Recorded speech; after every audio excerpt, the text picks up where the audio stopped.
working in the dark.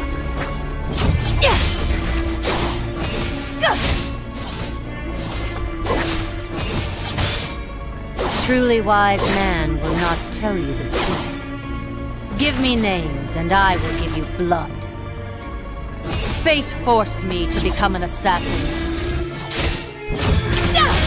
One life is just enough.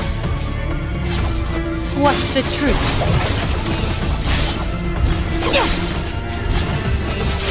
He serves the light while working in the dark. Follow the bell across the river of oblivion.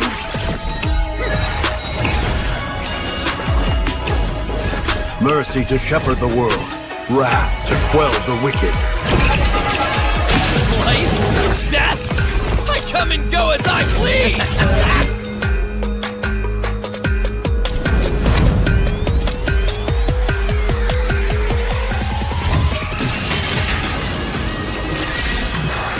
Purging flames!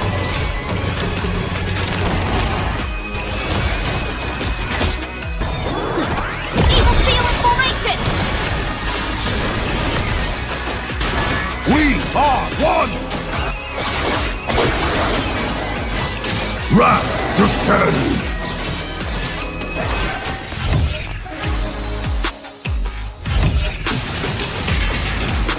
Get swept by the flames!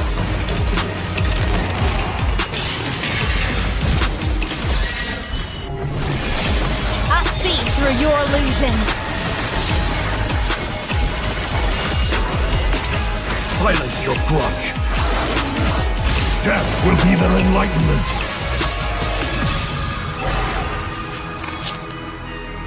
Ixia! Why don't you let me take point this time? Awake now, X-Borg? Don't push yourself too hard. I thought I was crazy, but you're a whole different beast, Roger! Cease this, X-Borg. We only use our powers against the supernatural.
Where is my target?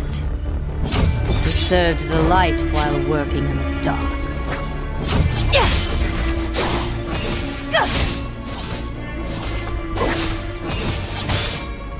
truly wise man will not tell you the truth. Give me names, and I will give you blood. Fate forced me to become an assassin. One life is just enough. What's the truth?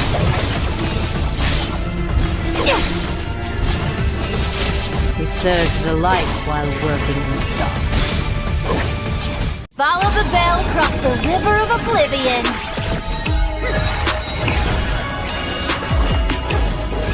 Mercy to shepherd the world, wrath to quell the wicked. Life? Death? I come and go as I please!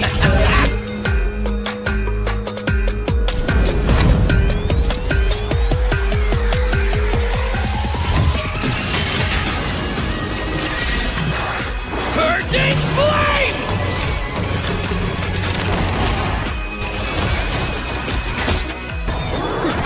Evil seal in formation! We are one! Wrath descends!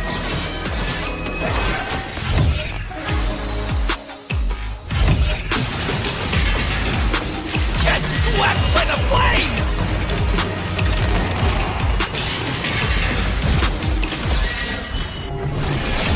I see through your illusion. Silence your grudge. Death will be their enlightenment.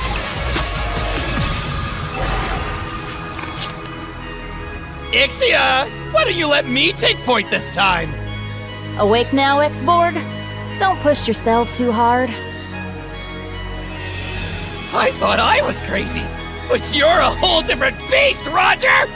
Cease this, X-Borg. We only use our powers against the supernatural.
Where is my target? Who served the light while working in the dark?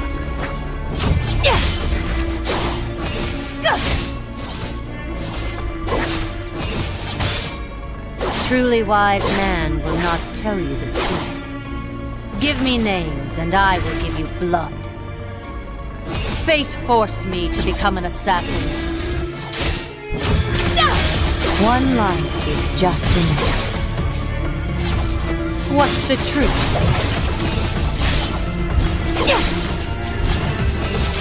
He serves the light while working in the dark. Follow the bell across the river of oblivion.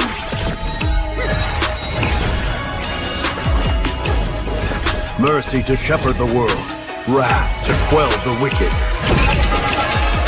Life? Death? I come and go as I please!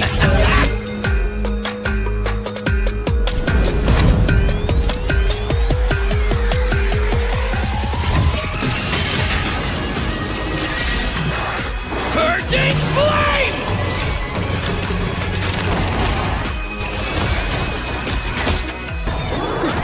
Evil seal in formation! We are one! Wrath descends!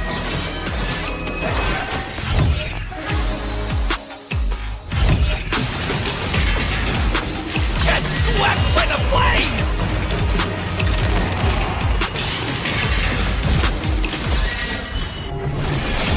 I see through your illusion. Silence your grudge. Death will be their enlightenment.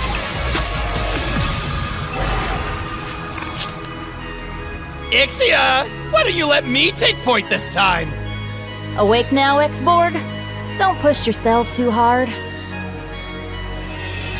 I thought I was crazy, but you're a whole different beast, Roger!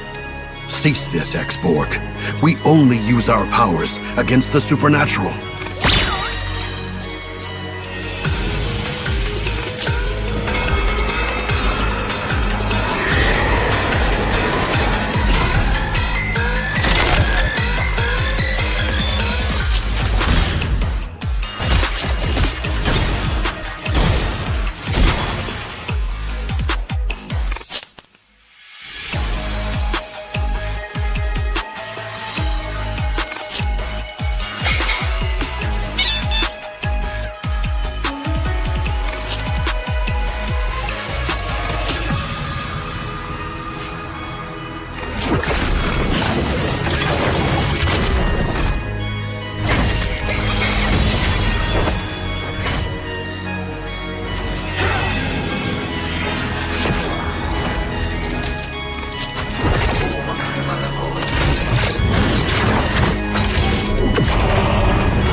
Where is my target? He served the light while working in the dark.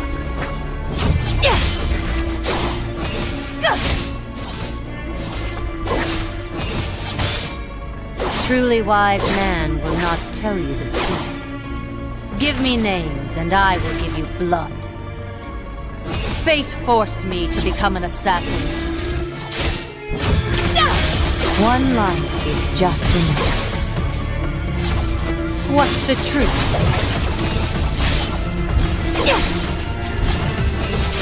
He serves the light while working in the dark. Follow the bell across the river of oblivion.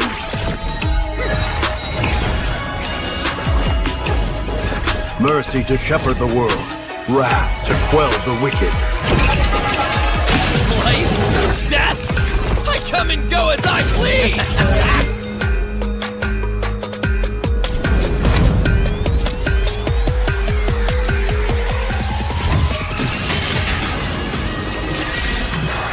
Purging flames!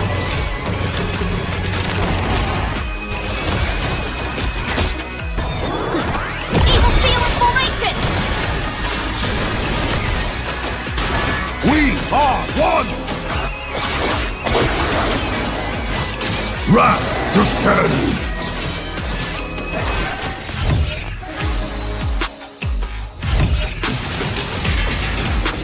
Get swept by the flames!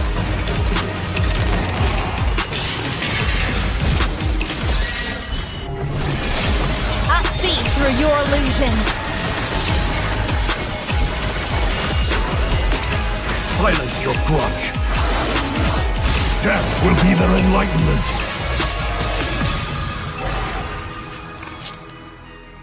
Ixia! Hello, guys. Welcome to pre-match talk show, the first of its kind that we have ever thought of. And tonight we're executing it for the first time as well. It's me, Fredo. Alongside me is Ray and Debbie on top of me. If that sounds wrong, of course, because it is wrong. It is actually wrong. But yeah.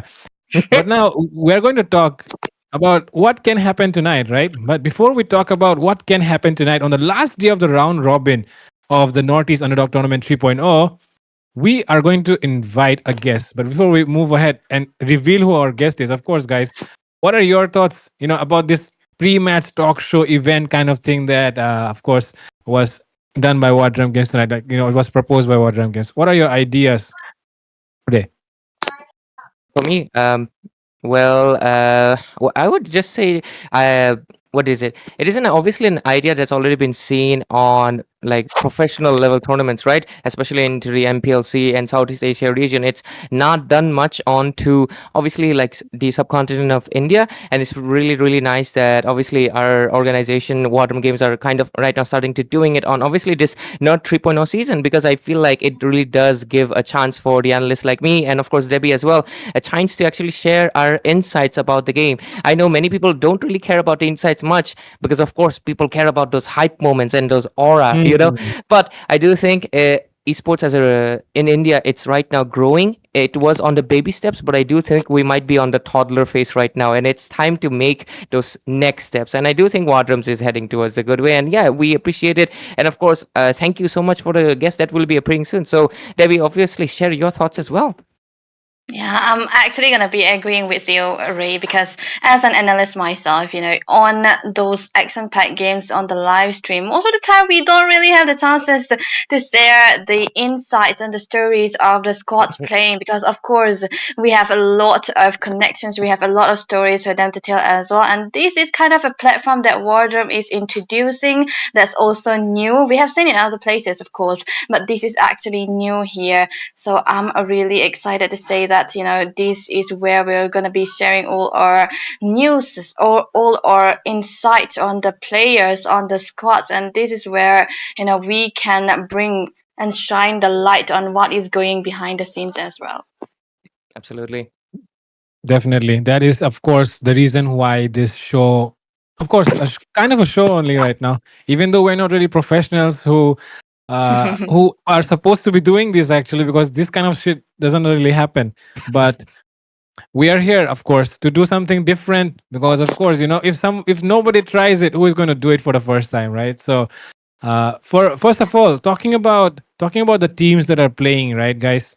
Talking about the teams that are playing, we do know that LCF I mean, the way Mm. LCF and IGN played that night, it was definitely one of the best games of the entire round robin series. But even then, yesterday, somehow, IGN kind of disappointing performance. And what are your thoughts Mm. about that, Ray? The allegory, the analogy that I can best give you is that at least, I mean, I'm not comparing them to anything, and anything can happen. It doesn't mean that IGN is somehow just suddenly better than LCF, or Sacred Shine is just somehow better than IGN right now. I would just say it was a matter of most likely, I would say just rock, paper, scissors, Oh. That's how it works. LCF will most likely beat Sacred Shine, and maybe the other side, the other thing can also happen. But yeah, I think that was just the case, and also I do think that the IGN was maybe they were feeling the birthday vibes because of course Aaron the creator he just that was his birthday and the side of Secret Shine decided to give him a loss which is kind of rude. Secret Shine should definitely apologize for that. Jokes aside though, I think they were maybe a little bit confident or maybe they thought the draft was not readable, but it was because they knew the Moscow priority and they just made sure that Aaron did not get a chance to do with the Moscow. That was the main thing. And the second match as well, they were able to shut down the 1-1 if I'm not wrong. So because of that, Mhm. I think IGN became a little bit predictable after defeating LCF. They weren't, what do you say, experimental enough. I mean, when Mm. you obviously try to specialize on one thing, you kind of become readable. And I do think that was the case. But hopefully tonight, it won't happen, of course, because I'm obviously going to forward the question to Debbie as well. Because Debbie, you obviously were, Yeah. I mean, you didn't cast the game with me, but you did Mhm. witness the match, right? Between IGN and, of course, Sacred Shine. I mean, Ray, honestly speaking, when IGN was defeating LCF, which I did not really expect. Of course, Neither did IGN is we. a team, right? It's like it's a team that I've been supporting so well because yeah, they have been playing so consistently and they have been comfortable with each other. They have the synergy, but they had have their downfall. But yeah, but they rose again in this particular season of War Drum. But then again, they defeated LCF, which was very, very different from what I thought. So I was thinking maybe there's a possibility that Sacred Shrine will not be able to crack the code IGN has been building for themselves in this tournament. Having had that 100% win rate means that they had done their homework. They are one of the best teams that we have so far, but it was so different. The draftings, like you already mentioned, Ray, was so expected. There was a lot of moment where Sacred Shrine read them out so well. They know that they will not be really going for the assassins in the first two games, and they Yeah, yeah. drafted for their gold laner, right? Because IZN has been always playing for their gold laner this season, and Respect hasn't been using all those carry heroes. He's more onto the utility side, even though we know that he is one of the best assassin junglers in the northeastern regions as well. But then again, of course, when you have an Aaron like a player like Aaron onto the gold laner, you want to play for them, you want to play for him. So Secret Shrine, they read that out so well. They have a hero, they pick out the heroes, they draft in a way that they will be able to counter Aaron so good, and forcing Mirio on heroes like the CC. Yeah, that is also one of the big factor I would say, because Mirio on setter heroes like the Farsa, not Farsa, Lapu Mm. Lapu, and the Glues and the Arlot, he made it so good for the game. But onto a hero like the CC, he's just more dependent and reliant on this on his teams, that it just didn't work well. So Secret Shrine, yeah, I think they do their homework, man. Art is so good. Mhm. Definitely. If you think about it, one of the teams which have definitely, kind of surprised everyone with their performances recently is Sacred Shrine. We do know that the Yeah, name is new, and of course, with the new name, right? The new name, the new team, and everything that is new for them, they have definitely made the best use of it, and of course, put up a very good show for everyone. And I don't know if a lot of people know it because a lot of people do not really keep track of these teams, right? So, just for your true. information, Sacred Shrine that we're talking about, we are previously eliminators. They do carry, members who are same, but there are, of course, a few changes. The one who is, of course, creating one of the most impact is, of course, none other than Ivan, the jungler, right? And that guy, even Mm. though we feel like, I feel like we do accept, and somehow we do feel that Joseph is or used to be probably one of the best Yeah. junglers that we had ever seen. Just seems like Ivan might be the next one to be coming up with this lineup Yeah. that he has recently got into. And with that, I hope we are ready right now. And with that, we'll Let's be go. going forward and bringing our guest, of course. And welcome, everyone. Please welcome Lentina. The team that we were Um, talking about, LCF, and I am just gonna go ahead, obviously, and congrats you again for appearing in the game. It is the biggest achievement that any Indian team has made. Of course, we've had Witch as well as Apex made some influence, right, with the MCB, but for a purely Indian team, right, to be in the Indian subcontinent appearing in the game, that is a hell of an achievement. And congrats to you, and thank you so much for giving us your time and being patient and coming here on this pre-match talk show. Thank you, Lentina. And obviously, you can now speak. Thank you so much, Fredo, Ray, and Debbie, for having me. I'm so glad. It's been like a dream for us as well. Like, like experiencing all this, it's like unreal, to be honest. Mm-hmm. And with that, Valentina, we all know that, LCF, of course, recently, just a few days back, right? Yeah. Uh, of course, it's not just a few people, a lot of people just saw your face when they opened up the game. And of course, you were standing there right in the middle, and they must be wondering who is this lady standing in front in the middle of all the guys, and why is she even there? Well, guess what? Some of you who do not know Lentina, she is the manager of LCF, the one who won the first Mythic Showdown of India. And of course, Mythic Showdown is a premier tournament, which is only invite only, and only the top teams compete there. So yeah, of course, it was one hell of a achievement that you got, Lentina. And the first question that I would like to throw to you is, what are your what are your experiences after everything that you have achieved in the Mythic Showdown, and of course not just the Mythic Showdown but the LAN event as well? So what are your experiences after you achieved so much already? Thank you so much, Fredo. So to be honest, like it's been, like I said, unreal. Like winning the Mythic Showdown and everything. But like at the same time, like it's all credit to the team, like for making it so easy for me to manage, as well as like for the team's efforts, hard work, endless practice, like back to back scrimming, and like yeah, like it's just, I can't even say anything more than just pure dedication and hard work. Like, you know, we like, I think Jan to April was tough for us, but we pulled through. We put in hard work, we put in dedication, and I think like this is hard work paid off. Mhm. And with that, Ray, would you also like to ask some questions to our guest here?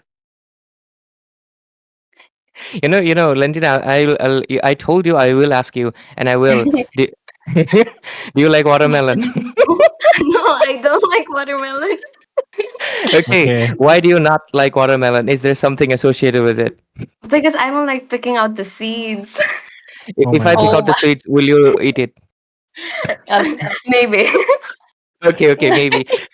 I told her I will ask her a very controversial question, and there we go. Thank me, all the Indians and Indian community. I asked the most obviously controversial question. She doesn't like watermelon, but I will pick out the seeds. You can pick out the seeds too, I guess. Just make sure you sell it at a good price. But yeah, that's my question. Just keeping it fun from my end. But yeah, Debbie, you want to ask anything from I obviously regarding the teams, because of course today's the last round robin day. Yeah, I mean, I want to really ask Lentina, because she's been with the team and they have been performing so well. And where was, who performs the best in your opinion? It just doesn't have to be just one person. To be She'll say whole honest, team. everyone does perfectly in their lane. Like without one, like Mm, I don't think we would be anywhere. Like with mm, one person missing, like I don't think it would work out. Like everyone contributes equally, everyone puts in like 100%, and that's how mm. like we're here. Mm. Yeah, that makes And sense. with that, Lentina, the last question, of course, right? Because Yeah. we all know that you know you guys, you have not achieved it in just one day. It has been a process for you guys. it has taken Right. a long, it is a long journey. So my question is, looking forward, what do you think is going to be the development, right, from here, not just for your team but for the entire esports scene of Mobile Legends? What do you think are, what do you think the future holds for all of us? Do you think there is a future? And if there is a future, what do you think it will be like?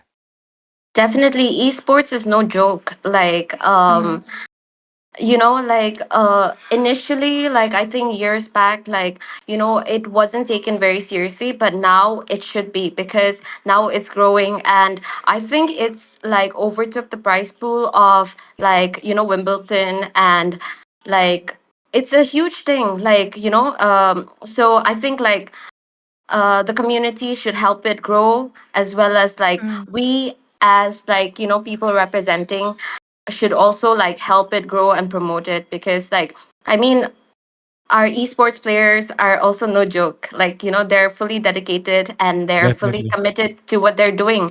And that's why, like, that's why I have my management agency as well, MTL management, because, like, we want to promote players to do their very best and to perform to their best potential, because, like, I mean, I'm just here to make your work easier, you know Yep. and like, I'm just here to help you grow. And, like, I always say this, and I'll keep saying this properly, but, like, I just tell my players, like, just play and I'll take care of everything else.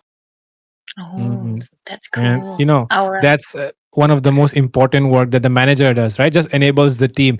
Just put your mind onto Mhm. what you're doing the best, which is just playing, and I'll take care of the rest. Mhm. Because the thing is, usually, I mean, Debbie, Ray, we all know it, right? The players, even though it just seem like they're playing is just playing the game. When it comes to serious esports, you need to, maintain your schedules. Think about the scrims as well. I mean, there's so much stuff that you have to handle, right? But a Yeah. lot of players don't, a lot of watchers don't know about it. A lot of casual players don't know about it, but only the serious people know about it. So yeah, that is something that Lentina just shared in front of all of us. And with that, if you guys have any questions, you can go ahead, and then we know we'll skip to the next part. I know I Of have a course. surprise for you at the end. I have a Yeah. special announcement to make. Lentina Okay. will Lentina wanted to, and I'll tell you. Like, I'll just wanted to obviously add on to what Fredo and obviously Lentina said. Just like, obviously right now in this season, obviously August and September, as you guys already know, and I feel been following Moba 5 esports. If you haven't, you should. Of course, they are after all the scene in India. They're covering everything, all the tournaments and everything. So if you don't know already, there are multiple bunch of tournaments happening, right? And all of the tournaments happen in the span of the evening time, right? 7 to 11 p.m. This is the regular time span. It's only 3 hours, but usually teams have matches around like 4 to 5, sometimes BO3 series, sometimes BO5 series, right? And I have said, during earlier stages when we didn't have many tournaments, it was kind of okay to not have managers. That's when a lot of players actually did not see the need, and they became like, they joined esports organizations and everything and did not require a manager. They saw coach as an important thing, which is equally important. But lately there are so many tournaments, we obviously, if you're following the community, we don't have to name them, but there are so many tournaments, and that's where managing is so important. I feel like it really, I mean, the Fredo, obviously, he knows teams with managers really help us out a lot, because you don't need to reach out to 5 people. You just need to reach out with one, and that person really helps out cover all the things. So it's just not Lentina. Obviously, thank you, Lentina, for obviously doing such a great job with LCA. But of course, Of the course. managers for Crux Requiem, the managers for all of the rest team, shout out to you guys, because right now, as the esports scene is growing, the work is getting hectic. And yeah, that's about it. But anyways, Lentina, I do think you'd love to make an announcement, and you did tell me, so we will switch to a different topic, so you should make your announcement. Okay, yeah. So, chat, I'm so excited to announce the LCF female lineup. Uh, we have just started our female lineup. We're yet to launch them, probably tomorrow, but I wanted you guys to be the first ones to know. And we're Okay. calling them Lakshmi Chicks Fund. Oh my goodness. Yep. Okay. Okay. Yeah. Okay. That's a I like And very that. I like the creative name. name. Yeah. the Because icon we is have to stay also true to beautiful. LCF, right? The icon All is right. also Wow. beautiful. Yeah. I wish I could show it I should show it Mm. actually. Let Thank me you, let me find it. Yeah. Yeah, for No, no, sure. no, don't do that. Don't do that, Ray. Don't do that, Ray. Let it be let it come tomorrow only. It will be a bigger surprise for everyone. But Yeah. the name reveal itself that you just made right now, Lentina, that in itself is a very big surprise to anyone who was expecting it to be just Yeah. LCF L or something like that, or W, L and W, ladies or women, something like that, or maybe F, Mm. female lineup. But it turns out that it's in the middle. It's not the L, it's not the F, it's not the W, it's the C that you guys have decided to change, right? And Yep. that's Sometimes it's Lakshmi Chit Fund. Sometimes it's Lakshmi Comeback Fund. Sometimes it's Oh yeah. yeah. Lakshmi Chits Fund. So yeah, that's a very creative one. And with that, thank you so much, Lentina, for joining us, and of course making that announcement and using our platform to make that announcement. That is a huge, huge. Definitely. Of course, I would like to say it's a gratitude from our side as well that you're using our platform to do that. And with that, Lentina, I hope I hope LCF, goes ahead and tries to win this one. But let's see, if IGN will make their way easier, or will, Sacred Shrine make it easier for them or not. But yeah, with that, best of luck to all your endeavors, including Lashmi Chit Fund, MTL W. Sports Management, and everything else. And with that, Lentina, Thank you we'll so see you much for later. having me. Yeah. Yep. Thank you so much for having me, guys. Take care. Bye. And with that, finally, of course, we did take a lot of time there, ladies and gentlemen, but finally, we're in the section that we wanted to do, because this is our casters' time to finally do the shit that we always like to do. Yeah. Yep. I mean, sorry for the usage of words, but of course, we can do it. And with that, look at this, guys. This is the first possibility, right, Ray, that we are going to talk about tonight. Zohan Mhm. fails to qualify, and we all know Zohan. They are, they were such a good, a good team in the last few seasons, and this time around, it seems like they're struggling to qualify to top four. And look at that, the possibility that they're showing there. It will happen if Crux, MAAF, and Secret Shine defeat the rest of the members on the right side, right? And look at that, Mhm. IGN and LCF. Do you think this possibility is actually going to happen? This is obviously a lot of people will disagree after all, right? Because many people will think with obviously a controversial thing, because of course right now Crooks doesn't have Kimi anymore. They have a new roamer, and when you have a new, not exactly a new lineup, in the sense that when you have a new member, the synergy takes a little while, and to make it set happen right in the midst of a tournament, especially in the last round, it's very hard. At the same time, yes, Zohunt is a little bit underperforming compared to the rest of the teams. They're not playing bad, but the rest of the teams are playing better in that sense. But does it mean that Zohunt has changed their lineup? No, they're still very comfortable. So maybe that change of roamer might be a little bit of a weakness point for Crux Requiem here. But of course, Debbie, if you're here, of course, you can tell me about this thing as well. Do you think Zohunt stands a really good chance tonight? Because of course, Crux does have one weakness. I mean, we don't have to, be, I Mhm. don't know, careful about the wordings, right? I Yeah, mean, No, as a no, no. defending champion, and always, we always seen how Johan can play, what they can do, and this season, yeah, this is not the Johan that we are used to, right? So they are Damn. Yep. playing like shit, man. I mean, they can do better than that, than this. I know this. The players are good. Their micros are good. The way they're playing are very, very unique. And this is what sets them apart from all the other teams, right? Their uniqueness, the way they draft, the way they control the map, Ooh. and how aggressive they can get. But these seasons, they haven't been able to do so. Damn. But so let's see what they can, do again here, because the top dog standings are up again. There's Mhm. a Wait, what are This is a these? possibility Secret one. Shrine? Yeah, this is Yep. the possibility one. How How? this is how the table will end up tonight if the Okay. possibility that we just showed on the screen happens. And what does it mean? It means IGN and Crux Requiem will actually end up on same points. And what does that mean? That means I. Crux Requiem will still have one game in their hands tomorrow between Crux Mm. Requiem and Dakusina, and things might be looking very bad for Zohan, because they will Ooh. definitely not qualify. But on top of Mhm. that, Crux Requiem, who do not really have their Roma right now, might be the ones Mhm. qualifying. And even Zohan might stand a chance. Oh, sorry, not Zohan, but yeah, Crux Requiem will stand a chance to qualify. And Mhm. IGN losing, I mean, not qualifying Ah.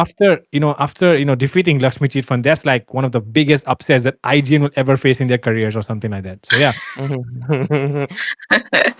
yeah, Ray, what do you think, man? What do um, you think? Do you think this can actually happen tonight?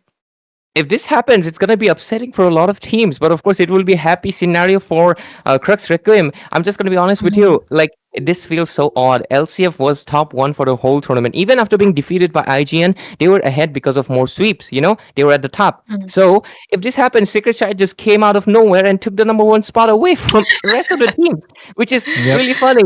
And it's just a very bizarre situation to think about. But that's why I do think many people might think that either way, Secret Shine or LCF, they're making it to the playoff stage anyway. But I do think it's Mm. a matter of pride. We know it, don't we? Having number one on that label, it matters, right? And I think both of these teams will contend later at 10 p.m., 10ish p.m., of course. Matches obviously vary, so estimated time will be 10 p.m. So make sure you stay tuned for that game as well. But just like you mentioned, the main crucial one, it's the IGN versus MAAF one. We just saw the possibility one where IGN will fall at a tiebreaker with Crux Requiem. This is the possibility too, where IGN wins it out, and that would basically Mm. mean things have changed again. And right now, it's Crux who cannot qualify anymore. They're basically out of the Ah. competition, even if they do get the match done on Monday. Yeah, And now you this you is tell me, Debbie. actually very, Hmm. different. I would say if Aizen can sweep Marv, this is one of the most important game that this in the round robin that's gonna be played, right? Because 2-0 means that Aizen can rise to the top again and will be able to qualify, and Marv will be moving down, and Johan can move up even. And what about Crooks though? Will they be able to move up too in the standings here? Well, yes, definitely. We'll look at that. When we see the table, right? Of course. And with that, Oh, here there it we comes. go. The table. They won't be able to. IGN will be able Oh. to go to the third position, and that means with just Ah. one game remaining, Crux Requiem might still have the chance. But for that, They they have to have Mhm. to win. defeat Dakusena 2-0. So they cannot really afford to lose even Oh. a single game. And that means that even with that, Zohan, even if they qualify, okay, even if they qualify here, they still might have to play another game if Crux Requiem does defeat Dakusena. So, the reason why this idea actually came up of doing this thing is because round robin was never this interesting before, right? It was always a Yeah, clear cut top four, but this time it's not clear true. cut. It's mainly because of the teams. It's mainly Yeah, because of that's the right. teams. And we also have, of course, not every game can be sweeps. We have to take into consideration what if it goes third game. Mhm. And even in that Oh. scenario, the points will shift a little bit, but it will still be in favor of IGN and Zohunt, which this one I think is a little bit more, what do you say, conflicting, because you see, in a sweep, they get more points. So IGN and Zohunt become a little bit more safe. But IGN, in this scenario, they will remain safe, but I don't think Zohunt will exactly remain safe because if I'm not wrong, they will be in a tiebreaker with MAAF, I think, or maybe with Crux. We have to check the leaderboard, of course, for that. For possibility 3, look at that. Yeah, look at that. MAAF and Zohan, I told you, Oh. they will be at equal points. And Crux Requiem, if they sweep DS as well, equal points. That's 3 teams on equal points. How do they? Yep. Ah. And if that You see? happens, oh my god, absolute cinema moment because three of them have to play another round robin for the for those three teams. So yeah, that is how intense the competition is right now. Debbie, what do you think? Like, do you think like these points actually reflect how good these teams are? Actually, yes, like you mentioned, Fredo, already, we haven't seen this kind of tables in round robin, right? In the Mm-hmm. past tournaments that we have, this is the only time that we have seen a very very conflicting looking points here. It's just not dependent on one game. It's dependent on different scenarios here. Like we can see now, Crook stops Johan dreams. Okay, Johan, they are so dependent on how the performance of other teams are gonna be, and especially against Crook's Requiem here. If they get to 1, they are also down. But of course, Marv have to get 2 wins against IZ and 2 for Crooks to qualify again, right? Yep. Yeah.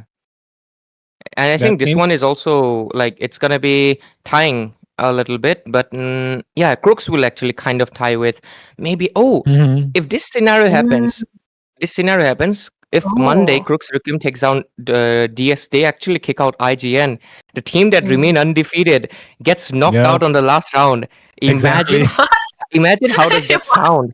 you win the war, but you win the battle, but you lose the war.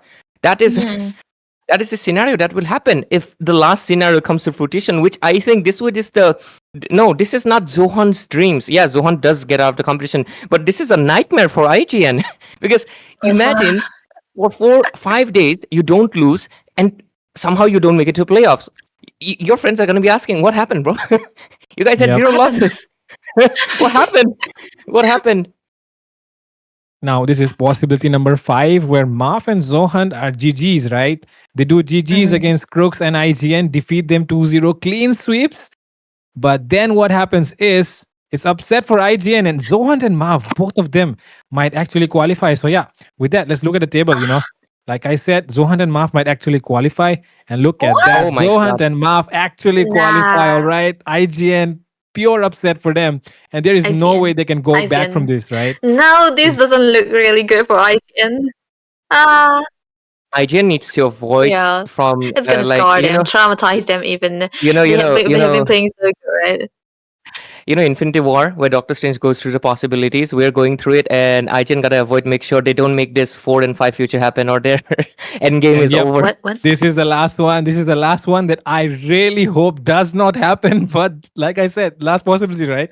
Look at this. In this one, okay, it seems like there's a print. I mean, the print and I Printing cannot say, yeah, let's say printing mistake. Even it's not printing, right? Digital print. Yeah. Anyways, so whatever it may be, right now, if this happens, if this Digital. scenario happens, now see, MAAF are defeating IGN and Crux are going to be defeated by Zohan, right? Now, if that happens, we'll see what happens in the next day because that thing will, look at that. Look at the stalemate right now, all right? Look at the stalemate. It's 12, 12, 11, 9, right? Crux Requiem are on 9 points. But we all know Crux Requiem, Dakus, and I have 1 game remaining, right? That will happen on the last day. And when that happens, if Crux Requiem are able to get 2-0 over Daku Sena, they will climb up to 12 points and will once again have 3, 4, 5, 3 teams at 12 points. And that is going to be once again a tiebreaker moment that we might need.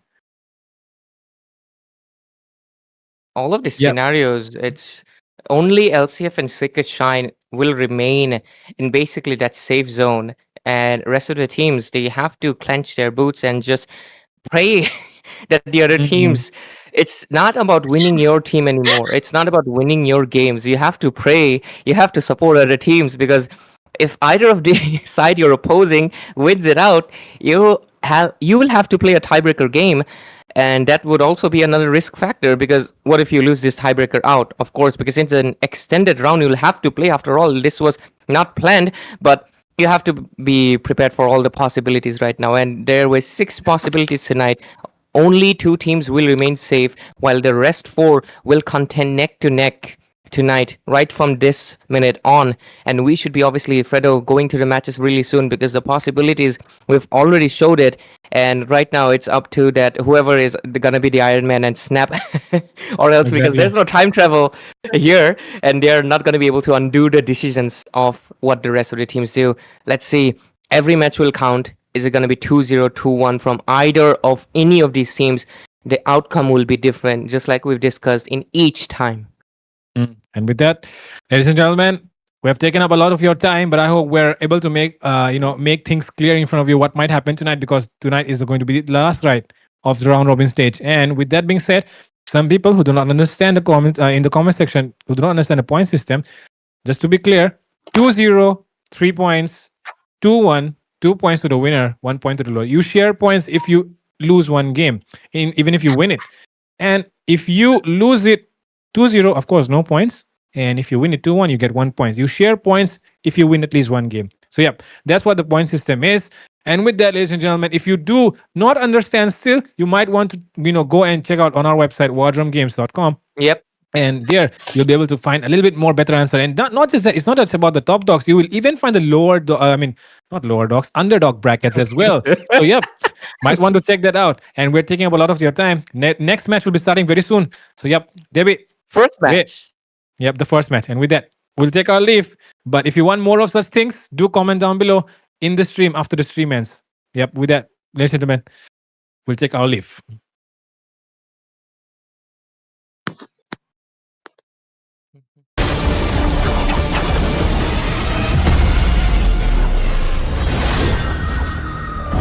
Where is my target? He served the light while working in the dark.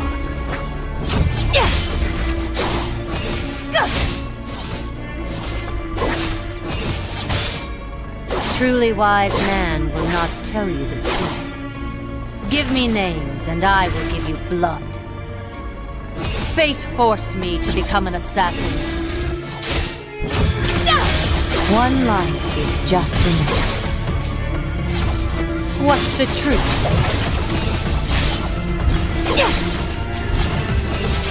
He serves the light while working in the dark. Follow the bell across the river of oblivion.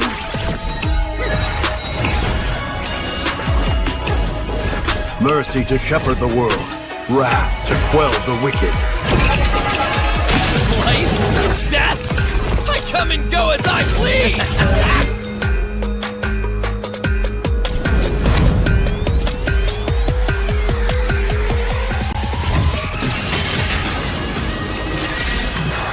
Purging flames!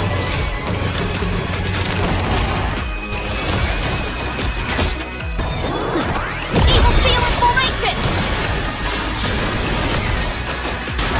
We are one! Wrath descends!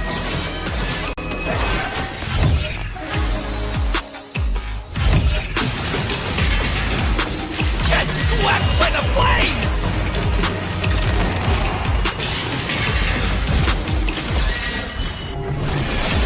I see through your illusion. Silence your grudge. Death will be their enlightenment.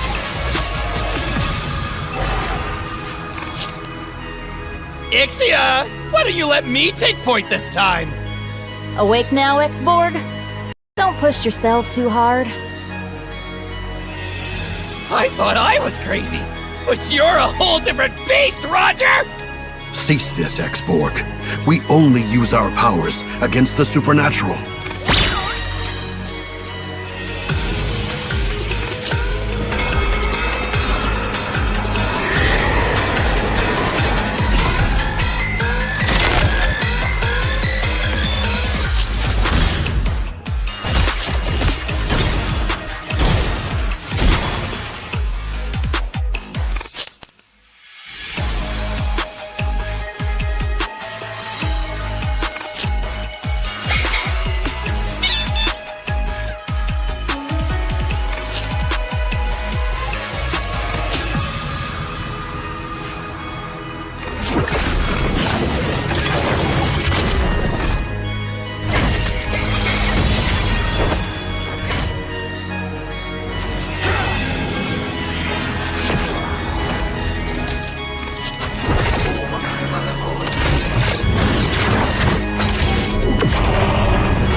Where is my target? served the light while working in the dark.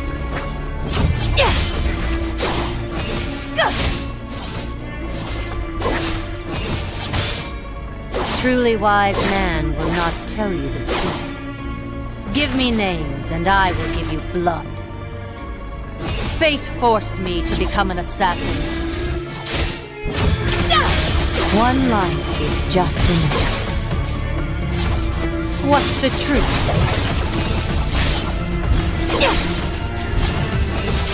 He serves the light while working in the dark.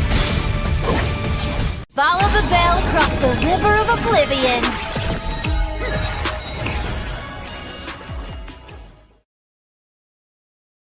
Hey guys, welcome back to War Drum. Again, I'm back onto the casting deck, and this will be a first game, but we are on to the last day of round robin. Like we've already talked about the point system, the standings, the possibilities are there, and we are going to be starting for the first match as of today. Zohan will be forced to go against Crux Requiem into this best of 3 series, and this is going to be the decider for where they're going to be standing. It's either a sweep for them, it's either a sweep for both of these teams, so that they don't have to depend on the results of the other teams for their fate to come through. So let's see what they can do in this best of 3 series. It's gonna be very important. So onto the casting deck, it's gonna be me, joined by Mr. Crux, Mr. Crucifix here. Of course, it's gonna be there because Crux Requiem is playing, and yeah, we'll see. How do you feel about this, Crux? But the universe has a very funny way of actually, putting things together. And I'm a caster for this match, of course, alongside of the magnanimous, the most amazing play-by-play caster I know, Debbie. She is going to be joining me. Well, actually, I'm going to be joining her. And I don't know. I'm just going to be casting this match. I'm kind of excited. I don't know. Really? I mean, there's so many different scenarios that we can have from these match, right? Even if it goes for a 2-1 or a 2-0, there's so many different scenarios that they can come up with. It's still gonna be dependent on how the other teams are gonna be performing against each other that can call the fate of these two teams so far. With the change up in their lineup for Crux Requiem as well, this late into this season, they might eventually have the disadvantage, but Zohan still sticking with their own draft, with their own players. They might eventually have that lead, but we'll never know, because Crux Requiem will be having the first pick and Zohan will be having the second pick directly. The Zushin ban away. Zushin, for obvious reasons, no crowd control that can actually keep repeating itself every 5 seconds, taking you away from your team. It's like a Kalea. It's like someone you can actually keep away from your team. Kalea, Cho, all of these heroes that can actually, single out one person or maybe multiple people. Zushin can do it better than both of those heroes. A very reasonable ban. Lancelot, again, after the buff with the puncture having a lower, timer effect onto the enemies, you can now spam him a lot. I think it's a very reasonable ban. Yeah, Zohan have to ban away the Yi Shin also if they don't want it into the hands of Crux Requiem. But the thing is, Joseph hasn't been actively playing the Yi Shin, so I'm not sure how comfortable he is gonna be, because the last time he used it yesterday, it wasn't the best how would I say, the best result that he came up with. They did loss on that, so I think it's still a respectable hero. You do not really want to give it away, but if you do have ways to try to counter it, they can eventually let go of it or even get the hero from themselves too. But the Kalea has to go for Crux Requiem. They do not have Kimi anymore, who's gonna be playing the Kalea, but they do have another rumor, so it can eventually work out. If they ban it away, they shouldn't give it away, because Zohan is more well aware of how they'll be able to play with the pick of heroes. Okay, the Hayabusa gun, which is all a classic style that they have onto the red side most of the time. So Yi Shin still available for grass, but they do have the third ban that can give them the way to ban away the Yi Shin too, which might eventually make it 3 jungle bans. But 1-1 also taken away by the side of Crux Requiem. Oh no, I'm just expecting that Yi Shin to get banned, because honestly, Zohan really want to take down the jungling possibilities. All the heroes that are actually pretty prominent in the jungle scene right now getting banned from their side. I wouldn't be surprised though if they actually go for a mage ban, something with more utility than having the junglers just be completely nullified from this match. I'll be very honest with you, having the mage or a utility hero, maybe something along the lines of, Hylos. No, not Hylos. It's too old. Badang, I mean. These heroes, they deserve this ban spot, but then again, I don't know what Zohunt's thinking. They might actually be onto something. I think they're gonna go for maybe another jungler ban, but that's a 50, no, I'd say 30 to 70. It's utility. Oh. Utility going out of the table. That's Baxia getting banned from the side of Team Zohunt. No tanky junglers, except of course if Team Crux Requiem really want to go for, you know. Oh, they don't. They actually don't want to go for the Brethren. Obviously, they want to keep the YSS on their side, making sure they have the power spike, especially in the mid to late game. And, talking about power spike, a hero that you really love, Debbie, is going to get picked. Yeah. It's always the first that I like. It's more of a comfort hero, but okay, Zohan going for a defense busting as of now. They are trying to secure out their hero very early on onto the goal side. A lot of damage already for them. This kind of make ways for Zohan to actually go for a utility into the jungle as well. But you know, utility against a utility is something that you don't really want to have, but it's still kind of good. Okay, 3 comfort heroes onto the hands of the side of Zohan. They don't really care about the Yi Sun. They just want to play the Fredrin, one of the main hero for Dusty Mizo as well. He's known for the Fredrin, which Crux can completely disregard. They really wanted to ban away the 1-1, which actually came in handy for the side of Zohan too. Now that they have the chances to pick up the Fredrin, now they do have a lot of damage that can make way for the backliners.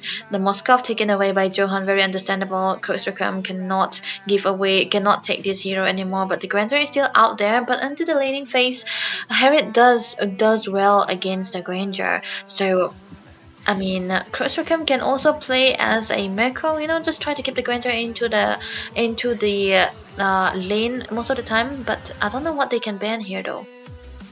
I see one meta counter for, you know, the Ranger in the ban section. That's going to be on the Crux Requiem side. It's going to be 1-1. But then again, Irithel is always open, and that could actually be, you know, hamper the possibility of maybe a Granger pick.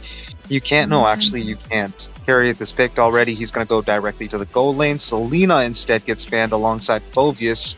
2 heroes that specialize in 2 different things, and in their own aspects, they're amazing. But then again, Team Zohunt really don't need to actually ban the Selena, I'd say, because they need to actually keep away heroes like Valir and other heroes that can actually push back and provide enough, wastage of resources from the side of Team Zohunt. That will be amazing. And well, keeping Selena off the table, it's a one-man pick-off hero, absolutely amazing in that. Then again, not the best course of action. I don't know what's going on in their mind.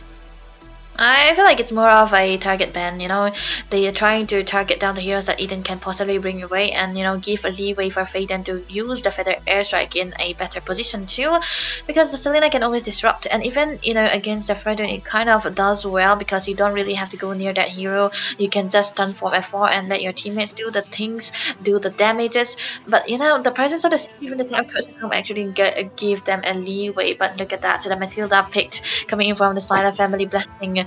Okay, this is a support plus jungle meta we are going back to into the hands of Zohan. They are going all in this kind of composition. This is their comfort playstyle. This is how they want to go for. But I really like the ban coming in from the side of Crux. They have to take away the Arlot because you do not really want to give away the combination of the Arlot and the Fredin together, especially into the XP and the jungle respectively. So what do they pick here? They do have and mates still open out there. I don't know if they want to go for the Valentina because they're going to be lacking into the magic damage department here if they go for it, but they can rely on that play. This is a very, very solid choice. I completely forgotten that Eve existed, Crux. Oh man, Ruby 2 on the gold lane. That's a surprising nostalgic hit from back in a few metas ago. But then again, it's Harriet and Ruby facing off each other in the goal lane. But talking about that, Lapu Lapu gets picked onto the side of Team Zohunt. They're actually going for a really strong lineup, I'd say. Nah, actually, I have no complaints. Uranus and let's just say Uranus would have actually been a waste of time for Zohan to actually pick on, but then again, Lapu Lapu doing much better. One thing that I want to mention though is that Yve got picked, and Eden on Yve would actually provide so much for his team, keeping that area denial, the kill box, so that Team Zohan can't really open up on an engage and follow through, especially after Lapu Lapu or maybe Matilda. The Yves ultimate, the real RWM, would completely negate any entry and exit from the area. So I'm telling you, this kill box setup that Crux Requiem have, it's amazing. It's looking beautiful. Yeah, it's beautiful against a veteran, but the thing is there's always a Lapu Lapu that can dive into your backlines, and also the first line can outrange you. But this is gonna be the battle of who, you know, decides to take the massive fight first. Whoever pops out the ultimate first. This just takes me back to those kind of M3 metas where the ranged heroes into the mid lane are contested more than any early game mid laners. So I think this is gonna be important that the both of these teams are very decisive on the way they play the macro, the way they play their micro, the decision makings of the usage of their skills as well. So let's see with the comforts of heroes onto the hands of Zohan, Crux with the replies that they have as of now. They do have a lot of setups that the crowd control that they lacked. So let's see how the execution goes on, because game 1 is going to be very, very important for both of these two teams. Oh, definitely. We're in the land of dawn, and both teams looking very shiny, very bright, especially with those skins. They're all set to actually engage in a beautiful, beautiful waltz tonight for us. And well, on that note, I want you guys to actually just go to the, like button down there, click on that, click a subscribe, and send it across to your friends. But then again, nothing much happened in the early game. I'd say that Fredrin is on a slower pace than Yisun Shin. Yisun Shin is looking in for a gank in the top side. I don't know if he's going to get it though. I mean, it's actually a different rotation coming out from both of these junglers here. The Litos, heavily contested. Puppy Shrek already have to pop up with a Revitalize in order to help his teammate a little bit of HP and let him stay into those fights. But yeah, like you already mentioned, the aggression coming out from the Yisun Shin, just trying to contest onto those small fire beetle, trying to get and deny all those crits coming in from side of the team. So might eventually not be worth it, because they did lose out onto their timers. But still, this is a Yisun Shin who found a very, very fast. So Satsu's life he might eventually get the level advantage, but still there's no disturbance just yet, so these might eventually help them slow down a little bit further side of Zohan. The first turtle is up onto the top lane, and this is going to be very, very dire for both of these teams. I mean, it's going to be more important for the side of Crux, so they might try to set up for themselves, because look at the position of Puppy Shrek and Eden. They're trying to give the vision of their jungler. I mean, hey, to be fair, right now, such as life is in a dangerous situation. You don't know where your enemies are. You're taking away the farm from the enemies, though. In such a dire moment, the turtle is being, contested by nobody, actually. Team Zohunt are taking it, but now we've got people lining up to actually get some of that turtle suit for themselves. Yisun Shin with a mountain breaker, shocker, and he uses the stun, but it misses. Fredrin secures the turtle with the retribution, perfectly timed, and now there's going to be a little bit of a skirmish just to actually keep up on that aggression. Team Zohunt are following through. They get the kill on Puppy Shrek, and he is going down for the count. They don't have a roamer, so Team Crux need to actually play a little better. Yeah, this was actually a good lead. For Zohan, getting the first turtle is one of the most important stuff for them, and they are able to do so in this game in particular. So this might eventually be giving them that high mentality and give them a leeway to start the fight in their own benefit here. As of now, the first member to fall is Puppy Shrek, and he didn't have that level 4 just yet. But top lane, a little bit of a 1v1 situation, a CC against a Lapu Lapu.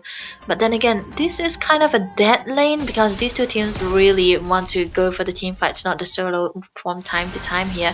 Look at the build so far. There's not much that they can build out just yet, but the goal lead is already in. But, a little bit of a difference into the goal will not make that much for Crisis and Prime. But yeah, they can eventually catch up just because of the turtle that they had. Prime did have a little bit of a goal. Yeah, they do have like a 600 gold lead, but in the mid lane, Feather Airstrike is now used. RWM and AOG connecting onto the far side. Far side is taken down. Fade and is down for their count. That was a good trade, because obviously you lost the Catcha, the roamer, but now you've gotten the mage, and that's going to actually put a bit of a dent in Team Zohan's pride. Yeah, he did have that flicker. I do not know why he did not utilize it. He might have gotten stunned out there somewhere, taunted. But yeah, that was a perfect real world manipulation coming in from the side of Eden, manipulating the waves, manipulating the team fights, and was able to make the place so safe, so good. But now, still Johan are back into the map. Even Win is down here rotating, but onto the top lane, there's a lot of gold plating taken away by Sati's life. Such is life has chosen not to actually take the turtle, not even contest it in the slightest, while asking his team to stay back, make sure that they're safe for now, especially with, Win in the, turtle fight. Such as life Yeah. just got a free opportunity to just keep farming. Mm. And that gold plating might eventually give him a little bit of a goal lead that he wants to go for. Maybe you could show us, but then again, the turtle is secured by Zohan too. So this is actually giving them a like a equalizer. So there's no main goal lead for both of these two teams. They are 50-50. They know where the trade is gonna be happening. They know where the situation is gonna be dire. They are not engaging anytime soon. But never mind. That's a little bit of a air taunt coming in from Dusty Muso, but he was trying to look for a fight, not just yet, but okay. What? It's an interesting build, look at that. Sky Piercer first for Sati's life. I mean, I'll be very honest with you. If he can actually capitalize on getting the kills, he might actually be able to shred people without mercy later on. For now, though, I think both teams are just testing the waters, making sure that the other team does not really want to engage, or if they do, they will be caught lacking, and they know what both teams actually have that in mind. Look at that, Fredrin just puts it on. Dusty Mizo gets caught in the RWM, secures the kill. Such is life. Such is life, Fredrin. Now win, such is life, because in the end of the day, you can't get the win if you're dead.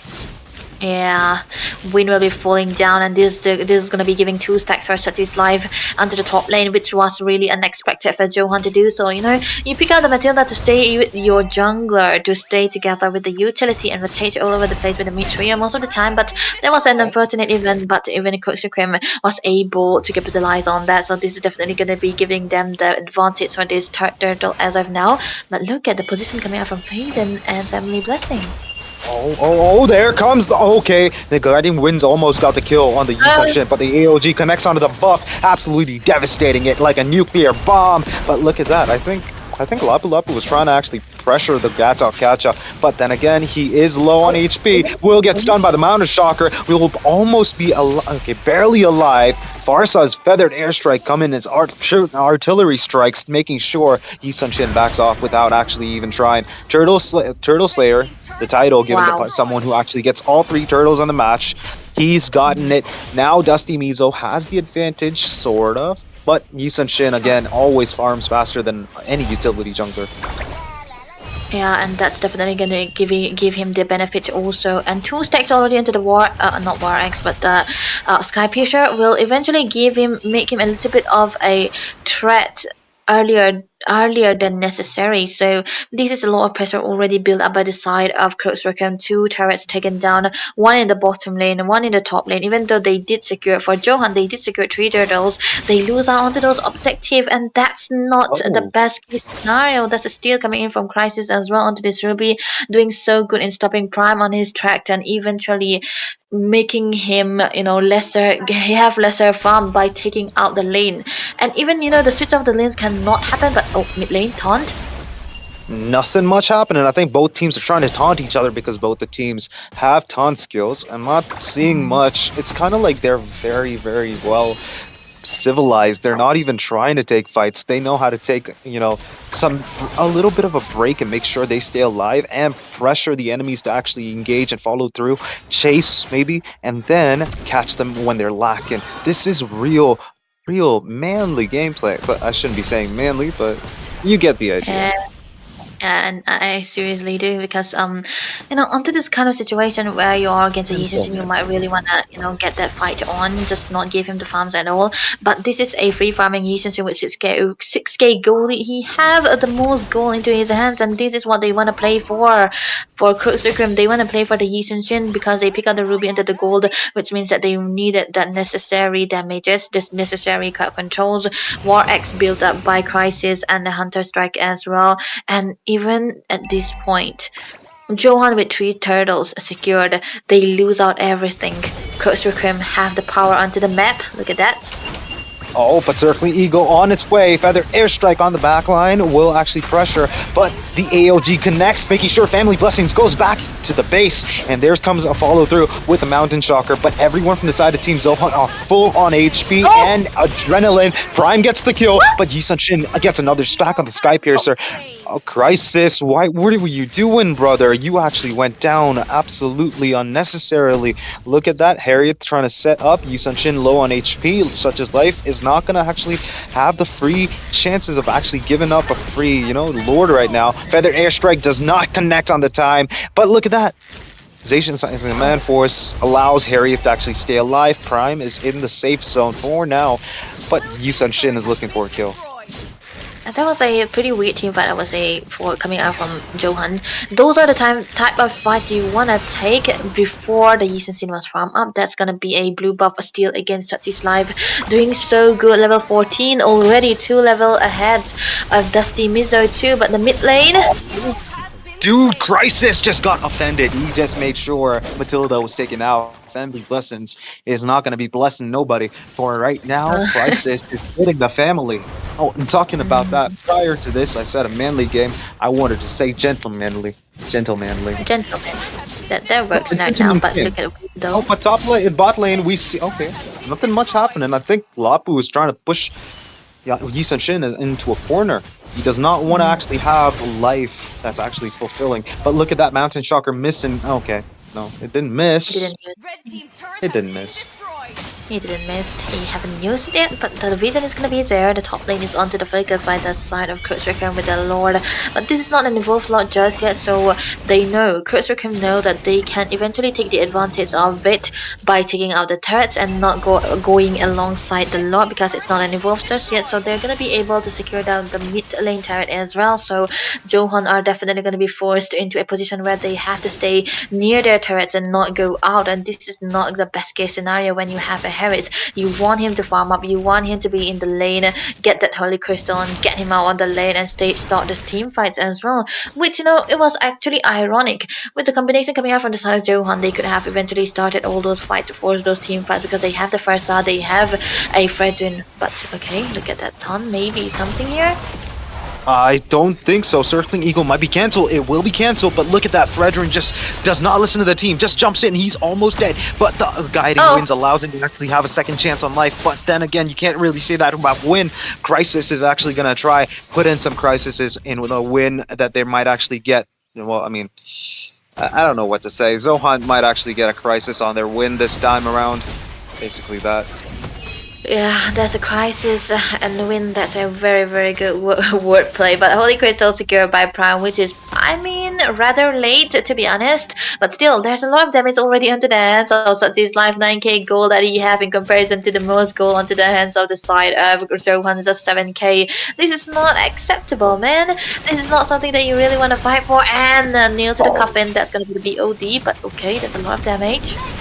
Not such a bad team fight. That was a kill and another one. I think the double kill, such as life, is actually, I mean, him not the double kill, but him getting the double kill is actually going to pressurize Team Zohan to actually make sure they try to actually secure the turtle. They can't really. There's no possible way that they can, but this is just going to be very, very sad. Fredrin will come out though. Will try to actually get the turtle steal with his superior retribution, which he has confidence in because he got all 3 turtles before. But no, I mean, there's no chance. There's no way, man. There's no way they can come in because this combination like this for Zohan is like more focusing onto the mid game because they have the Fredrin and the Matilda combination. And when you are, not having that early game pressure, you don't really have the late game pressure as well. So this is actually very, very dire. Even Dusty Mizo onto the Fredrin might not even be able to sustain the damage coming through from Eden, from Satsu's Life, from McInreal even, because this guy is a true damage dealer. He's already got the War Axe and the Hunter Strike also. This is a lot of damage already focusing onto the tanky frontliners on the side of a Team Zohan. Mid lane, onto the focus, Crux. Will they go in? AOG connects to absolutely nobody, but then again, Gatot is tanky enough to actually survive that Mountain Shocker, gets Fredrin and both Matilda, and allows the, curtain call, but look at that, another team fight erupt, and Win is actually going to go down first. Barca's Feather Airstrike absolutely doing nothing because everyone can regenerate all the health that was taken away. Yisun Shin will be taken out, Such as Life is now dead. Fredrin also, whoa, no, the bonk is actually going to keep him alive even longer. He's going to stay alive. More team fight, maybe, yes, the taunt on the Ruby Crisis is actually in a piece of crisis right now, but he regenerates all that HP, turns it around. Look at that, dude. CC gets the kill on Fredrin, who was absolutely confident he would get another kill, but Farsighted Feather Airstrike with the flicker takes down Eden. He's going back to the Garden of Eden, and now CC is going to be taken out of the game. A picture is completely not over just yet because Crisis is the only one that's alive. Wow, what was that turn of events, Zohan? They were able to defend their lord. That was a very, very different and very, very difficult to do so. But yeah, there was an amazing RWM as well as the real world. What? The Feather Airstrike too coming out from both of the mazes. But still, unfortunate for them, Crux will not be able to end this. But there's a little bit of a comeback coming through from the side of Zohan. 10k farm onto the hands of the Harriers, but 12k onto the hands of the Yisun Shin. He's got the Divine Glaive already, so that's a lot of damage he's going to be dealing now, but full build Yisun Shin, no War X Yisun Shin, all penetration. These guys trying to go for all the damage and trying to burst down the frontliners, especially Win as well as Dusty Mizo. So this is the kind of different build he's going to go for, but that's a very, very solid build too, I would say. But then again, Zohan right now, they do have a little bit of a spacing that they can farm around with, but even then, it's still going to be hard. They have to pull a miracle like that they did into the previous Lord fight in order to come back for this game. Mountain Shocker not hitting, but Taunt catching 4 people. CC Master, I tell ya. Curtain Call, another. CC's ultimate is called Curtain Call. That's also CC. Yeah. I just noticed. Oh my god, CC. That realization was even more exciting than that, previous team fight, which did not happen. Yeah, that's a lot of CCs. Crowd control CCs, but yeah, something about the Lord is gonna be up and running. Zohan, they should contest this, man. They have to pick their poison. Will they try to hard defend this Lord, or will they try to contest this? And the answer will be finding out because Family Blessing is in the vicinity. They are trying to contest this.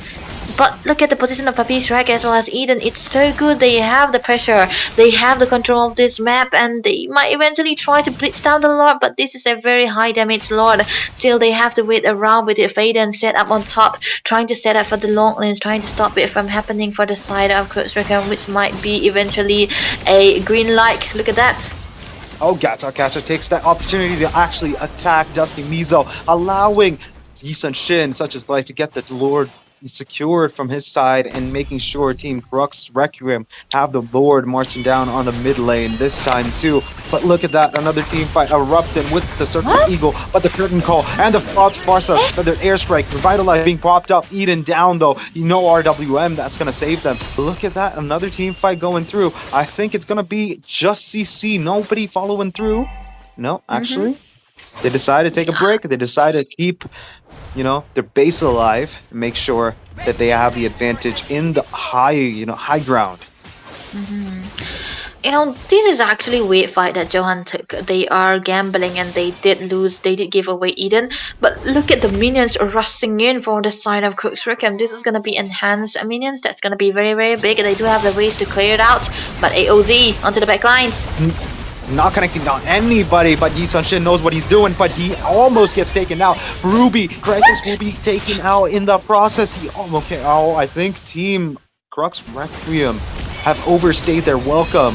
They don't have the advantage no more. I think Team Zohunt being able to actually catch up to them with the Harriers being all farmed up now. I think that's going to be the end game almost. We'll see pretty soon. Yeah.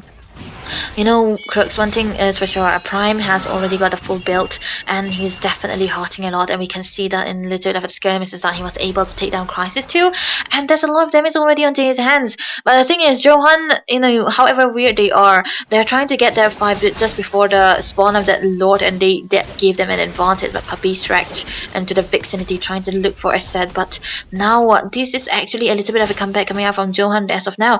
You would have thought in those scenario that it would have been an end game for the side of Crux, but unfortunately for them, they weren't able to enter it without the presence of that hitbox, without the presence of that real world manipulation. They couldn't even get into the base.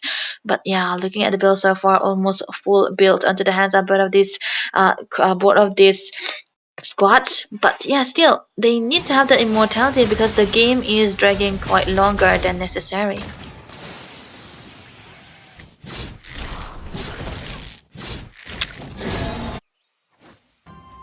Okay, now I can feel the damage also coming through from the hands of Harriet. Prime able to do so much with that full build. He already built it up, but Win will be securing that immortality because he knows that he's going to be the one who's going to be going for all the sets and sustains.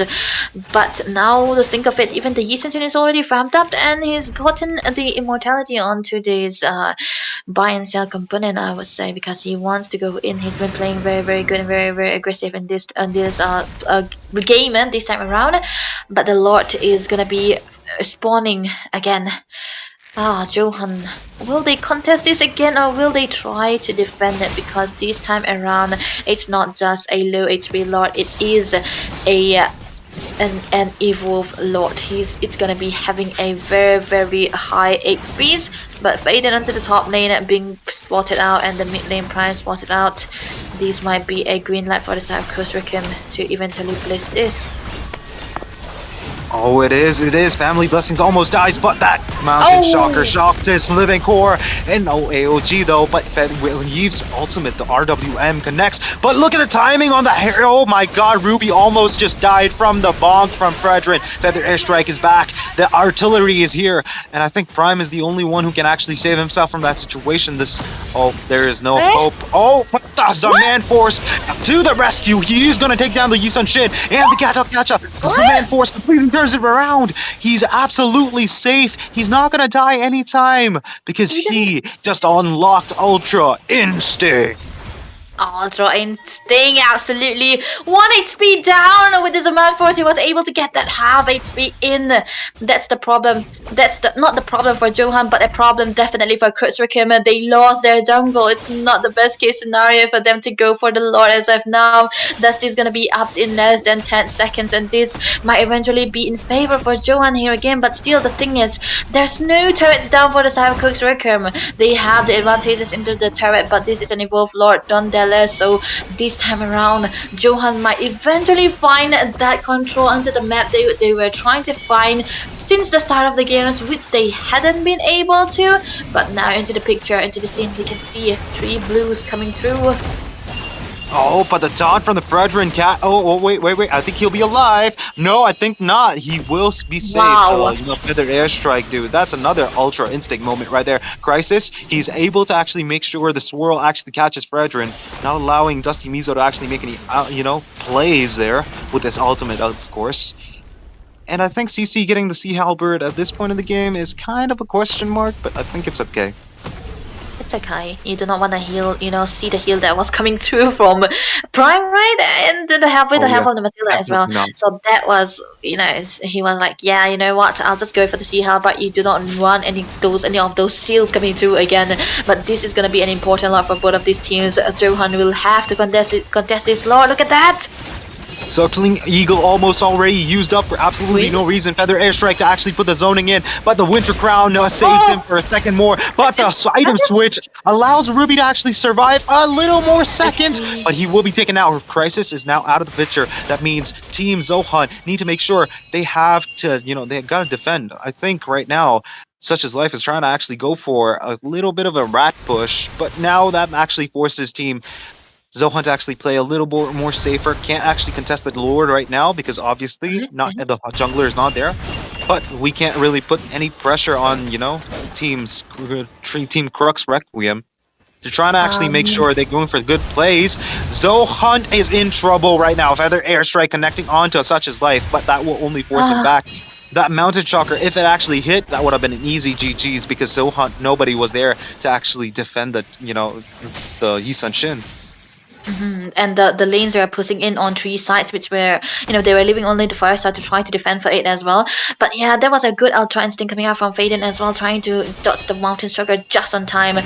But this is going to be putting them in a position where, okay, look at that! Oh, no. Prime is going to take out Eden before the team fight even actually occurs, allowing their team to actually get more and more and more. And look at the Harriet doing the damage. Dude, I'm not joking. This guy's actually pretty busted even still. It's busted.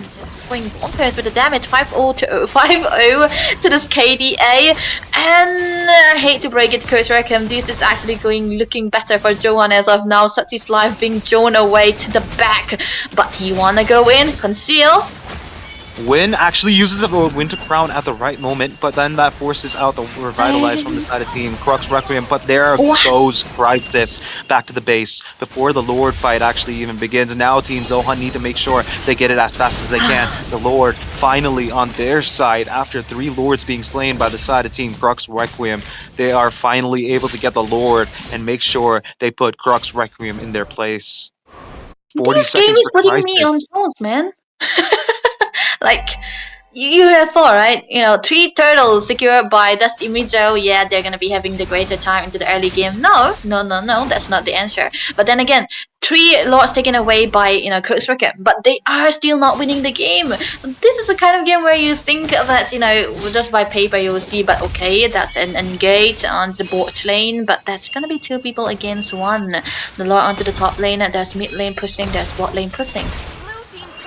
I mean, there's not much happening right now. Win is actually getting the conditioning done well in the bot lane, but Such Is Life is making sure no push will actually be going unchecked today. Crux Requiem might actually be cornered, but right now they still have the confidence to take all of them out. Prime pushing in on mid lane tier 1 finally after so long. Look at Gamagichi actually taking some punishment for absolutely no reason. That is animal abuse.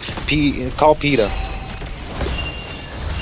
Yeah, that's okay. That's a feather airstrike being popped again, just trying to drone away the members from the side of Crux Requiem so that they will be able to get that one inhibitor. Not the inhibitor, the first tier mid lane tower. But yeah, full build almost her oldest teams. That's one but that's gonna be immortalities everywhere we're gonna be seeing, but not under the hands of Prime just yet. He's not in a vicinity for the side of Crux Requiem, and he's not being able to fall down to be taken down again. That's a lot of turrets being falling down. Look at that. Feather airstrike connecting on every single one of the members of Teams Crux Requiem, but they are still alive. The Revitalize actually keeps them in place. They make sure that they can't actually just go back to the base and allow Team Zohan to actually have any advantages anymore. They got to make sure they actually put the good plays in and, well, not risk anything as much.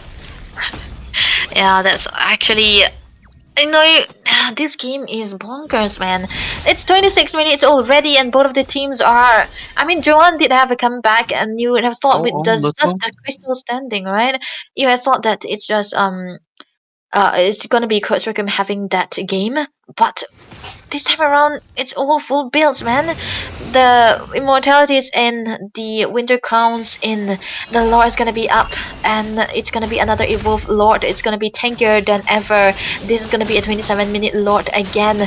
Both of the teams are trying to get ready for this, but Zohan are eventually looking like they have a better setup, but also a clean coming in from Crux Requiem, just trying to set up a long lane onto the bottom lane by Such Is Life, but never mind. Look at that. Oh, I think Crux Requiem are actually trying to take this Lord. AOG connecting on nobody, but look at that. Fredrin's ultimate bomb just takes the turtle, but no, it's Farsa that actually gets it. Farsa tries to escape with a bird form, but there goes CC right behind her. Just to die, end up being taken now. Oh, Such Is Life is also down. No way, Prime is actually going insane. He's on his Prime. Ruby Crisis is also going to go down, and that's going to be a free pressure applied on, Crux Requiem. They have no chance of winning this. They have no chance of defending this. It's just Eden and Gata Kacha, who is, of course, pro Papi Shrek. And Papi Shrek will also go down. That is the most saddest thing that I've seen. Eden also taking a bunch of damage, magic damage, especially from that Chrono Magic Cat. I don't know how that actually adds up, but that cat is just going on fire right now. Yeah, on fire it is, but you look at that, man. That's 1 minute when that timers as well. Look at that, the damage coming through from the first already. This is basically gonna be an end, but look at the Lord stopping up onto the top lane. That is the power set up by Crux Reckon, just, trying to clear out those minions, but still the minions will be merging into the mid lane. There's gonna be some, but yeah, that's gonna be the Zephyrs that's being used out, and there we go. Crux Reckon will not be able to get the game, even though they had the snowball. Zohan with the comeback, mainly onto the hands of Mr. Prime, onto his comfort hero. The first pick Harriet did make the work, and I think this is going to be the start of the domination coming through for their mentality as well. Look at that, Crux. 907 onto a Harris, full build, no defense. I can't actually believe this at all because, well, it's finally over, guys. It's Yeah, over. it's over. Yay. Okay, jokes aside, I'll be very honest with you. This gentleman's game was a very, very patient one, and it was testing my patience a lot. And I was True. absolutely drained after seeing these guys make sure that no single bit of their movements were useless. But then again, only one winner can actually be there, and that's going to be Team Zohunt. They've proven time and time again that they deserve to be in every top leaderboard, and this is exactly why. Ah man, I would say that game was so fun. I'm actually hyped up. Standing. It was keeping me on toes for most of the time. 2 times Crux had a chance to end the game, but 2 times Zohan were able to defend it so flawlessly. That was so amazing to say the least. But then again, there's a lot of damage onto the hands of the Harriet already. He did lose out onto the lane, just because of the pressure coming out from the mid trios from the side of Coach Rickham. He didn't fall down even once. This is what he's gathering here. 42% damage, which means 1800k. Oh, this is such a lot of damage we can see. He is the one dealing the main source of damage, and it's just his team doing all the sets, doing all the control, and they were playing for him, and they played it right. They know that Prime will be their win condition. Prime will be their main hero in this game when things were looking bleak. He got the Holy Crystal, he got the Divine Glyph, and he was melting down anyone and everyone.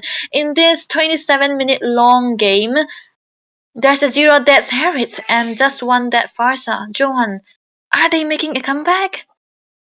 Oh, they definitely look like they are because obviously, Zohan just completely shredded Team Crux Requiem in the late game. Obviously, we know what happened. We all saw that Crux Requiem made a slight bit of a mistake every time they actually got a kill, and that's getting the confidence up. They made that simple mistake, and every single time, instead of focusing on the kill box, they actually independently went on to actually engage on the enemies, especially if a Farsa's Feathered Airstrike was actually procced.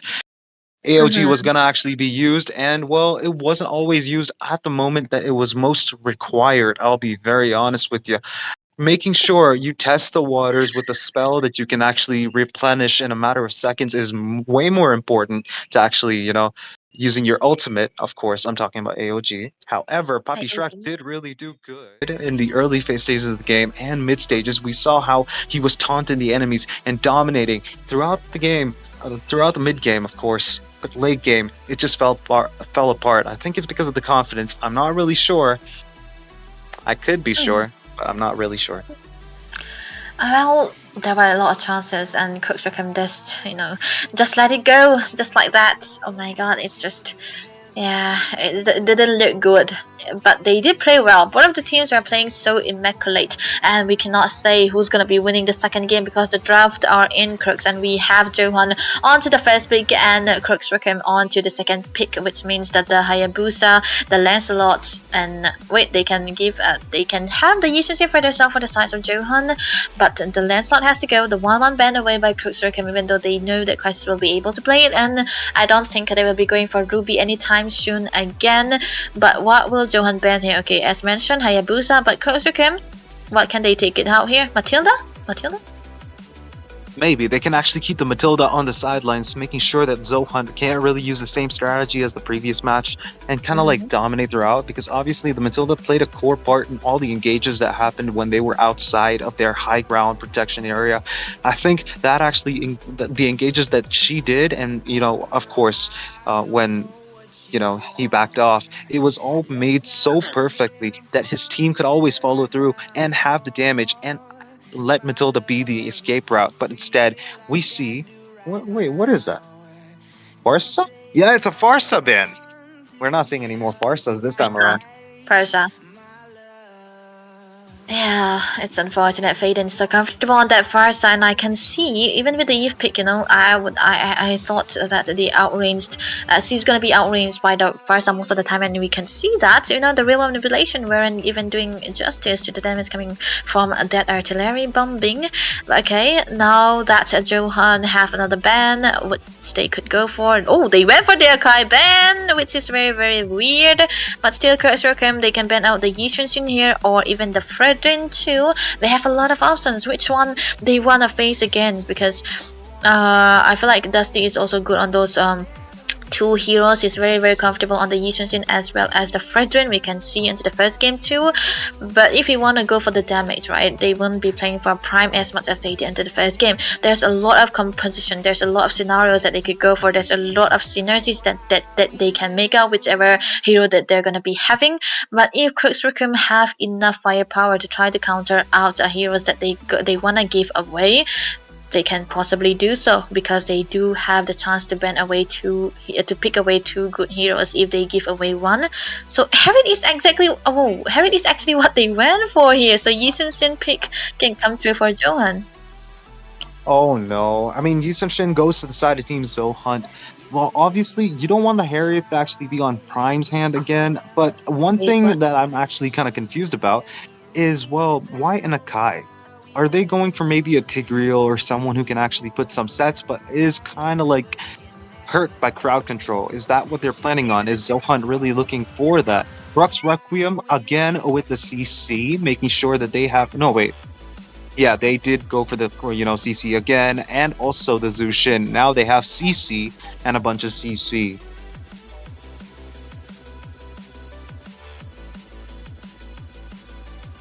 Team Zohan CCs together in one place again. Okay.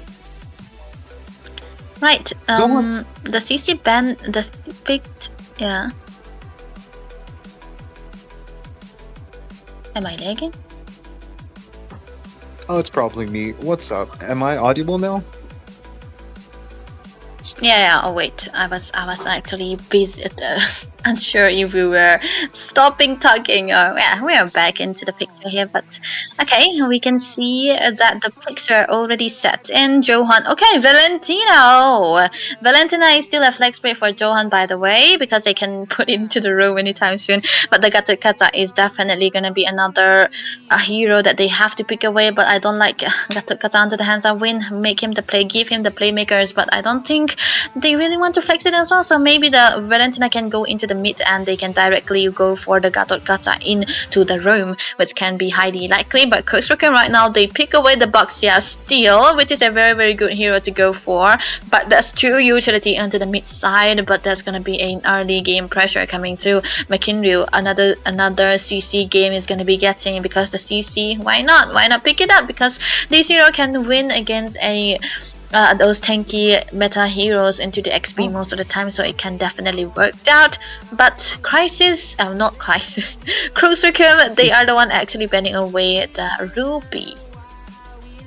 Man, I mean, Zohan really did well with the Matilda, and they decide to actually take out the Matilda themselves. And Crux Requiem is actually going to take out the Ruby. I'm kind of confused as to why they're banning the heroes that they had in the previous match, but I think they know the power and the power spike and the strength level of both of these heroes, so that they don't want either of the enemy teams taking advantage of that, obviously. But with Baxia, you're really pairing up the Zushin and CC. That's enough damage, I'd honestly say, to take out maybe the Yishunshin, or not even. I don't think the Gato Catcher will be taken out that easily, but most squishies would be easy targets.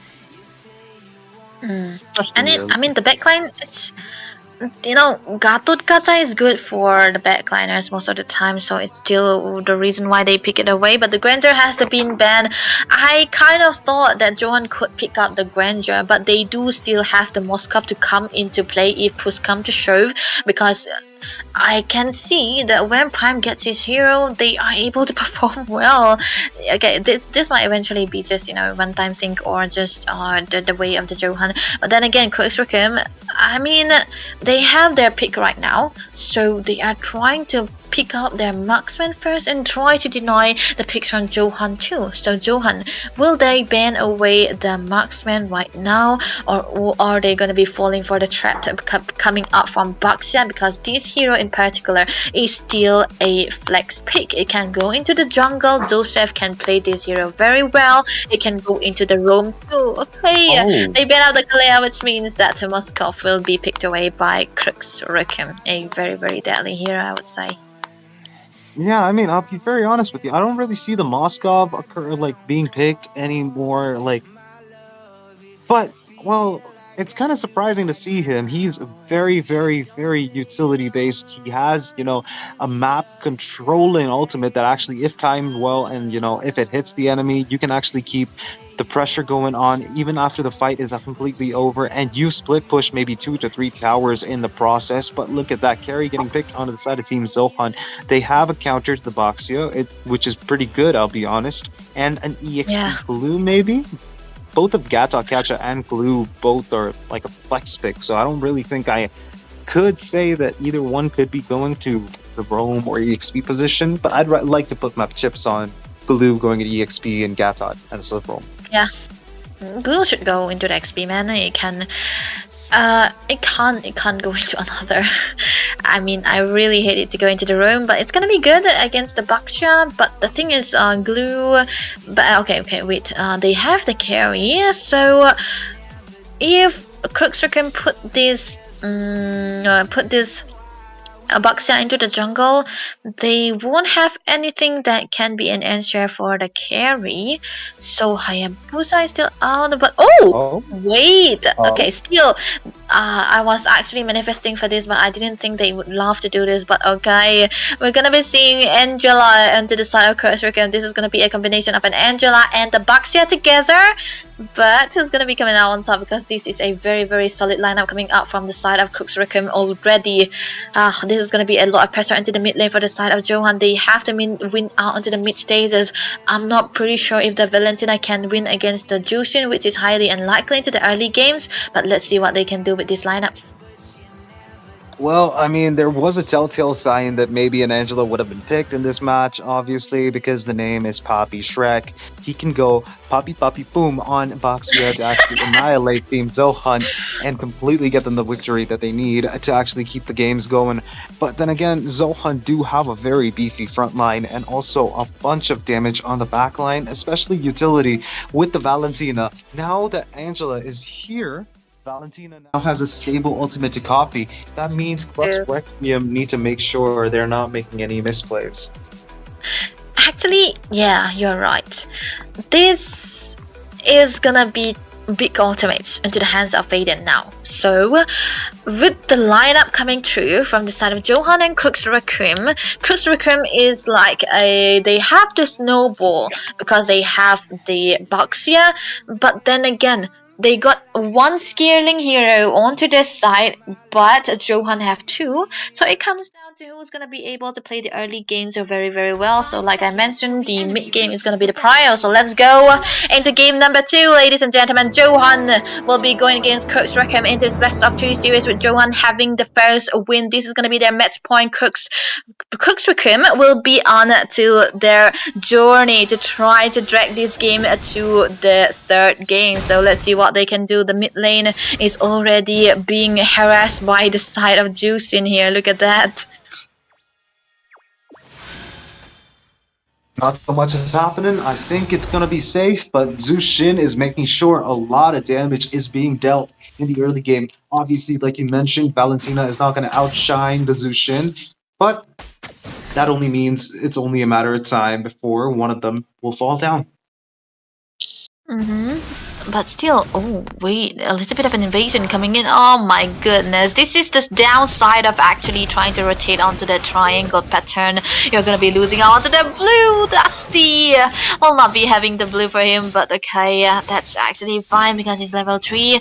But then again, this is gonna be giving them the early game lead for the side of Satsy's life with the retribution that he have, but onto the goal lane as well. Okay, mid lane, there's a lot of pressure.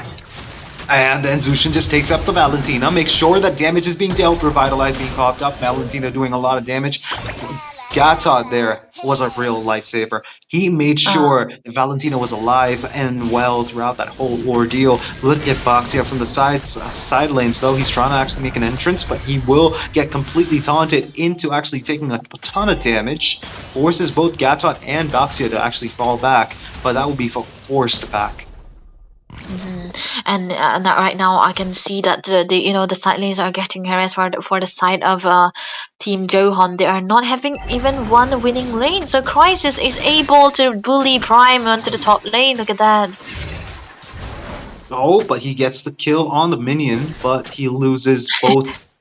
He loses both the melee and range minion. Yes, that's I don't know exactly what it's called, but I call it range minion. So the range minion, he does not get both of them. He will be falling back on the farm though, but Glue trying to do some damage on the turtle, but he's not doing much. I think he's just doing it just assert some dominance. Zohunt is actually going in for an engage. I think the taunt in and the Mountain Shocker will secure the kill on CC. Angela in the mat spot forces the flicker out. Zushin's ultimate also being forced out. Look at the Revitalize keeping their team alive. Zohunt though will get the Spear of Destruction, handle destruction onto them. The Spear of Misery connecting on a Prime allows Eden to get the kill on Prime, which was a very, very crucial kill right now in this stage of the game because now Team Zohan have the advantage to take the turtle. Glue is in a peculiar situation. He's used the grab, and now he's being grabbed on by Angela and also Zushin. He will be pulled back. He will be low on HP. AOG does not connect. He does connect onto the Angela, the concussive blast, and also all the damage. But holy crap! That Spear of Misery keeps Angela alive. Oh, yeah, and it's Such As Life is going to be the one who gets the turtle, not Isun Shin. Dusty Mizo was caught lacking. Yeah, he got caught lacking, man. What were you doing? But yeah, never mind. Because I feel like this is such a long fight coming in onto the mid lane as well. So Baxia was like, "Such His Life." This meant that you just try to fight and get them distracted, and I'll just get the turtle into the meantime too. But the top lane is gonna be onto the focus. Why does Dimijo here trying to look for something? But Crisis here as of now, he have one kill, which he landed with the Ace OD, trying to have that lead, but the little bit of a farm coming through for him, he's been able to freeze out onto the minions as well, so he did have a little bit of a 500-300 goal lead, which might eventually be in time. Okay, AOG connecting and destroying Poppy Shrek. He is down for the count. That was not the best situation to actually put yourself in, especially before a team fight. Boxia looking in for engage. Stuns, but will Revitalize save them. Dusty Mizo will fall down even with the Revitalize, and that will be more damage on Gatot. Gacha will be taken out by Crisis, who already took him out with a Spear of Destruction once, and now for the second time. The second Mid time. lane, I think something's happening. Something's cooked in. CC, he will be alive. And I think Valentina and Glue were trying to actually put some pressure on him. Not much happening though. He's still alive and well. He's still alive and well, but that's gonna be the best case scenario for them. But okay, Dusty Mizo. Oh, the pressure is real. Crux Requiem are putting up all the pressure they can, especially after the humiliating loss last match. Angela's ultimate, the Heart Guard, will keep them alive. AOG connects onto 2 people, but Angela too is another target over there. But what was that? Valentina Steel ultimate that was the most confusing ultimate that I've actually seen anyone copy. Maybe just for a flicker, you can do that, but I think the grab is doing all the work for them. Boxia though, he's still safe. Angela is still alive, and also Zushin. So Glue can't really engage without thinking twice. Yeah. The thing is, that was a misconception. Okay, never mind. Ton. Oh, I think Such As Life is going to be in trouble? No, I think not. I was actually wrong. Glue is trying to actually engage.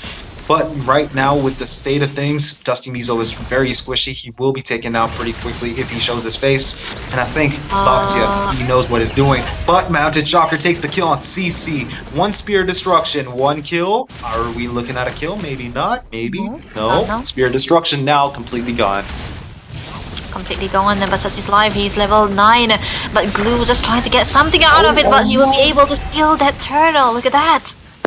Oh no, Baxia just retro-gapped, Dusty Mizo. That was level beautiful, 9. absolutely perfect timed. I'm gonna be honest with you, as the state of things does not look good for Zohan. Are we looking at a third game? Yeah, maybe the third game. Going for no sweep is so bad, but top lane, that's a waste. Ultimate coming through from Prime. He might be trying to look for a little bit of compensation of the loss that they did onto the turtle, but they won't be able to do so. Look at the top lane, maybe. Mountain Shocker reveals positions, or making sure our team Zohan have the advantage, even though they are lacking behind on the farm meter, of course. But nobody wants to actually engage, but instead it's going to be Zohan who will actually engage, taking out Eden before the teamfight even begins. There goes Gatot Kacha taking a bunch of damage, but AOG defensively will keep him alive.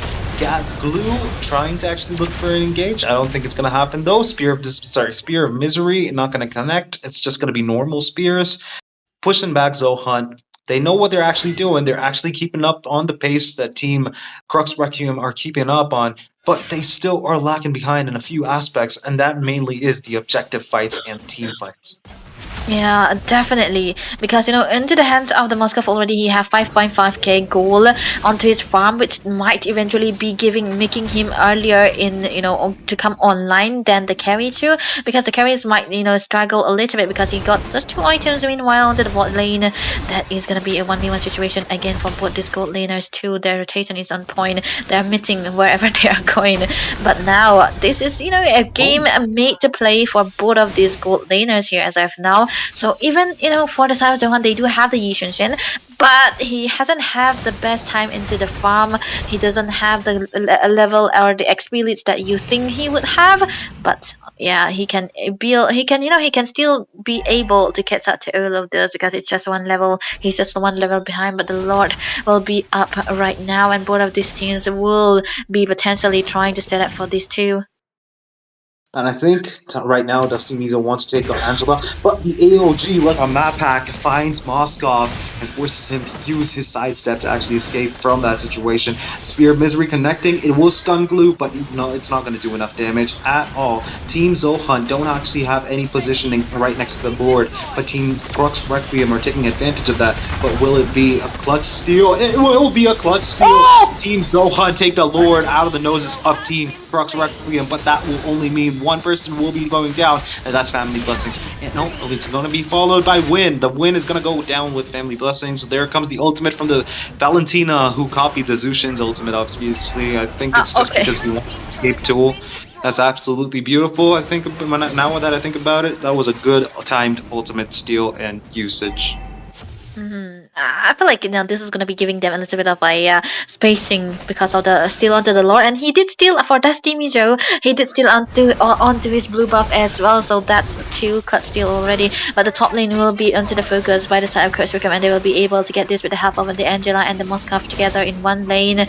But such is life, just being a roly-poly, rolling all over the map, just getting a stun. Oh, he gets taunted too, and that stun from the Valentina is going to force him to go back. He's not going to be applying pressure anytime soon, but look at the bot lane. The Lord might actually just be wasted right now. CC freely just doing all the damage she wants, making sure that the Lord is not going to be healthy enough to actually keep the push going on for the side of Team Zohan. Yeah, this is just stopping them, stopping Crux Requiem, but Win, what is he doing? Glue is engaging inside the tower. Is he actually super? Okay, I'm not going to use the word, but he's absolutely crazy. There comes the AOG connecting Spear of Destruction too. The Spear of Misery stunning Gacha almost missing by a second. But look at Prime taking out Eden in the backside. He will take out. Oh, Such as Life took down Prime. That was a surprising turn of events. Team Zohan have lost most of their power. Powerful characters. They're absolutely in a very bad spot right now. Mid lane tier 2 also being pushed by Crisis, who is putting Team Zohan into a big crisis. Yeah, the Crisis is the name of this game for the side of Johan as of now, just because of the presence of the Crisis. But then again, still, it was a weird entrance coming out from Prime too onto the carry. He cannot play the carry as he used to play the Moskov. So when he went into the backlines just trying to focus onto Eden, he was just trading his life for that, and which was what's more important. His life is more precious than that of a mate onto the opponent's side. So that was a weird trade, but still, nonetheless, they will be able to have a comeback because he's got 3 items already built up and started side into the hands of the Valentina as well. But there's a lot of damage already for the hands of Crux too.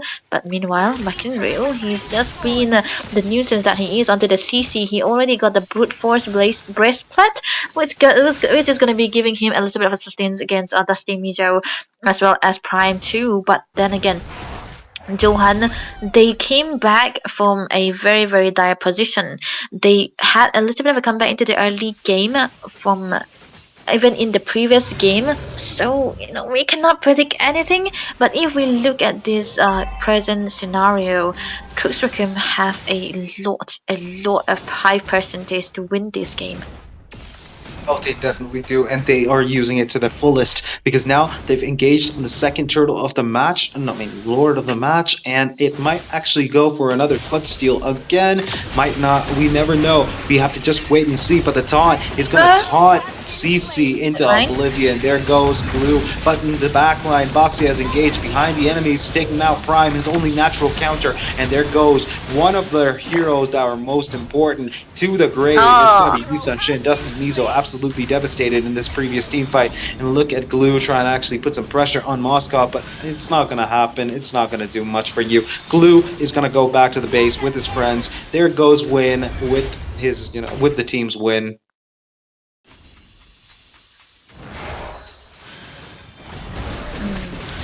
Yeah, this is actually bad. So bad for Zohan as of now. That was, I saw the Traceless coming out from Dusty Mizo right there. He wasn't able to dash through that wall, which made him a little bit, unsafe. So he wasn't able to survive from that. But right now, Crux they are looking so much into a good position, and you would have thought that a carry in this scenario would be able to take down the Baxia. But what can you do against a Baxia with the help of a hard guard coming out from Angela? You cannot exactly burst him down, and he was actually the one getting bursted with the presence of the blade armor into the hands of Sati's life as well. But now the Lord is marching in to the mid lane again, and this is looking dire. This time around, Crux they have a proper marksman who can be a perfect hero to try to go for those engages, to try to go the damage onto the turrets. Oh, and I think Such Is Life is actually looking forward for one, but he will stop because a minion just spawned right in front of him. Crisis has the range from the Malefic gun, now actually is taking advantage of the power spike that he just got, and I think Team Zohan is in big trouble. AOG connecting onto one person, but the Heart Guard is there to save the day. Almost kill. Oh no, Prime is down, and also Family Blessings. But instead, Team Zohan take the advantage of that whole team fight to take down CC, but that's not going to be enough to actually save the game for you. Crisis is absolutely going bonkers with the Spear of Destruction, connects, and that will be a Heart Guard save. End game. Valentina also going down. Faden is not going to do much. Well, when he's dead, because obviously the game is now over. The game is definitely over. Yeah, Moskov is definitely the answer to the game style coming through from the side of Crux Requiem. Maybe they will be prioritizing onto the Moskov. This is actually also the reason why I was thinking maybe Johan could ban out onto the Moskov, which they didn't. They respected the Kalea instead. But yeah, still it works. It works. But yeah, Prime can get something of a hero that he's more comfortable on, that can make him eventually do what his potential can give him to do. So this time around, Crux will be able to cut back with those much of damage coming through from already older members. Who would have thought that the Puppy Shrek on Angela would work. So maybe this is incident here we weren't so used to seeing. But there's a lot of damage onto the hands of Fate and onto that Valentina, which is very shocking to say the least. I would have thought that it will be a Valentina who's playing for the team, a Valentina who's playing as a utility, but still it did not work it out in the end. But Crisis, the MVP after the 0, he's not been taken out even once because there's no one who can dive into the backlines that can be the threat to him, that can stop him down, and there's nothing even Win can do to stop him from those damages. 30% damage, he's already gotten all the damages that he required, even the Malefic gun, and there was a lot of ways that he could deal out the damage onto the frontliners, onto the backliners on the side of Zohan, and they could not respond to all of these. Oh, definitely not, because Crisis absolutely destroyed, demolished every little tower and every line of defense that Team Zohan had that was left for their high ground victory, their high ground all stakes battle. They did not have any defense, and that only means they were going to lose eventually. When the moment you see that Crisis is absolutely going to use the Spear of Destruction, you move aside, or you ask the wind to just push it a little bit aside so that you can actually just miss, sorry, it can miss you, and you will be safe. This, yeah, man, that game, as sweet was what Zohan could look for, even for Crux Requiem. So I don't know which position they can actually be in, but it's gonna be very bad. It's gonna be so bad onto their standings. So this might affect their playoff dreams. They might eventually not be able to go into the playoffs too. But yeah, nevertheless, they can be. We can decide if we can go for those the third match who's gonna be winning out, because the one who's gonna be winning out will be having the better chance, because the one whoever loses this game is a no playoff game. So it was dire for both of these two teams to have that momentum, to have that clean sweep to make life easier. But no. Zohan doesn't have that, because Crux Requiem, they pull out their Angela Puppy Strike onto the Angela, and of course Joseph onto the Baxia as well. So maybe we might eventually see a Baxia being banned away by Zohan, because onto the first game they did ban it away, but yeah, they forgot to ban it into the second game when they were using the Yi Sun. And you would have thought on paper the Yi Sun actually does pretty well against the assassins, but not the assassin, I mean the utilities. But early game loss onto that blue buff. That was also the start of that stop of that snowball. Oh, definitely. This is the first time that I've seen a Yisun Shin fall back on farm. It was not looking good for him, even in the early game, and throughout the mid stages of the game and the late game. It all ended up with an absolute shocker because, pun intended, his ultimate was named Mountain Shocker. He got the Not a vision, but stalker. Yeah. Team Crux Requiem absolutely made sure any bit of information that Team Zohunt had, they can use it against them, and completely turned it around. Every single team fight, Crisis aside, they were so coordinated and made absolute surety that no effort from Zohan is going to be unnoticed, and they completely turned everything around. It was beautiful to watch. It was beautiful. The frontliners doesn't die, and that means that the backliners will be happily dealing the damage onto the back from the back side. So now let's see what these two teams can bring out onto the table for us, because Zohan versus Crux Requiem is looking more dramatic than Imagine. This is a good gameplay coming out from both of these teams, and I'm looking forward to this third match. So let's see. Crux Requiem, they have the first pick again. The Yi Sun has been 100% picked away by both these teams. So let's see this time around if it will eventually be banned away or getting countered upon. The Jushin, though, it has to go. Oh, Zushin though has to go. I definitely agree with you. But Yisun Shin looks like a bad omen for whichever team picks him. I'll be very honest with you. The first match with True. Requiem and the second match with Zohan, a bad omen indeed. This hero does not need to be picked right now, because I think both the teams know how to counter that hero completely, but not the same for a hero like Lancelot, who is completely,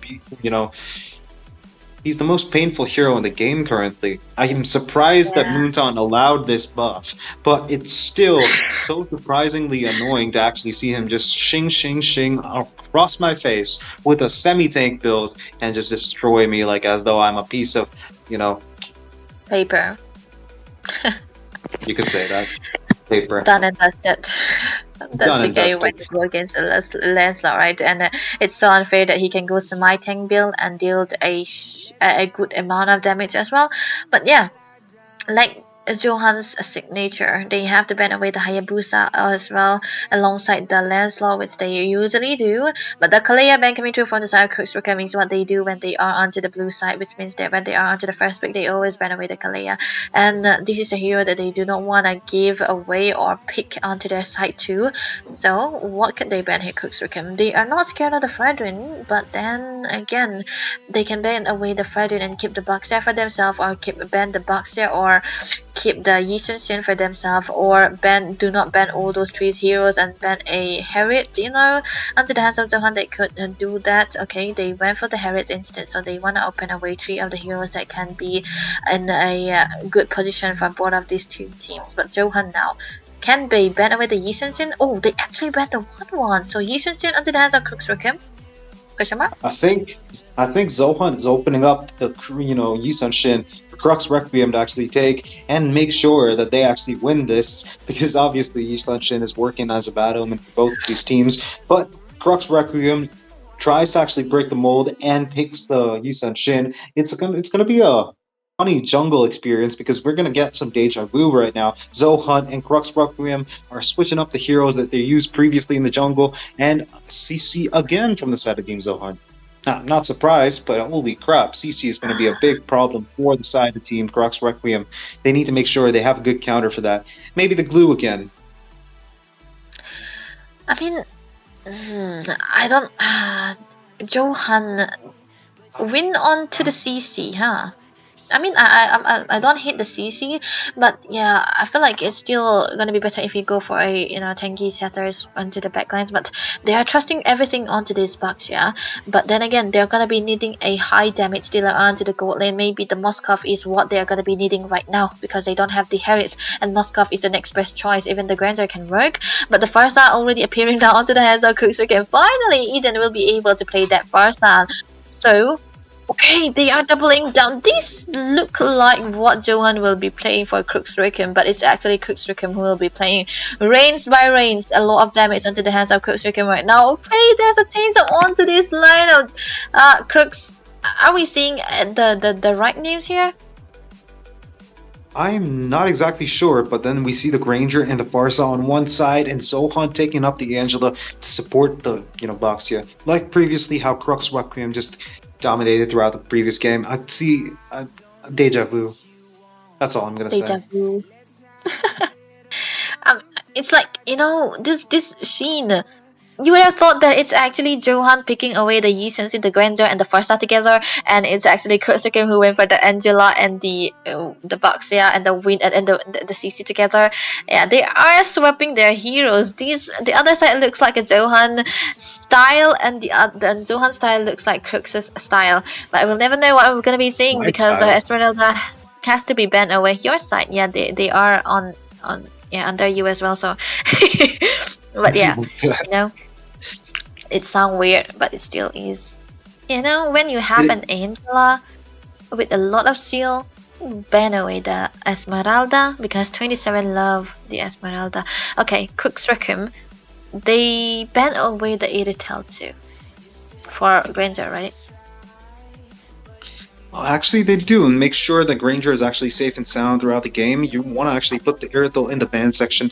Noting that 1-1 is already there, I don't think there's any more heroes that can actually provide that set pressure, except maybe the Moskov. Oh, by the time I said it, Moskov gets banned off, and Gato Kacha, reasonable ban, obviously. We've seen it in 2 games. We're tired of you. I love what Crux Rookham is doing, man. I really, really love it. They know who to target now. They were trying to target Dusty Mijo, of course, but nah, it was actually Prime that they should focus on, and banning away 3 marksmen and taking away his 1 marksman. This is actually good, because what will Zohan pick now? Bruno is the only option. And Bruno is the second best thing that Prime usually goes for when he's been stopped like this. But Claude! What?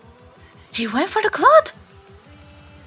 I'm as surprised as you. I'm not actually just looking at a Claude right now, am I? Yeah, it's the Blazing Duet guy. It's the man with the monkey, guys. The man with the monkey. He has a Man monkey with the and he monkey. has a gun. Yeah. You don't give a monkey a gun, you don't give a monkey a knife. Yeah. But this guy does not listen to the norms. He's gonna pick. Well, Prime is gonna pick Claude, the guy with a monkey, and the monkey has a gun. I'll just repeat myself. Yeah.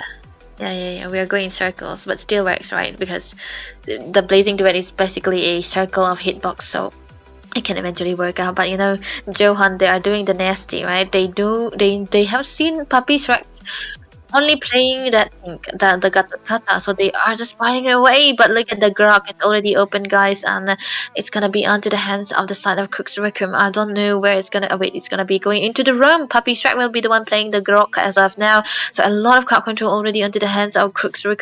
They have a lot of mobility, they have a lot of backline divers and a lot of damage as well, with the Lapu Lapu being present. Angela is not gonna be having the best of time, but now their mate, what is gonna be the mate? They need a damage mate. Faden, what are you gonna play? Valentina again? It does look cool, but not in this scenario. Okay, Selena is doing for a do or die, the last chance, the last shot. This is gonna be the last shot that they have to go for. So let's see if it's gonna be working out.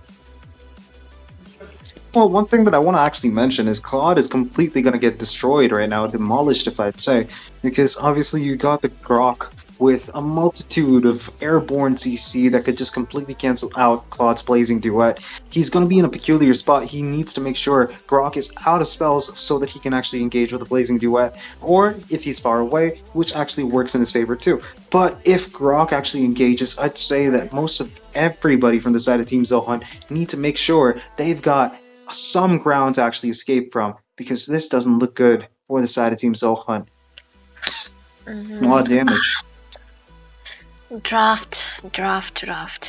This is so good for Crux to wreck him, but the thing is, if played the cards right for the side of Zohan, they will be able to do so. But I hate it when Zohan does this. They just pick one tanky member, tanky jungle, and they go for whole damage roam, XP, mid lane. They go like this, but it can really work out if they play the early game very, very well. They do not want to have this Yi Sin going rampant like he did into the first game. Even though they won that game, it didn't look really good into the early stages of this game. So yeah, this time around, Zohan, they want to scale for this Clot. So the early game is gonna be a must for them to have the lead. Meanwhile, for Crux, they will be able to scale up without any problem, even with the loss of this turtle.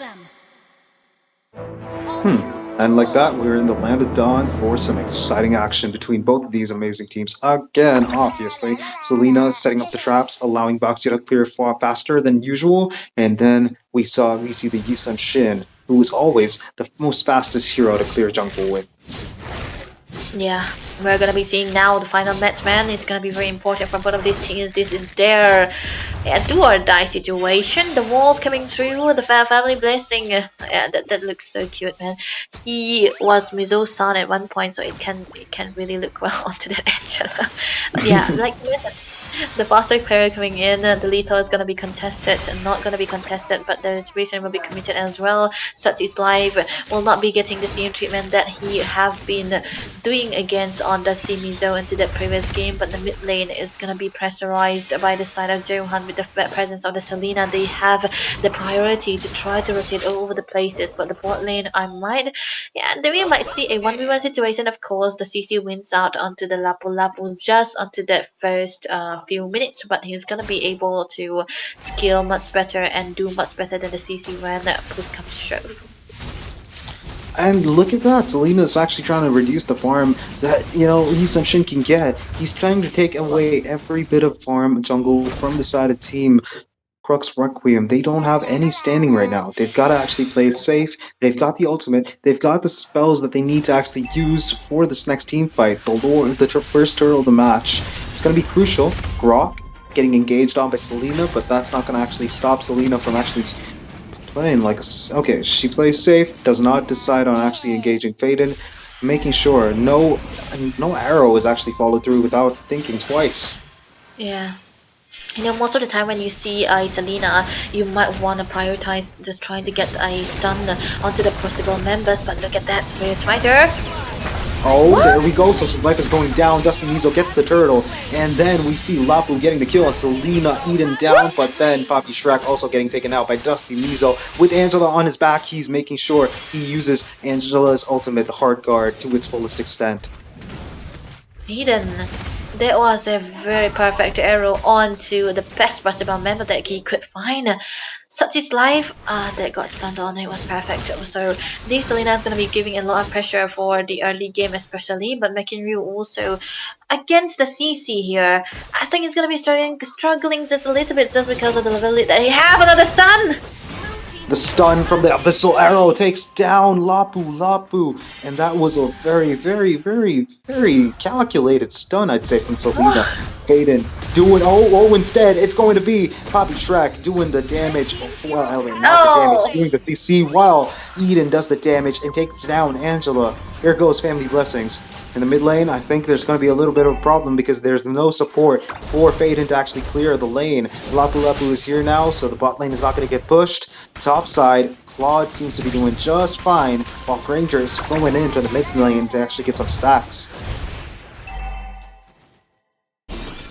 Yeah, this is, you know, whenever you see a Claude into the gold lane, right, it's definitely a dead lane. There's no trade whatsoever, but mid lane of Faden able to dance away. Eden, what is he cooking onto this hero? He was able to get that much, but unfortunate. He was able to survive the death. Did you just see that? I think that was the most 1000 IQ things that I've seen all day. Eden used the ultimate, and then Faden used his Abyssal Arrow to stop the Feather Airstrike from taking him out, and escapes with a little bit of HP. That was absolutely magical. I'm surprised that Faden was able to pull that off in such a stressful situation. Yeah. If he fell, right? If he fell there, it was actually a GG for Zohan.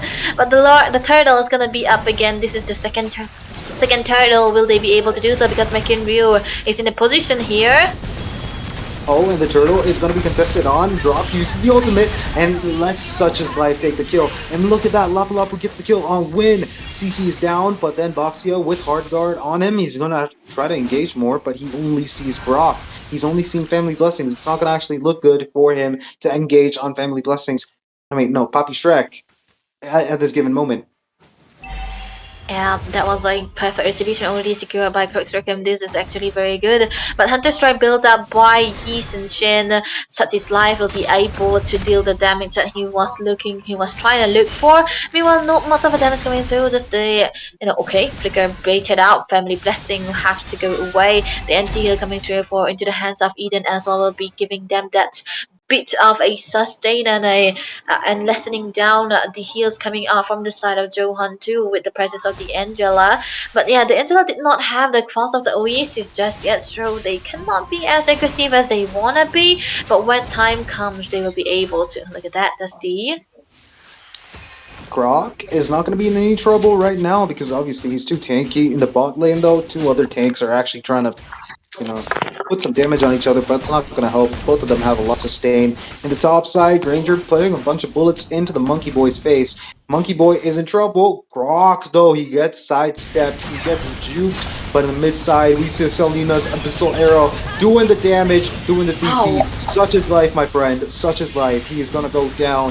Grok, though, he's going to get into trouble. Versus the Flicker. Feather Airstrike from the far side. He's a sitting duck. And that will be another kill. Both Grok and Eden will be taken out. But Crisis gets the kill on Family Blessings. The stun from Lapu. Lapu might actually secure a kill. No, it does not. CC and Boxia both alive. And I think in the mid side, I think Selena was trying to look in for a kill on Crisis. Not happening though. Yeah. He's too tanky. No, I mean, not Crisis. Of course, we see Lapu who's a little too tanky.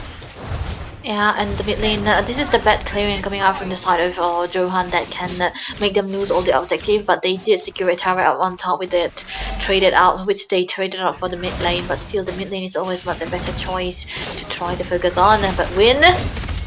Feathered Airstrike, catch and win, but forces him to go back instead. Feathered Airstrike is not going to be available for a few more minutes, but Hard Guard is. Boxy has engaged on the back line, but Brock's ultimate only delays the inevitable. Crisis down. Angela gets the kill on Crisis, and Oh! thus Mizo secures the kill on the turtle, and that means Zohan got the advantage that they needed. Wow, wow. What is this game, man? Whoever sets the turtle are the one not getting it. And whoever counts for the steal are the ones stealing it. Like, yeah, both of the jungles are funny things, but yeah, it's gonna be a level 10 jungles as of now. The Bucks are actually catching up to a Yi Shunshin, which is very phenomenal at this point. But Prime is able to get all the farms that he's required, level 9 already. I want to see what gold that he already accumulated. So 5.3 clear goal, but still the Granger is gonna be onto the lead. But okay, another engage coming through, not so much, but the turret will be falling down onto the bot side. Fast of Oasis already built up by the side of Zohan for family blessings, so they might eventually try to start up going for that aggression. Even even if Crux might try to go for this damage onto Wintu, he might eventually be able to fall down. But look at the arrow, it's so annoying, man. The Abyssal Arrow just finds its way to Farsa for some reason. That's kind of like scary at this point. Does it have like a homing, missiles? Infrared technology. Is that Abyssal Arrow kind of like that, well, or is he just that good? Crisis though gets the Abyssal Trap right on his face. I think Papi Shrek was a little too far away to actually check the bushes, to scout the bushes to actually make sure the Abyssal Traps are not there. And I think nothing much is gonna happen for now. But Yeah, I for now. think I might be wrong. Boxia engaging, using the retribution, forces Granger to actually go back. Hey, it's actually very funny, right? You roll in trying to get someone, you dodge them, you go away without doing anything. But still, it wasn't the best choice to engage, but look at that. McInryu. Oh, the feather airstrike, but look at that. Oh, Angela's hard guard here for the rescue. And then it's a complete comeback. Win is not here. Win is here to actually. No, he's not there. I mean, Lapu Lapu is, but he's not going to actually be there to take the damage. He's low on HP. He's got to make sure he's not going to be taken out pretty soon because he just used his ultimate. He does not have the resources that he needs to actually engage in a fight. But Abyssal Arrow being shot, no vision on any enemies. That means everyone is onto the top side. And I think Boxia took I think he took that cue very well. He actually got in the engage. Farsa feather airstrike also was baited out. Prime is now free to actually use the blazing duet, but no kills were secured. Grok making sure he's the beefy front line, making sure nobody from the side of Team Zohan can get to his team. But it's surprising at least how Selena got the kill on Lapu Lapu. This will secure the Lord for the side of Team Zohan in this crucial moment.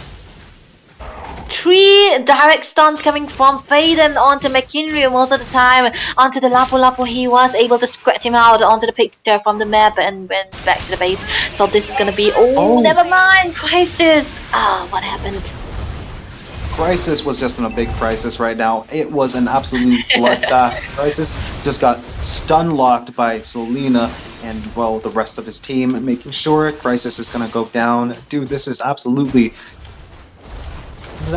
crazy how both of the teams have this much patience. I'm surprised. But look at the Abyssal Arrow finding its mark again. And Boxia and Prime going in behind back lines, doing the damage that was needed to put the pressure going on. Team Zohan are now free to push the mid lane tier 2, and that allows them to break the Holy Shield for now.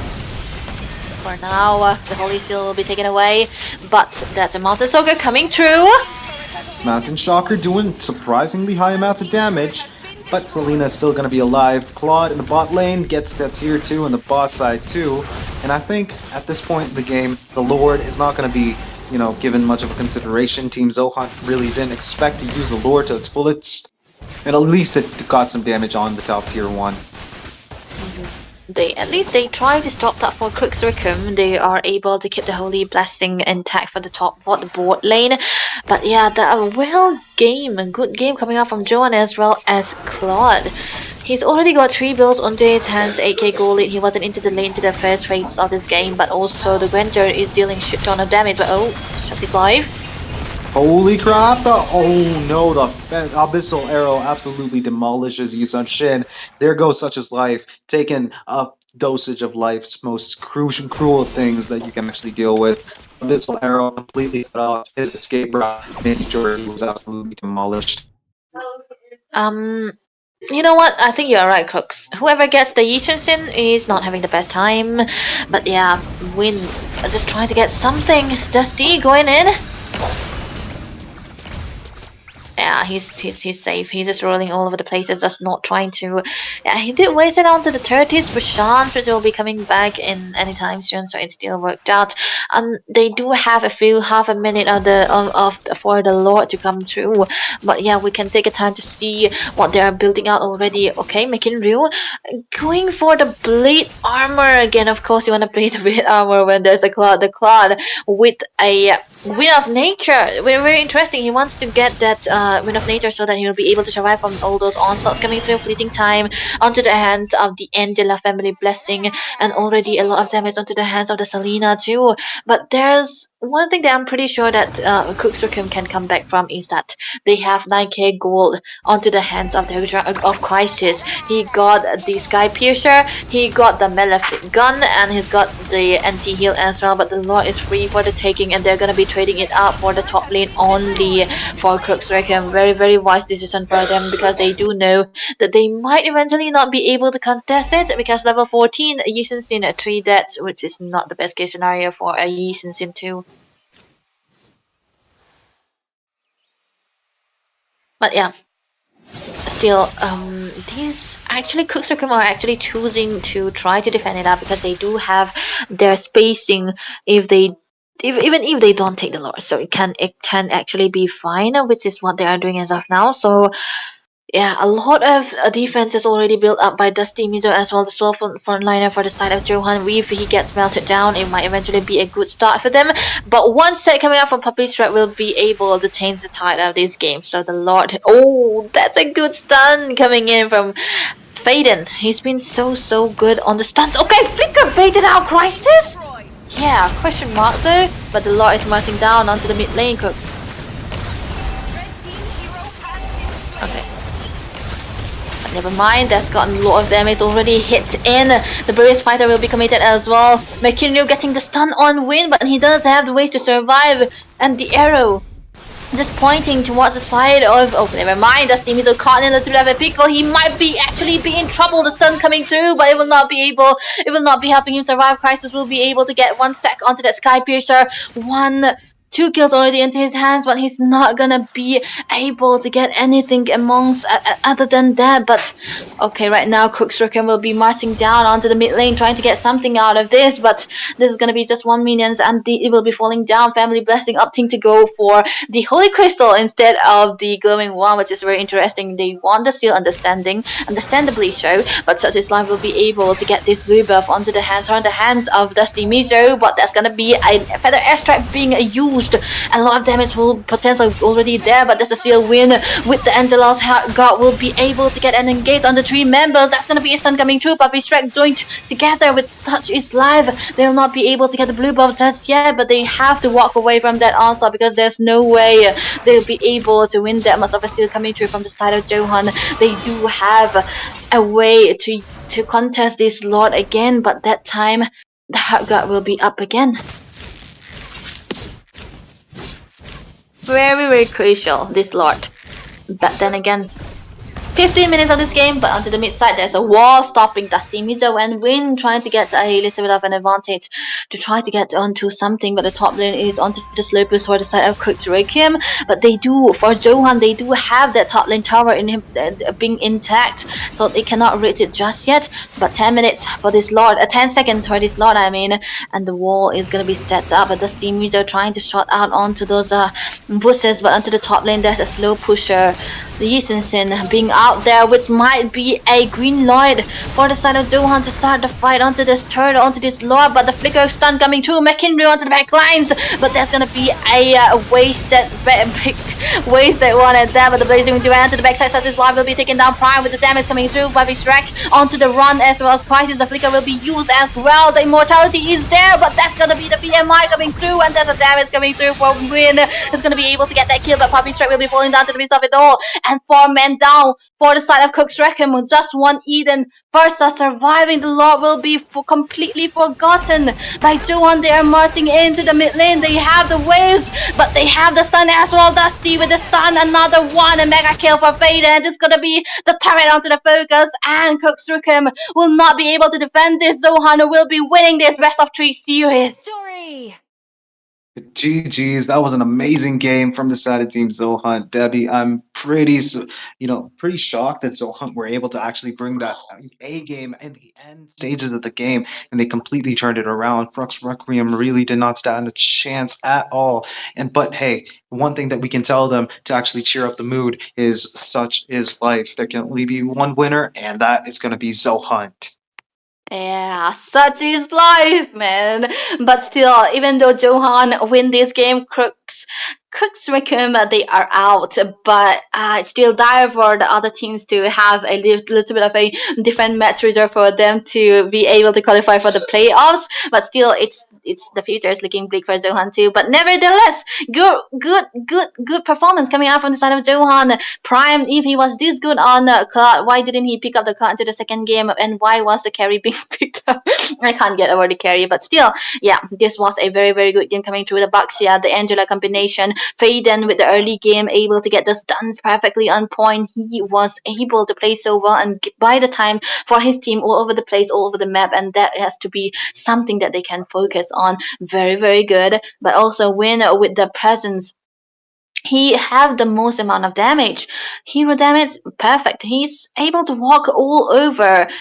Yeah, that's, oh my god, that's just gonna be the better choice that he have went for. I was skeptical about win onto the CC, but he did so well. Nevertheless, Zohan, they win the game. They have the bragging rights, but they are still in a dire position. They did not qualify for the playoffs as yet.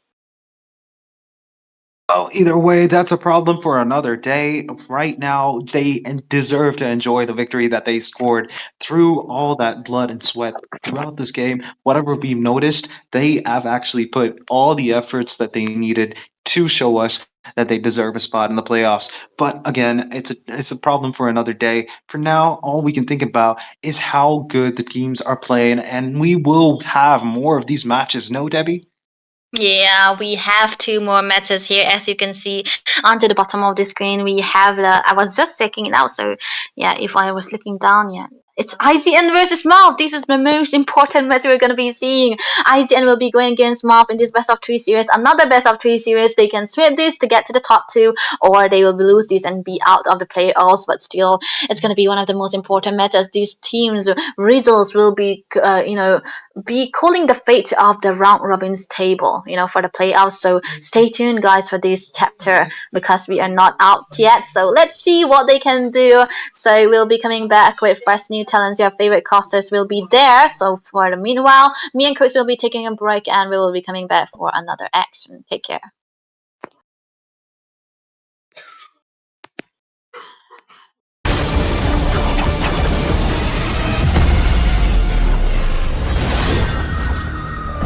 Where is my target? Who served the light while working in the dark?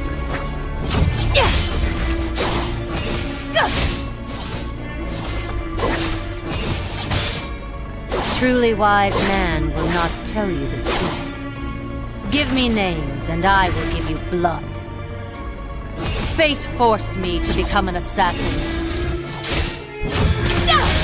One life is just enough. What's the truth?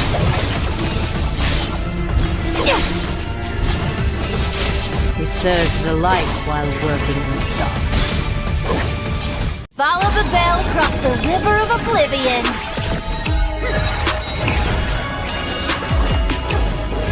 Mercy to shepherd the world, wrath to quell the wicked. Life? Death? I come and go as I please!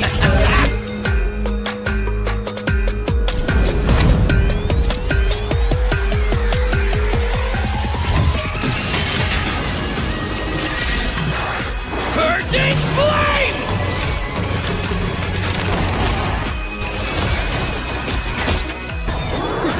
Evil seal in formation! We are one! Wrath descends!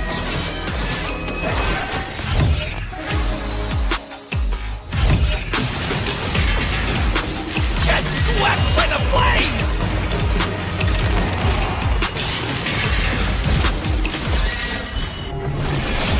I see through your illusion. Silence your grudge. Death will be their enlightenment.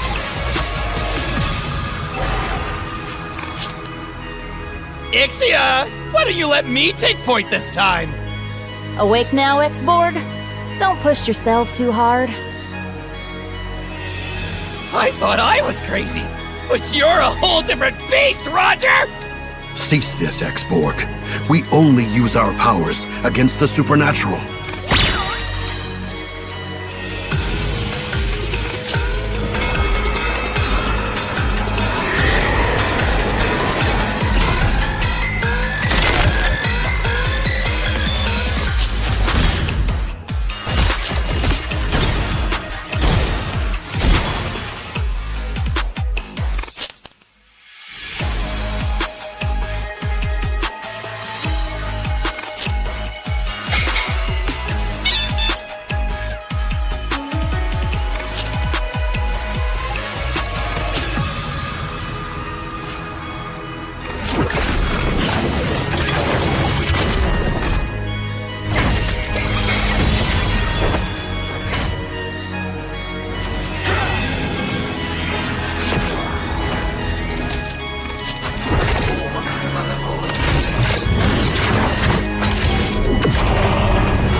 Where is my target? He served the light while working in the dark.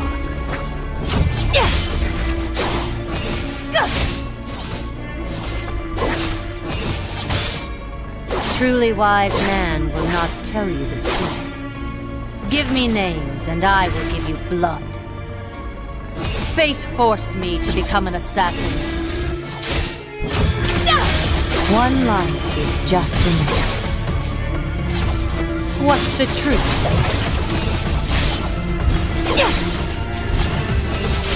He serves the light while working in the dark. Follow the bell across the river of oblivion.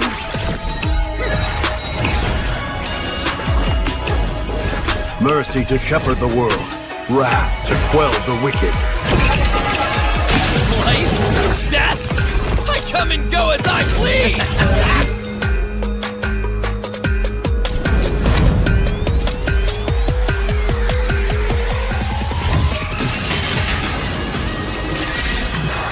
Purging flames!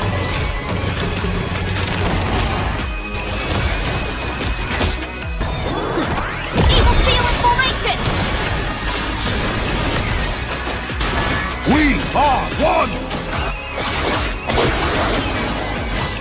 Wrath descends!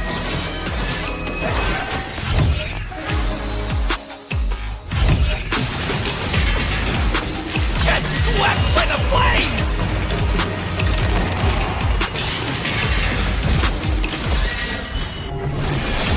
I see through your illusion.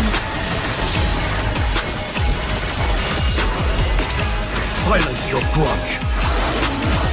Death will be their enlightenment.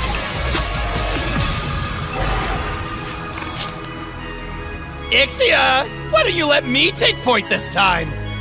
Awake now, X-Borg? Don't push yourself too hard.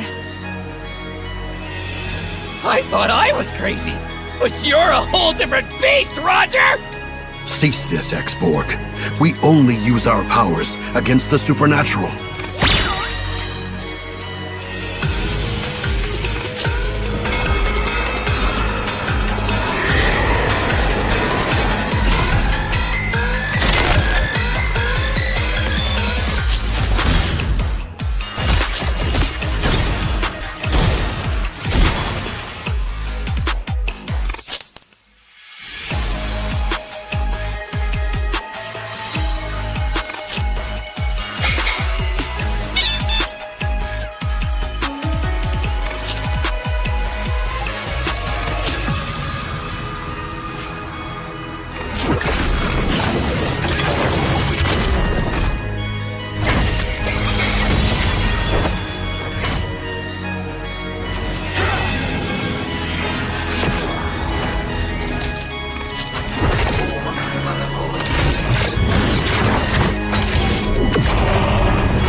Where is my target? Who served the light while working in the dark?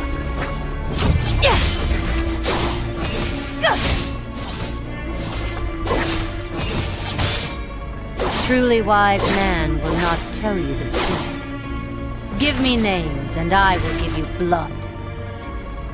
Fate forced me to become an assassin. One life is just enough. What's the truth?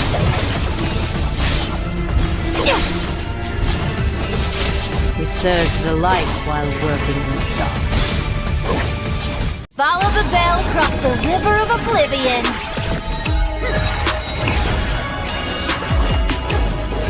Mercy to shepherd the world. Wrath to quell the wicked. Life? Death? I come and go as I please!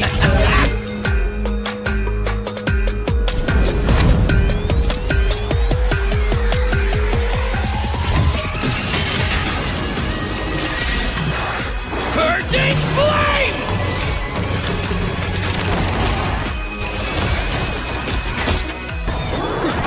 Evil seal in formation! We are one! Wrath descends!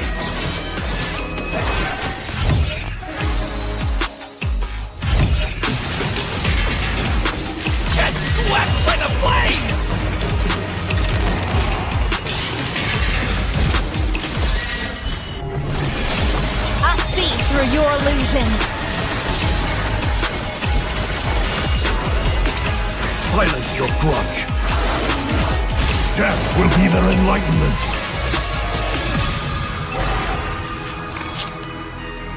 Ixia! Why don't you let me take point this time? Awake now, X-Borg? Don't push yourself too hard. I thought I was crazy, but you're a whole different beast, Roger! Cease this, X-Borg. We only use our powers against the supernatural.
Hello, ladies and gentlemen.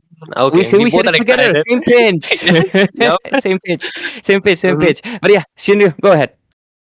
Okay, hello, ladies and gentlemen. Thank you for tuning in at the right place or at the right time, because you know why? Ray's here with his Zohan, of course. I'm just kidding, guys. That is also a true case, though. You know, if you're watching, that is actually happening. Ray is actually here with his Zohan. He might just pop up the 3D model anytime soon, but um, let the yapping be for a little while. But for now, you will be watching Nerd 3.0. This is the final day of the round robin, and guess what? We have two amazing teams battling it for the playoff stakes or the playoff spots, and it's going to be Team IGN taking on against Team MAAF. So Ray, tell us what the standing is. You know, what are the qualification criteria for these teams?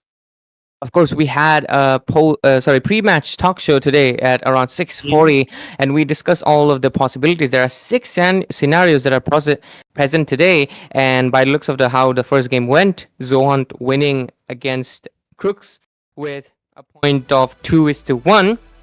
Mhm. We're currently around scenario 4 or scenario 6. So scenario 4 spells good for IGN, and as well as a good scene for Zohunt as well. They can make it to the top 4 if that happens. But the scenario 6 is where MAAF will have a good chance, and a tiebreaker might even happen because the points would be similar to of another team. So obviously, to secure their spot, IGN has to make sure this is a clean sweep, or at least they get a 2-1, basically 3 games. And MAAF, they have to make sure this is a clean sweep if they really want a competition stance. So basically, stakes are a little bit higher for MAAF, because if they lose this first game, it's already basically, even if they win, it's a 2-1. So there are a lot of things at stakes for both of these teams. These teams will actually signify whether Zohunt will qualify or not, because Zohunt is still in the tight spot basically, because they did not get a clean sweep. If they got a clean sweep, they would have gotten enough points. Pretty interesting, isn't it? Even though it's just a difference of 1 point, that 1 point will make the difference. Either you're not in top 4, either you're gonna go for a tiebreaker, or you're in a secure spot. These two teams are right now at risk, and let's see how good they can perform. Of course, IGN was in an undefeated streak, ladies and gentlemen, and it was broken by Sacred Shine. So IGN's momentum might be affected a little bit, because this is the first loss they met yesterday. So hopefully this is not the second one, but at the same time, rooting for MAAF. Let's see what happens in the game tonight. So anyways, the draft has already been done with the ban sections, and both of the teams paying respect to each other. Let's see, Shinryu, what the bans are going to be. The bans are already there, outplaced, right? The 1-1, the Farce, as well as the Garud Kacha being banned from the side of team MAAF, whereas IGN, they will get away or get done with these heroes that are going to be Lancelot, YSS along with the Uranus. But again, this does open up the CC, also the Kadita, but hey, I see a happy man when I can hear him once. So this is Ray for sure, and there goes the pop-up of the Zohan coming right away. So the Zohan being the main mid laner for the side of Team IGN in the first game, they want to get that utility done, and also a lot of mid control at the same time, right? So the draft is really looking pretty different. I would say the side of Team MAAF, they can still go for a utility because they have damage on the EXP lane, whereas Team IGN, they need some more damage onto the mid lane because they have a utility out there. But they actually change it up. They go for the utility instead. Yeah, and the thing is that what was it again? I'm going to be honest with you. The reason they lost to Sacred Shine is because they did not pick Zohan. Sacred Shine picked Zohan on both games. I'm going to tell you guys. I'm going to be honest with you. If you're a top team and you're not picking Zohan, you're going to be losing. It's the Ray's blessing, or maybe call it a curse. Either way. I mean, you can take it as a blessing if you're picking up the Zohan, and you can take it as a curse if you're not picking up the Zohan. So either way, the choice is up to you. But the choices will obviously matter a lot, because this is the first game and it will make a stance. And MAAF is going to be picking up the Kimi, and as well as the Kalia. 3 female heroes. Damn, woman empowerment here. Jokes aside, Kimi against the Zohan, it's a interesting scenario because Kimi has range. She can poke, but at the same time, she can also get easily taken down if the Zohan decides to go on that aggressive end over here, Shinryu. Yeah, I mean, both the drafts have a lot of, I would say, dynamics into them, definitely. But I do see, the poke damage that has been continuous from the side of Team MAAF can be a problem. But the Harlot, believe me or not, if somebody can play it so if somebody can play it like Sanford at that level of expertise, I would say this hero can solely carry the team alone on his back.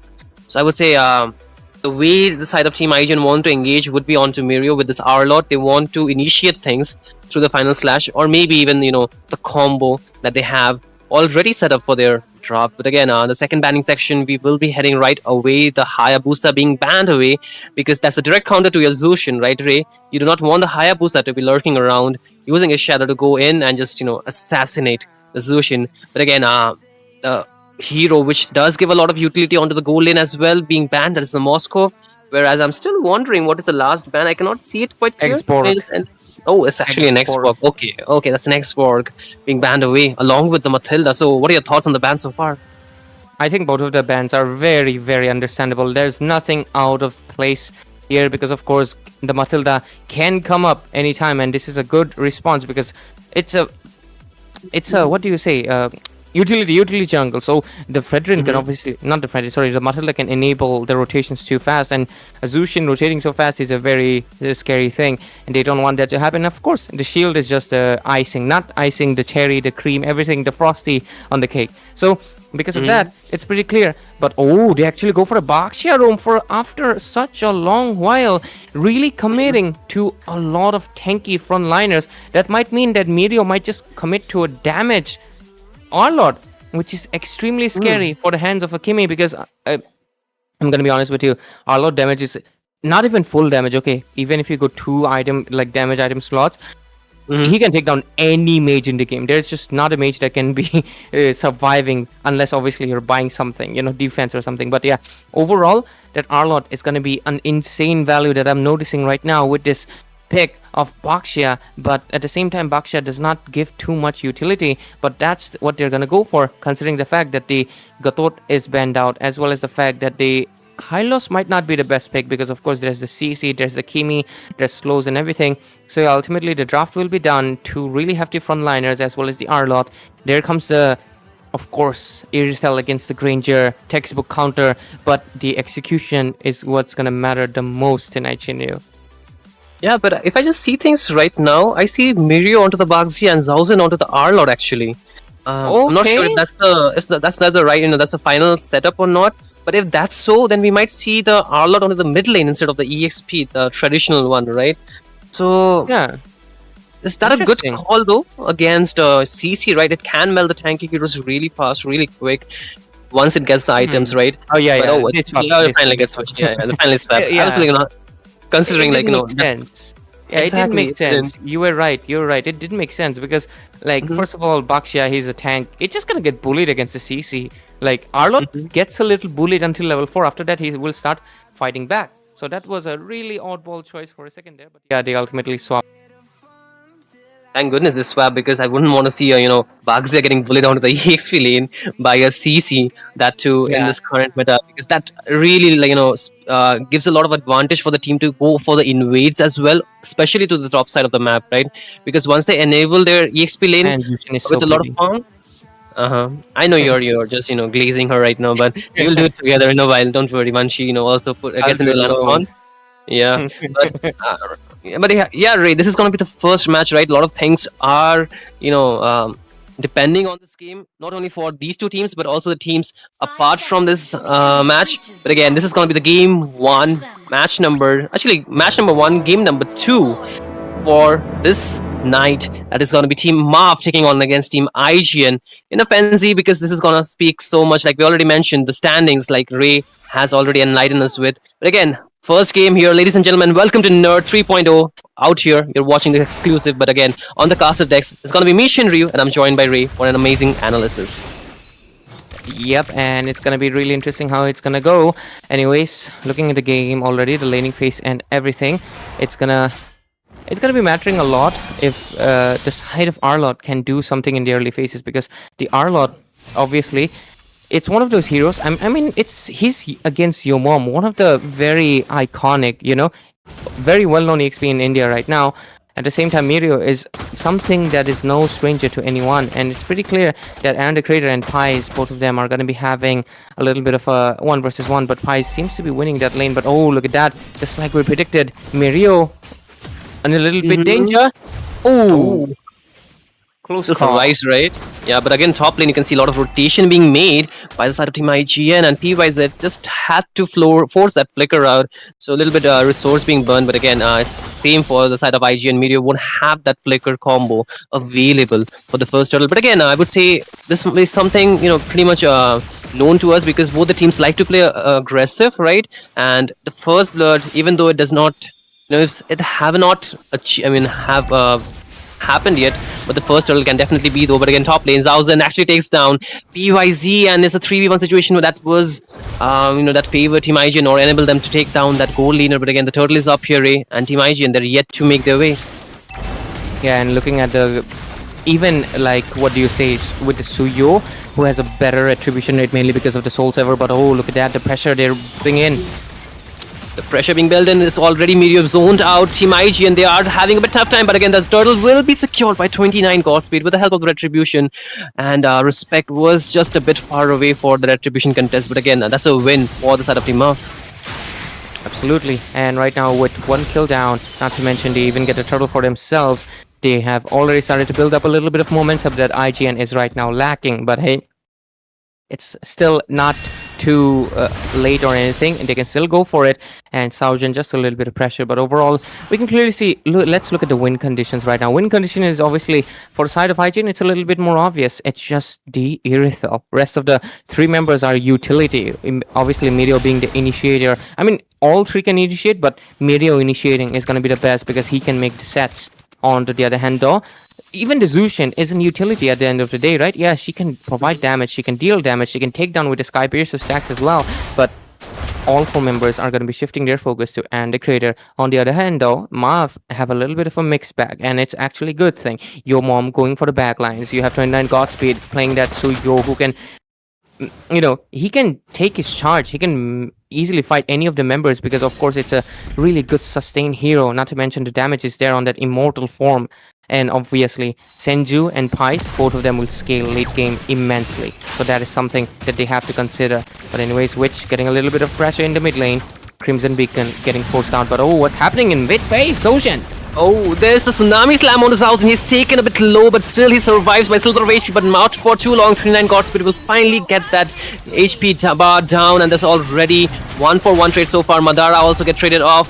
Again, you can see Team IG, and they are on the run, but again, there is Mirio with the final slash, along with the flicker, and gets one member down, so it's gonna be one more kill into the favor of Team IG, and the score stands at 1-for-3 so far. And with it, IGN immediately makes a bounce back and they get 2 kills onto the board. And right now the score sits at 1-3. The goal is slightly favoring them, but they shouldn't get into the higher horses, of course, and make sure they play a little bit defensive, and they're going to be getting the turtle, so the second one will be won out by them. A little bit of tug of war happening into this game. Slight bit of stretched into the left, into the right, but it's all good. Right now, they're going to be most likely going to be focusing into the top lane because look at that. Pies. BYZ once again, this time too, will be just trapped in between 3 members and he gets taken down, but again there's Thousand a bit low, gets spotted out, and there's 2 members already trying to tear in the damage. The arrow does not connect from 29 Godspeed, but it's just a moment, but he still survives for so long, but not until 29 Godspeed decides to take him down to the grave. But again, this is going to be a trade back really quick, 1-for-1 so far. Yeah, it's mainly because the whole reason that I think the Buckshare was picked is just for the Kimmy, because we noticed that 29 Godspeed takes down and the creator just as I speak. Not looking good for IGN, losing out their marksman a little bit in the early game, but it's all good. He doesn't have any bounty, but he does lose out a little bit of uptime into the farm, which that is not a good position to be in either. You better retreat. Can he retreat though? He will get taken down.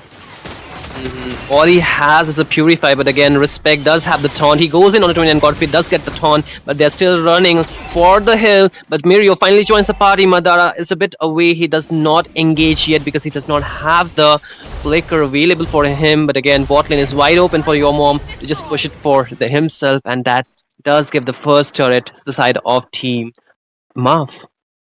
Yeah, and with it, again, MAAF is going to be responding back with a clapback right into the 6 minutes, and there is a pause being requested by either of these teams, most likely just checking if there's any reconnection issues or maybe anything, and hopefully they can get it fixed. But meanwhile we wait, we can clearly see the goal lead is actually quite identical, only 300 goal difference, which is negligible in 6 minutes.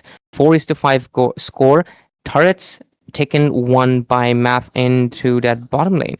So because of that, it really feels like this game can go south for either of these teams, Shinryu. And it's pretty close so far, again, if you talk about it, right? Because you see, both the teams do get some equal trade-offs when they try to go in, when they're trying to fight for the objectives too. They each got 1 turtle.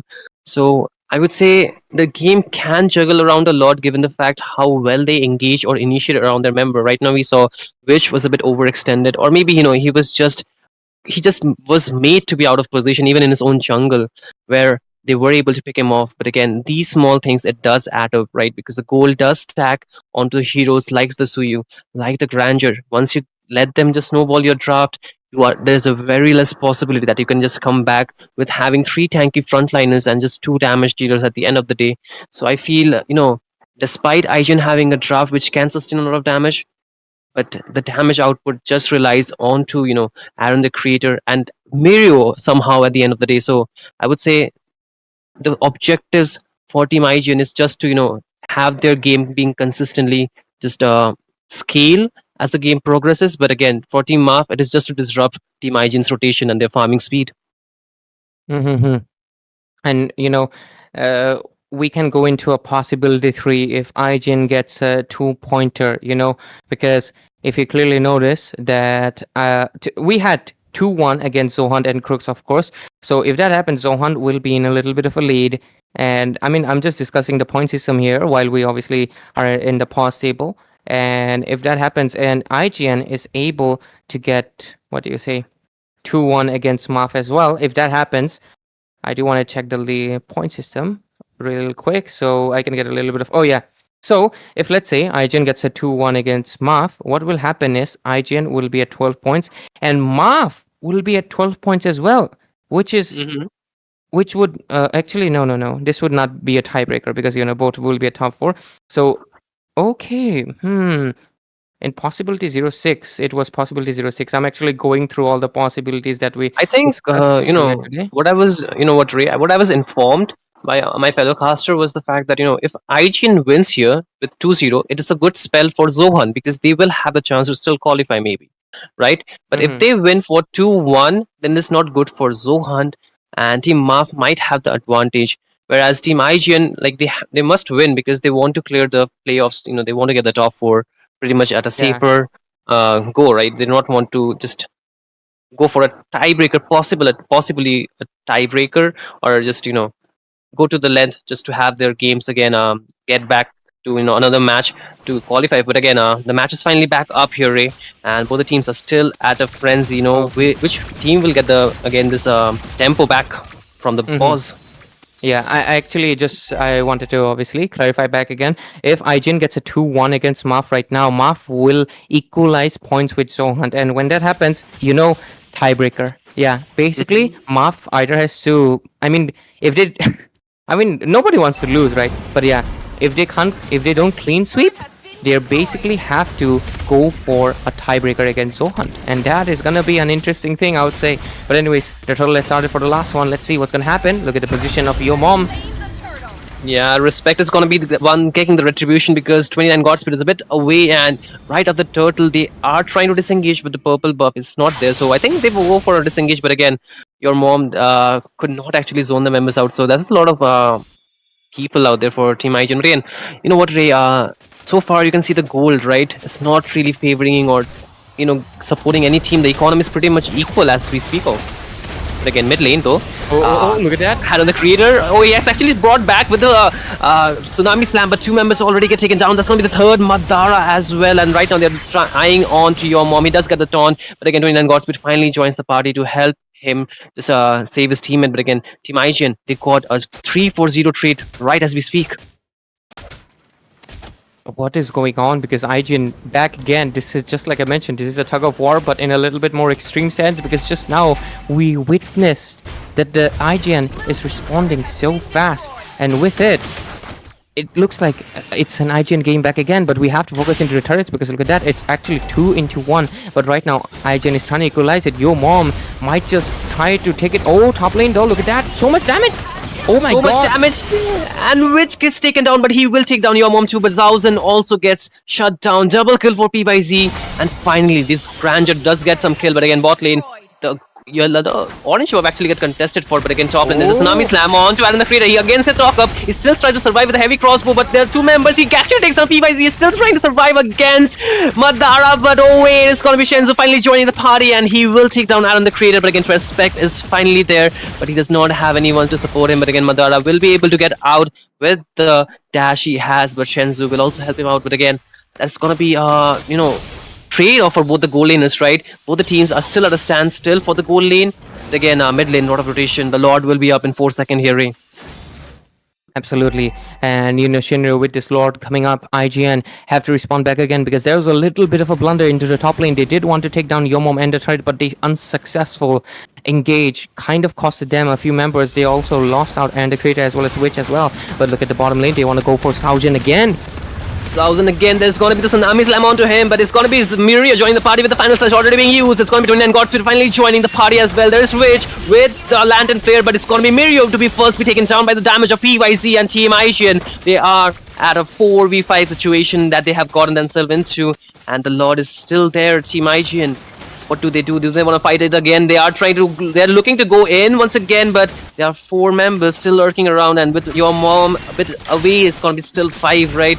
And the Lord is finally started off by MAAF, and they're trying to zone Team Aijin, they're just waiting for them to just show themselves before they can, actually go in. But before that, you can see Shensu already clearing the mid lane, giving a bit of macro pressure. But again, there's going to be the Tsunami Slam, not actually getting anyone with him. But again, Madara this time gets traded off. But you can see Zohan really trying to zone them out. But there's going to be 29 Godspeed with the Retribution, getting the Lord, a double kill onto Aaron, the creator P-Wise that does get the Zohan down, but again they're still chasing 20 and Godspeed. Wrong, Aaron the creator gets a double, triple kill, but he gets shut down by P-Wise. He gets a double and he's trying to run for the hills, but not for too long, before which takes him down. And Team Aijin, they get a 5-man wipeout.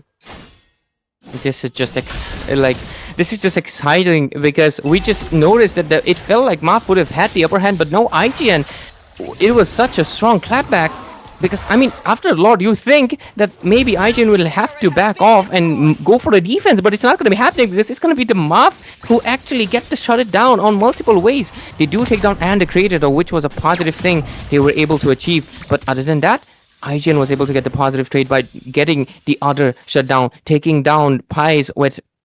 Pies have been taken down multiple times, but that was the moment he got shut it down. So the bounty got balanced in, and right now they are the ones leading with 3,000 gold lead. The tier 2 on the bot lane is in jeopardy.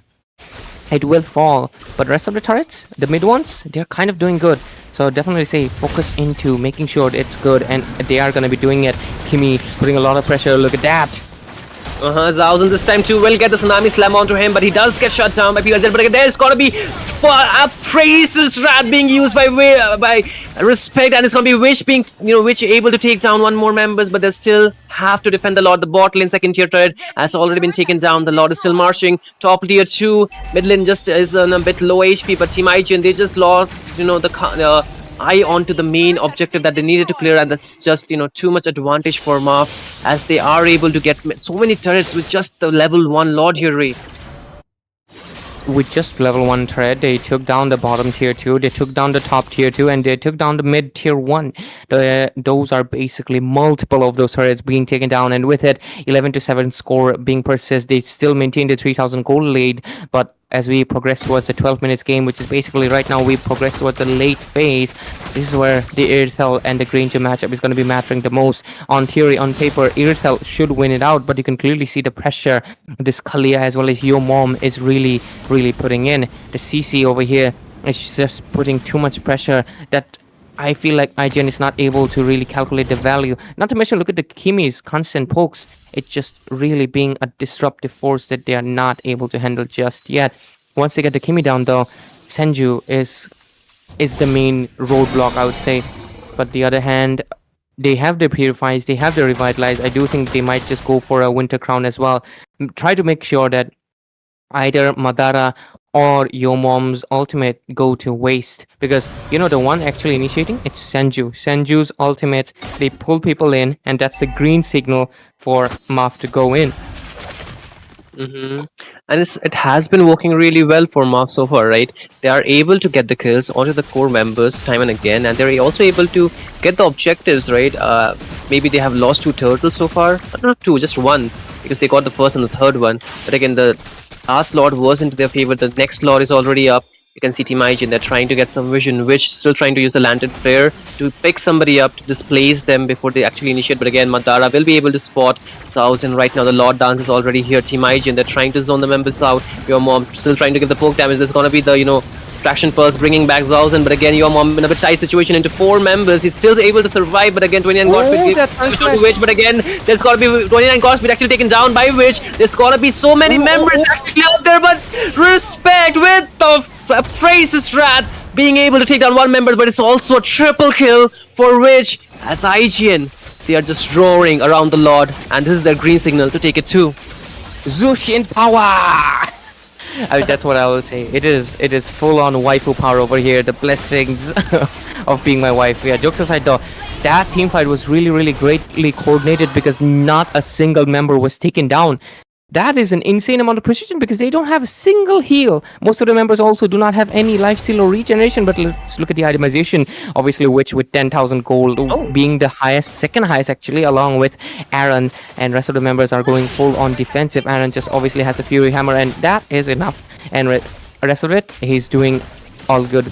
But the rest of the members, we have to look into the Kimi build. It's actually good, but she needs obviously 2 more items to really dish out the maximum amount of damage. CC over here doesn't have any magic defense, and I think she's getting punished for it. She has to put in a respect for obviously Witch, and the Lord's gonna be marching down from the top lane. Let's see the Irithel all ready to go. Aaron, oh my god, one shot it almost twice. Ooh, that's a lot of damage, right? But again, the top lane inhibitor is already at a bad HP. Meteor actually gets taken down from the Tsunami Slam. It's also going to be Madara being taken down. Legendary for which the Lord is still out there. Team IG, and they will not push their luck anymore. They will just back out, showing a bit discipline because their lanes are not really properly synced, right? The mid and the bot lane is still not have reached the base inhibitor, but they get one inhibitor for sure, and they are satisfied it, and they walk away. But again, what Ray... We did talk about the build for Mirio. It's going to be the damage, but he actually went for tank. It's actually just Witch was giving more damage than Mirio at this point, right? He's sitting at 12 kills, and Mirio is just being the enabler for this team fight. But again, 29 got spade and the bit tight spot. He does get knocked up, does get taunted, but he still gets brought back, and he will get sent down to his grave as Team IG. They're able to take him down, but again, there's going to be a Tsunami Slam on his house, and he gets brought back. He gets stunned too, and that's going to be instant trade-off by the side of MAAF. Really 2 quick kills coming from both these teams. The beautiful thing that I just want to mention is that maybe IGN wins this game, but maybe they won't. But because of a single thing, you might think, oh, that's a 6,000 goal lead in 16 minutes in, 13-23. It does feel like IGN's game, and it might be. It might be, right? But MAAF isn't out of the competition just yet. One single pick off when Aaron doesn't have the Purify. He is the main key. Yes, Witch is getting the kills and he's picking up the main targets because of the Skypiercer damage that's kicking in right now with maximum stacks. And of course, it's a Zushin. But if Aaron gets taken down, the rest of the members will have to play a little bit faster because the damage output is not going to be enough to compensate for the lack of Aaron. And that's the main thing that they will have to consider, right? So into the next Lord fight, they will have to make sure that they don't lose Aaron at any cost. He does have the Purify, but Purify isn't going to be saving him if the damage from Yo Mom, Senju, and Pies all together connect. If the hands of MAAF just decide to really berserk lock into this Irithel, I do think, and not to mention the Lord, if the Lord gets stolen, this game will get stalled even more and more and more. So the securing is going to be really, really important. But let's see what decision MAAF go for. Do they go all Rambo? Do they commit to it? But yeah, they will make the wise decision just to wait it out, or do they go in? They are trying to position in though, but I don't think they can. But look at the position from Zohan. He actually wants to disrupt the backline. He's trying to go with the, Oh wait, they actually also want to just take one person down, but again, the Lord is going to be the main concern for both these teams. You can see they're trying to make their way. MAAF, they're trying to open up the map. Team IG, and they're really trying to place themselves well into their bushes. But again, the purple buff is what will first be taken down. But again, the Lord is already has been started by Team IGN. It's at a 50% HP, and Team MAAF, they're not really having the way to go in. But again, there's a final slash onto Your Mom. Not Your Mom, actually, Madara. He actually is at a low HP, but will be able to get out. But the Lord has already been slain by respect. They actually gets down on the 2 members. Renzu gets taken down before he could even do anything. The flicker actually was on cooldown for him. And the rest of the team members from MAAF, they have to go back and regen themselves. As Team IGN, they have the Lord advantage right now. And it's not looking good, Shinryu, for the hands of course, MAAF. They just lost out the mid laner, but he will be back for this Lord to make a defense. And let's look at the itemization. He does get obviously the Holy Crystal, which will really enable a lot of the damage. Oh, okay, interesting enough, Yumom is going for that. He really wants to take down either the Mirio or maybe the Xiaozhen, because obviously he is the one responsible for dealing the most HP based damage. Rest of the members though, getting the Wind of Nature for Granger is going to be really important as well.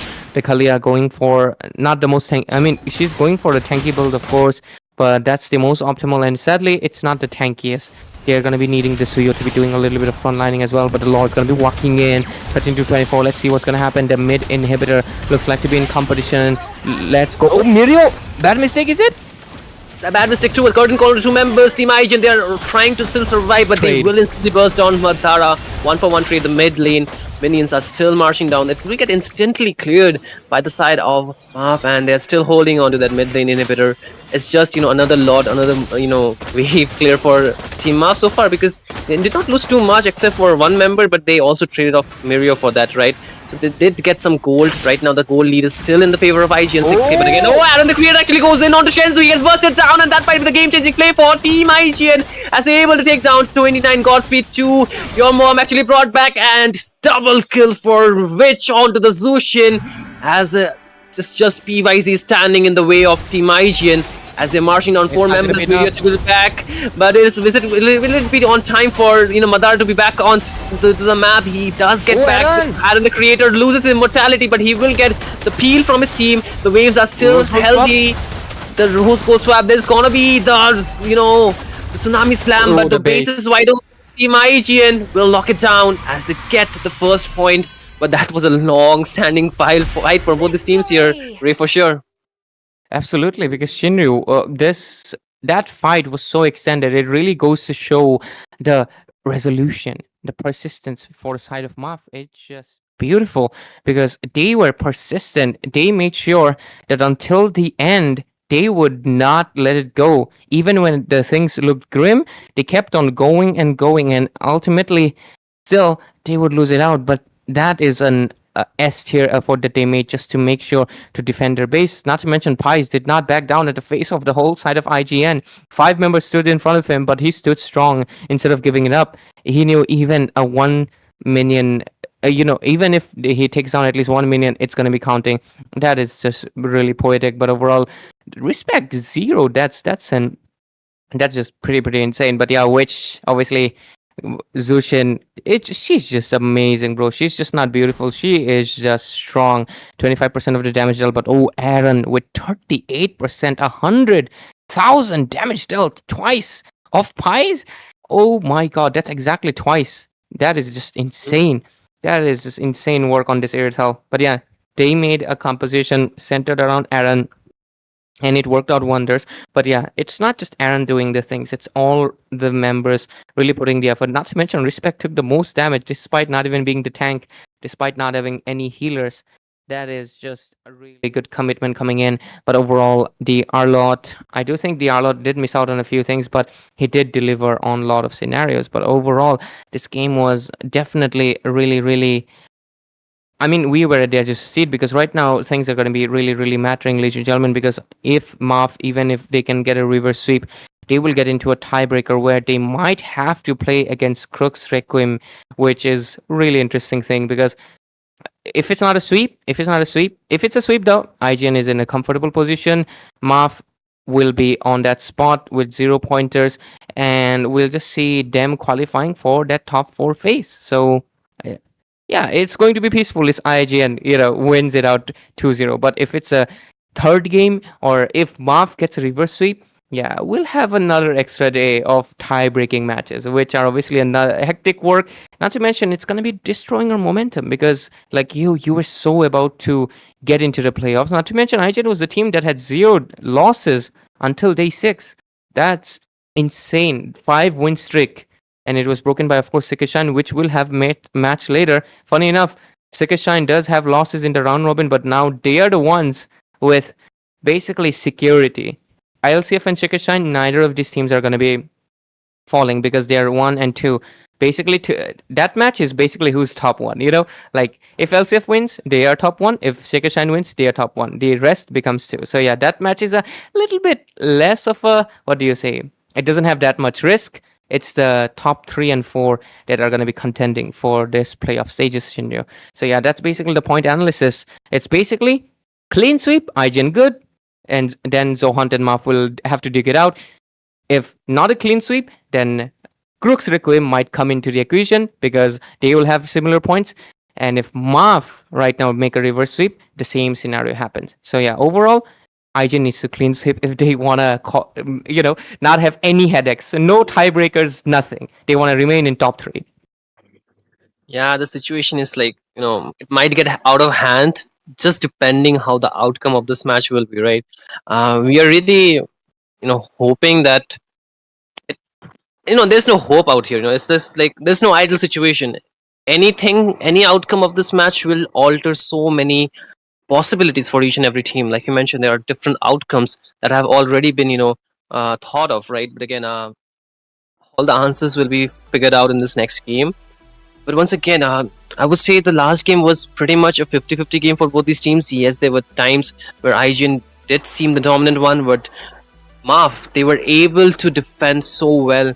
And I would say the last team fight was where it all made the difference, because Aaron the creator just took things into his own hand. It was the late game and he knew that he could dish out the highest damage of all from the side of Team IGN, and that's what happened, right? He instantly bursted down Shenzhou, and that's where the entire CC just got, halved from what it is in the initial stage. So I would say the right target prioritization out there definitely helped Team IGN, and if they are able to do so in each and every game, I think it might even be so much better for Team IGN. But again, this time the draft should be a bit different.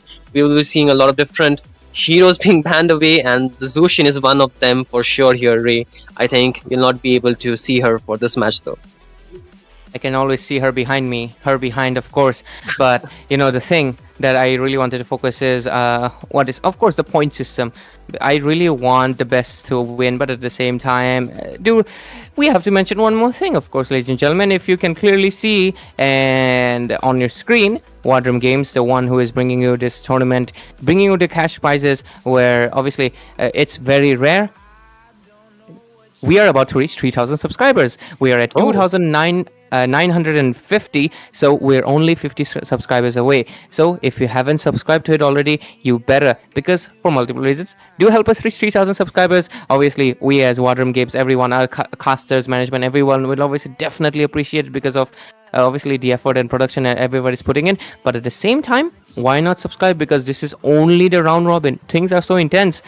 Imagine the playoffs. We still have playoffs left, and of course the semis, the grand finals, those are still far away, but we still have the playoffs. So make sure you don't miss out. You subscribe to the channel, and yeah, we are about to hit 3,000. So thank you for everybody who's supporting War Drum Games, and if you haven't already, do, because just like I mentioned, playoffs are coming in pretty soon. So anyways, let's focus into the game, because IGN and MAAF, they're going to be coming back again. IGN prioritizes the same two picks again, and I wouldn't be surprised if they pick up the Frederick right now. They don't. They actually go for the ninja. Interesting. The assassination is important if they want to reach the backline. But again, you know what, Ray? Let me just quickly subscribe from everybody from my family's phone, so we can have more subscribers. But yeah, guys, I'm just kidding. For this game, though, you should. I will. After this match. What's your new audience? Please do subscribe. But yeah, but jokes aside, obviously subscribe as you will if you want to support this channel. But anyways, yeah, go ahead. Once again, this time we are seeing a bit different approach from both these teams, right? This time the Garud Kacha is open. Team IGN, they will not prioritize that. Instead, they will go for the Hayabusa, which is gonna be the one trying to mark down Shenzhou most probably, who had been the problem in the last game, specifically because of the reason he's so safe on the backline and his range is so, well-rounded that it's very difficult to actually, go for a direct pick-off onto him unless it's Mirio who could have gone in. But there were very few times where they could actually catch the Kimi, right? I think Kimi in that last game had total number of death, maybe 4 at max. And apart from that, the Kimi did give a lot of damage. But again, this time, Team IGN will ban off the hero from 29 Godspeed. He will not get his hand onto the Suyu, especially because they are going for the Hayabusa. So I would say at this point, both these teams are trying to just negate whatever possible hero that they think might just come off again from both these teams, though. Yeah, and I think the Novar here is a little bit weird, but funny enough, in the pretenses of which it can make sense. But I do think it's a little bit of a ban wasted because, okay, Farsa is banned out, Zushin is banned out. I do think he could have picked up something else. Okay, Novaria. The one thing about Novaria is that she can reach Kimi. I think, yeah, that's the whole reason that, Kimi can be poked out by the Novaria easily. I mean, wait. You can't... What is it? I was thinking about the Novaria, right? I feel it might be because of the Arlot's range, because Arlot can reach a lot more with the Novaria. Okay, one is that. Makes sense. One thing is that. Hayabusa. And also, yeah, Hayabusa too. And also, right, there was the possibility of the Grandeur that could have come too. So I think that's a well-rounded ban, maybe, but I don't see the value like you mentioned still, though. from the Same, ban. yeah. They could have banned something It's else. Right? a lot of assumptions, like, oh, which will do this. I understand though, but I do think, but at the same time, what else can they ban out right now? Because the frontliners are already done. Oh, what else they could have banned out? I do think they could have banned out the Moskov though. Unless they want to pick the Moskov, or obviously Pies. It is very likely, yeah. Okay. Yeah, I think Pies might pick up the Moskov. That's why they're like, they did not ban it out. They kind of wanted to ban out the Novaris, so it is very likely a Moskov might just show up right now, because Moskov does do a little bit better against the Irtel, mainly because he's more late game scaling. But no, this is not going to be a Moskov, it's going to be a Harith. Is it a little bit too much of magic damage though? I know Harith deals true damage with the Cerulean Scythe. A little bit magic though, I would definitely agree. Definitely, the magic is a bit too much, but yes, they do have to. They do have the CC to compensate for the physical damage too, but I don't know if that would be enough at the same time. But once again, Team IGN, they have their chance to pick up the Moscow, which is a really good counter against the Hayabusa. Not the Hayabusa, sorry, the Harith. And at the same time, they can also go for the carry, but I wouldn't recommend that because the carry does lack the range at the same time, right? So those two heroes are the possibility that can come through, but again, why not go for the Irithel, which actually worked really well for Alan the Creator, right? It's wide open and also an option, but guess what? The fish actually comes off, but it's going to be the Moskov too. So either we will see a grilled fish or we will see a fish, flying away, everybody drowning them too at the same time. So let's see what will happen. But again, what do you anticipate the last pick, the jungler, would be for Team MAAF? Can they commit to Yasuo? No, the Yasuo has been banned out. Fredrin still stands on the table, but that might be too tanky. Or is it going to be too tanky though? They can pick up the Fredrin. Yushinshin is not there. Neither is the Lancelot. So Ling is not a possibility. I think the Fredrin could be the best possible slot right now because even the Exborg is not on the table. Akai? What about Akai? No, they go for a Lucas. These days I've been seeing a lot of Lucas being popped off. Did he get a buff or something? Did I miss out? Not really. I think the Lucas, maybe it does substitute because this hero just goes under the radar and this is still a staple pick. I would say not the best, but it's safer choice than a lot of compared to a lot of heroes at the same time, right? Yeah, it's not the best, but it's like okay, like nice choice. Nice, yeah. This is a nice choice, guys. Nice. Yeah. My hands like are visible, this. Right? Then there's this. Then there's this. Then there's this.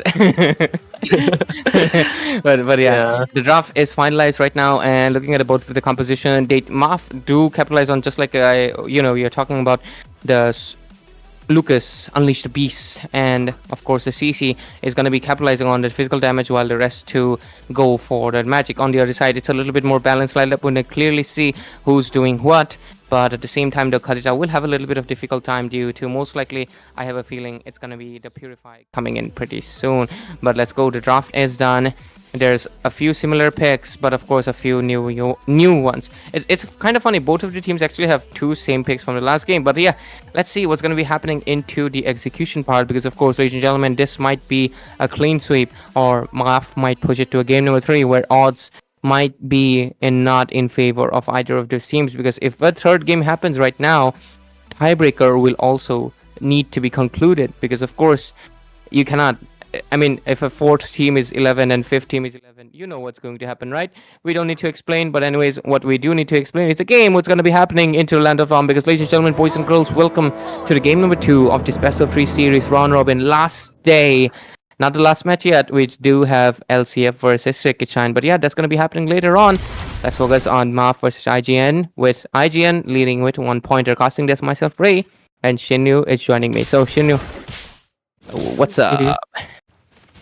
What's up is gonna be the second match, right? And already a lot of poke on the Zohan too. You can see the Kimi still being the nasty damage dealer in the early game. So the poke damage is something they need to be wary of. But again, there's a lot of pick-off potential. Once again, the Kimi does not have the Purify. He's onto a Flicker. So, if once caught, then it's gonna be really difficult for him to actually get out of the, range for a lot of heroes. But at the same time, I do like, how the Moskov does add so many layers of element, or so many windows for them to go in, right? They have the Kadita, they have the Arlord, they even have the Moskov, and along with that they have 2 more heroes, so all of their heroes can go in and engage independently. But again, you can see Witch being engaged on Shenzhou, forced to go out of the zone, out of the range, so he does not get taken down. But again, it's a little bit skirmish based early game, but no kills yet so far.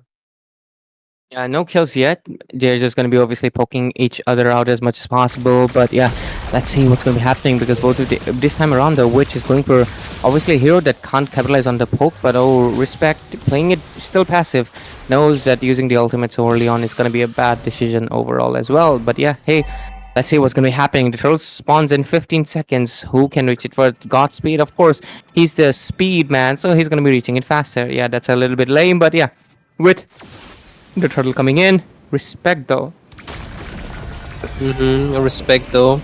But you can already see, right, both the teams have all their spells available. It's gonna be MAAF to start off the turtle. Zohan does have the vision onto the turtle, and it's gonna be Respect already forced to use out the squad shadow, so he won't be having that skill to go in, and it's pretty easy turtle take for Team MAAF as they are also trying to engage onto Zohan. The Unleash the Beast already being used. Zohan all forced to use the Revitalize, and also there comes the beam damage. But again, Mirio downboard taken in really low by your mom, and they're forced to just, force him to recall, so that's going to be a little bit of advantage for MAAF. Once again, they're trying to make their way onto the top lane, so there's the AOG onto actually the minions this time, but Aaron the creator would be able to still walk away. He still hold on to his life, the turret too, and some gold, but he actually goes in a bit aggressive. There's gonna be taunt onto him, and the rest of the member does rotate to help him out. Zohan again taking a bit of damage, but I think so they should be good. There is no follow-up, but look at the positioning from Witch. Yeah, he does not know that thing, and there's a better back. Oh, and the first blood comes in right at the 3-minute mark, and it's from Witch himself. Completely unsuspected. Oh, Witch wants to go for a kill. I don't think he can do that. Not enough damage. That's a level 6 Lucas as well. But yeah, Senju completely unexpected. Oh, SOD does connect, but shouldn't come in, of course. But yeah, Senju, he was completely not suspecting Witch to be there. Not to mention, he is not on Purify this time around. Might just suffer a little bit. But yeah, that flicker is of course for Hayabusa. Harita will get stuck. That is a kind of a bad situation. 29 Godspeed does get the kill onto him, and 2 Revitalize already being used by both these teams just to help their teammate keep an healthy HP. But another disengage. The next turtle should be up in the next 20 seconds, right? So I feel both the teams doesn't have the advantage. Again, the AOG onto the top lane. Zaman Force 2 big ultimates being used, but look at Shensu this time. I don't know how did he get so deep into the jungle, and he will get punished for it whatsoever though. And we're just 5 to 6 seconds away from the turtle here, Ray. And both the teams, they're looking good, but MAAF, they have a disadvantage so far. Yeah, I do think Senju kind of got a little bit... I guess he got greedy. That's the whole reason. Oh, he might be able to take down Madara over here, but no, they don't commit to it just yet. But Unleash the Beast, most likely coming in. Look at that. 50-50 turtle, but it's going to be a clutch steal from 29 Godspeed, and also Respect being taken down. There's a low HP onto Mirio and double kill for PYZ, and this is what Team MAAF needed at this time. They did get both the turtles, and also they get 2 more kills, and that too onto PYZ. This is a hero you do not want to give free kills to, right, Ray? Absolutely, and not to mention the Harris on a 2-0. That is a screaming disaster for, of course, Aaron the creator right now, because Aaron, he cannot place Wind of Nature like last game. Rose Gold can save him once, but twice, not gonna be happening. But yeah, there's gonna be a pause happening, ladies and gentlemen. Of course, a pause is granted every game. And this time around, we actually have it on the early phase. That's interesting. Oh, okay, looks like it was perhaps a miss pause, but we're going to be diving back into the game. 2-4-3 score right now. MAAF already responding back. I do think they will have to do something about 29 Godspeed, and I don't think it's going to be happening until the later phases, because they do need a peeler, someone who can just reap his HP down, and that is obviously going to be Aaron the creator. The rest of the members, they're all basically burst, and right now, it looks like Mirio might be in trouble. Yes, he's in a deep trouble. There's the SOD does connect onto 3 members, and he actually commits to it. Revitalize will help them just regen their HP bars. But again, the shadow being used, but Witch actually gets pushed under the turret. He still survives with the rough waves, but Unleash the Beast comes out. The members are pretty low from Team A, IGN2, and they will get traded off. 2 kills already for 29 Godspeed on the run, and Zohan finally joins in, but he is not in a good spot. Pretty vulnerable at this point, and yes, a triple kill for 29 Godspeed, and the fight does continue, and seems like your mom finally wants to go in, but PYZ gets that slither of range, and that will solidify 1 more kill for MAAF as they're leading in terms of everything, the kill, the gold, as well as the objective and the turrets too. I think that bot lane commitment was really bad because right now IGN is at the back seat and they're not really sure what they can do right now because this is a 2-7, but it's not the KDA that really matters because look at that 4,000 gold deficit. Not to mention even the level gap is being shown. They lose 2 turrets in just 1 engage. That was a little bit of a missed decision. That decision might be costing them this game because right now 29 Godspeed is just level 11 against, look at that, level 8, level 9 IGN. That is insane. And bot lane, look at that. Oh, look at that, Ray, and Respect once again will be traded off, will be killed down. Actually, that's no trade, that's a direct domination coming in from Team MAAF. They get down 4 members, double kill for your mom, and it's just Aaron the Creator down bot trying to push the waves, but Team MAAF, they will get the top tier, second tier onto the top lane. They're trying now marching down to burst the inhibitor, but they will finally recall, but the mid is wide open, and I think they will take the most advantage to take it down. But again, this is being very one-sided here. You know, IGN, they're not getting too many chances for sure. I think it's lack of Zohan. But yeah, jokes aside, I think I want to mention that this Lucas came out of the left field and right now he's just doing so much. Like, yeah, Lucas is, we mentioned, right, this is a nice pick, but not the best, but somehow he's making it the best because what is IG supposed to respond to? This guy is level 12 while the rest of the members are still at level 9. That's basically 3 levels of deficit, which is an insane thing to have. This Naruto is literally channeling his inner chakras and everything because I've not watched the show, but I definitely know this guy is overpowered and right now he's definitely feeling it right now because they do pressure into the bottom lane as well, and with it, all the turrets down and everything. Oh man, only the mid tier 2 standing and even that is in jeopardy. What is IGN gonna do? This is the only way they can do is make a comeback. But how can they make a comeback when the side is so much damage? But Aaron wants to commit. And with Aaron wants to commit. Yeah, he wants to go in. There's a lot of damage. 2 man gets knocked up, shut down from him, and Rich finally able to get the members he was looking for. 29 Godspeed finally out there, but Zaman Force on the back line. There's a lot of damage. Video gets traded off, but there's a shadow kill too. 1000 survives by a slither of HP, but they will be able to back out, but that's not the right timing. But both the teams, they traded off 1 for 2 so far here, Ray. But Team IGN, they finally got the shutdown they were looking for. That's a beautiful shutdown that came in from the whole effort of IGN. I know Witch got the kill, but it was a combined effort of Zohan as well as and the creator Witch and basically all of the members. After all, Mirio was the one sacrificing himself for that kill, but that was just one person. They wasted they committed all the resources on one person because they really needed the shutdown, but it's not going to be enough because look at that, 6,000 gold lead into the hands of MAAF, and with it they're going to be able to get this Lord. But on the other side though, they're really utilizing the Moskov to just push down the turrets as much as possible. That's going to be the main win condition, just to go for those far lanes and push as much as possible, and they might just make it happen. But overall they will take down that they will not be able to take down the tier 2, but Moskov will retreat. Respect will have to sidetrack, go back and forth. Can he make it happen? He's kind of stuck. He does uses the Ubi Shadow kill, but I think he's gonna get taken down. There's just no way. He will become a prey, the scapegoat, just to make sure that and the creator is still alive. But Aaron, why are you going in so front? He thinks that MAAF is on the bottom lane, but oh my god, rest of the members, the Lucas, he's coming in. He cannot win a 1 versus 1. He's trying his best to clear out the Lord, but again you can see it's a 1v1, right? And a lot of damage onto Aaron the Creator. I don't think so. That is something, you know, you can do. You're no South Indian actor, not this is a South Indian movie that you can do, but look at the advantage Team MAAF are trying to take right now. Yeah, but again, but will he be able to survive because the Lord is still marching down, the waves are still crashing and the inhibitor already being taken down, but still a 1v1, no more a 1v1. MAAF said like this is the end of lines. He's actually trying to recall, but I think so it might get cancelled. Yes, it does. PYZ is still there. The Zaman Force being dropped, and Aaron knows very well that this is it. This is where it all ends. And at this point, you can see PYZ just picked up the Holy Crystal here, and Ray, Harith was hurting, right? It's gonna even, you know, absolutely. Now it's gonna, you know, torture them for sure with the damage scaling that it just received. But again, Haishan, they are actually able to defend the Lord, but at the expense of their one inhibitor down bot. So the waves are still crashing down. They need to clear it out. They have almost 4 of their members, but again the AOG this time actually being committed. They also unleash the beast, been going in. They go in under the 2 turrets. Actually inside the base they get down Mirio, but again onto the back line. It's gonna be Witch taking down Madara, but Diamond Force being dropped. The top lane inhibitor is wide open and it might get just taken down. Yes, it does. And a bit discipline being shown from the side of MAAF. They do not want to overcome it, but again the Ogi Shadow Kill onto the back line. You can see your mom and all. They are trying to just deal with the damage, but again Zohunt too deep, might be too deep for sure. And yes, he does end up paying with his life. And IGN, at times they're not respecting the damage that can come off from MAAF, and that's where they're actually giving away free kills to them.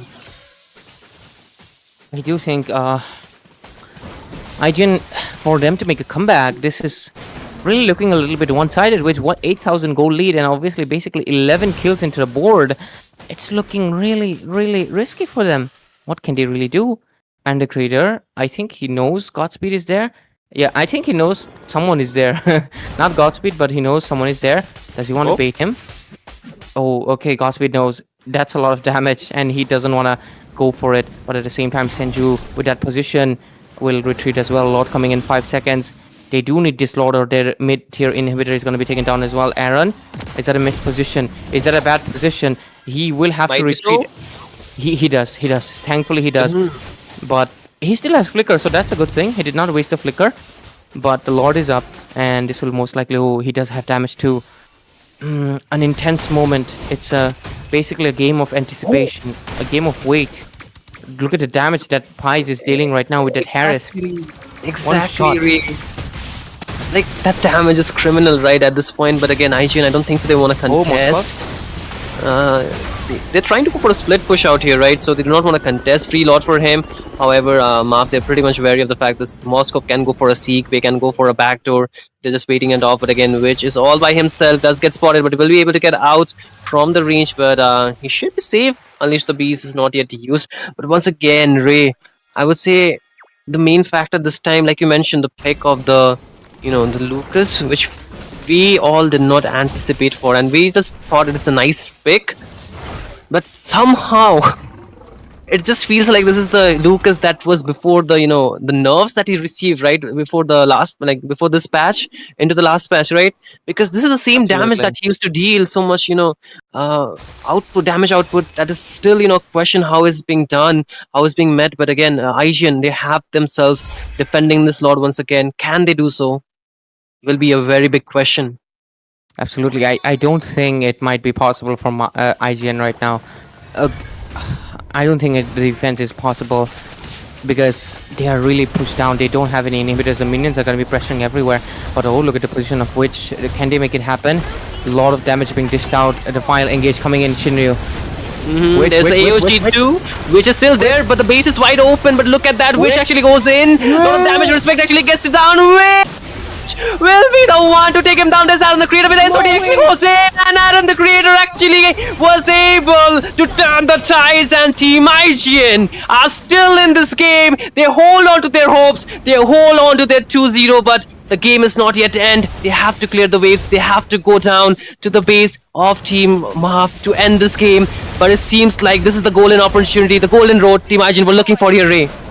Absolutely, 10 seconds left into the clock. Can they make it happen? Because they do have 1 minion wave and there's no shield. 7 seconds into the clock. The turrets are ticking down, but it's not going to be happening. 3 seconds left. Can they make it happen? Can they make it happen? Oh IGN! Whoa, IGN just did the unbelievable. You wouldn't believe me if I had told you that IGN will come back with a reverse sweep. Not a reverse sweep, actually a comeback this time. And they beat the odd. They defy the impossible. And they make the historic win for this game. And they qualify, right, for the playoffs for sure. And they do. Man, that play from Witch, Respect and Aaron, the Creator at the very end. Oh my, you need to break down what just happened there. You were watching that keenly, weren't you? I will break a table if you want me to. Not because MAAF lost, because oh my god, the goosebumps. I knew which was coming from the back end, and I thought they will make a successful defense. MAAF will retreat. But oh, which caught 4. and rest of the members immediately getting low. They had to retreat. Holy! This is a full-on cinema match. IGN, how do you keep on doing this, repeating again and again when odds are stacked against you? When it feels like this is gonna go for the third game, you make it turn it around. In this tournament, that day, Witch did not get his chance to shine, but 100% this was a Witch moment. And oh my god, I'm having goosebumps. I'm not sure about your audience, but we need an epic replay of that. Yeah. MPL, please send your replay settings and everything. We need a replay for that. That moment changed everything, and immediately the standings have changed. It felt like a third game, but it's not. Look at the KDA of difference between IGN. Everyone has 4 deaths. Meanwhile, the side of MAAF, they only have 1 death each. That's just insane. Insane is the word, man. And I think Team IGN, if they look back into this game, they will feel proud for sure, right? The way they played that game. Yeah, the way they played that game, I would say, even though we saw the MVP onto Aaron the Creator, definitely the last playmaker, the one who turned the tide was Witch, the captain of Team IGN. He took matter onto his own hands actually, and he just turned it around for sure. I mean, the meme that actually says, absolute cinema. That was it here, right? Absolute cinema for sure. Pure absolute cinema. Which tonight he's just gonna be mogging his team like this.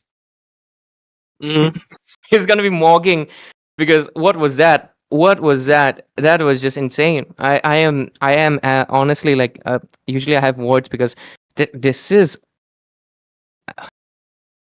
You're flabbergasted, man. You're flabbergasted, man. This is just round robin. This is just round robin. I was not expecting the round robin to get this intense, and both of the times it's IGN. IGN is cooking, and I want to see them in grand finals. I want to see them in grand finals 100%. Man, they're not only just cooking, they're baking, they're grilling, they're doing everything right at the same time. I would say, I'm not disregarding Team MAAF. They played very well. They did what was textbook done, and also the pick of Lucas was so well into that game. We did talk about that.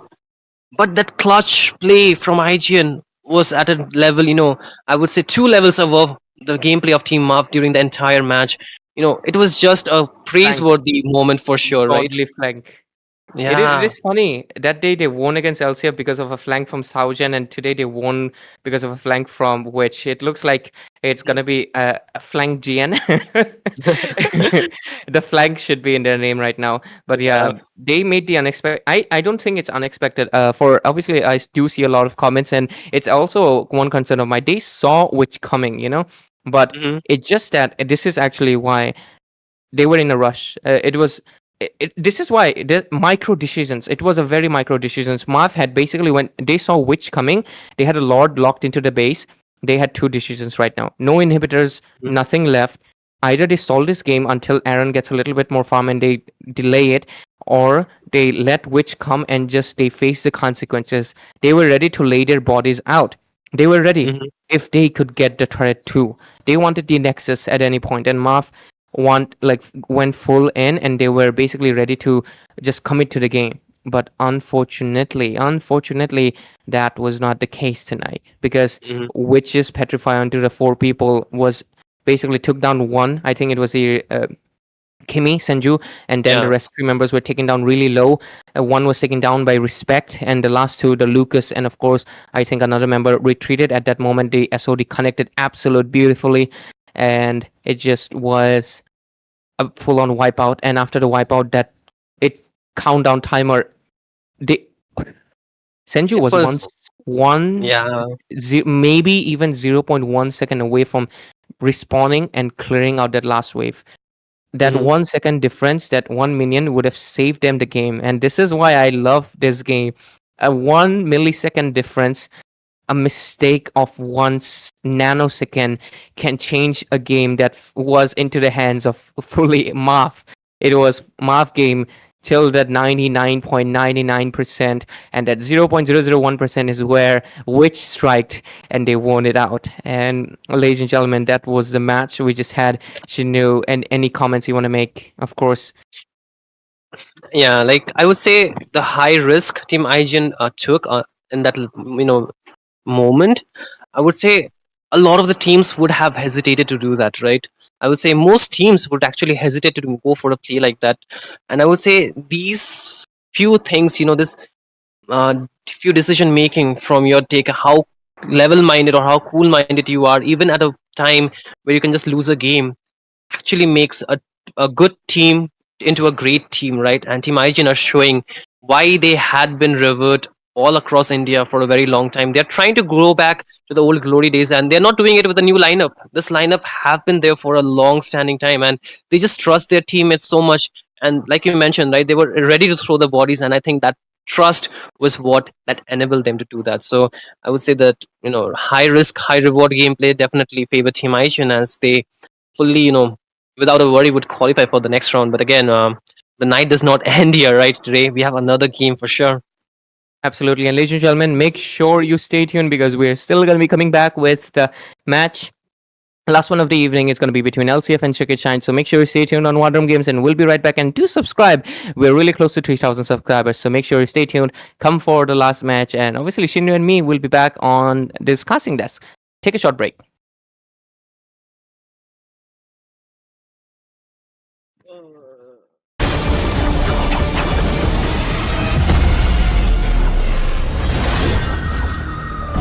Where is my target? Who served the light while working in the dark?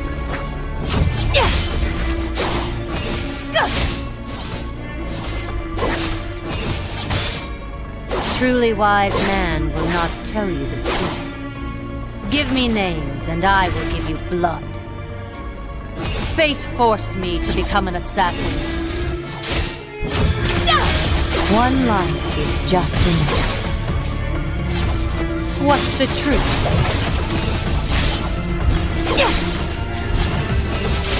He serves the light while working in the dark. Follow the bell across the river of oblivion.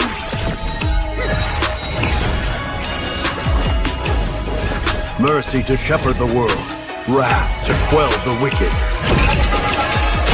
Life? Death? I come and go as I please!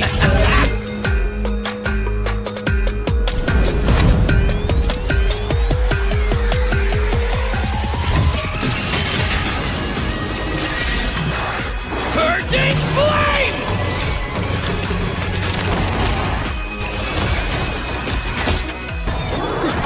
Evil seal in formation! We are one! Wrath descends!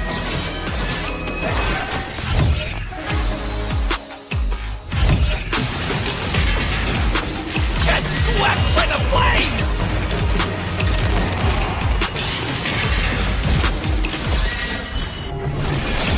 I see through your illusion. Silence your grudge. Death will be their enlightenment.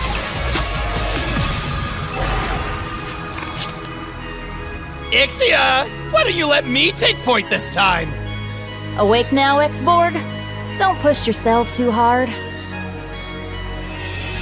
I thought I was crazy, but you're a whole different beast, Roger! Cease this, X-Borg. We only use our powers against the supernatural.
Where is my target? He served the light while working in the dark.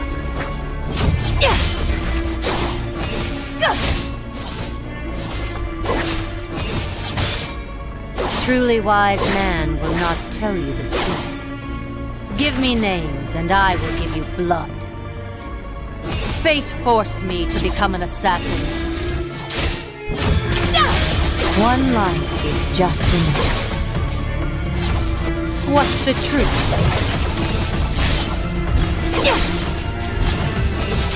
He serves the light while working in the dark. Follow the bell across the river of oblivion.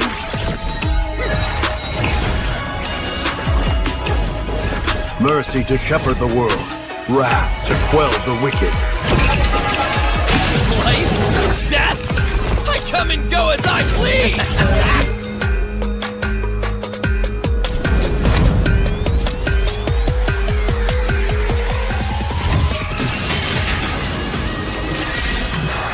Purging flames!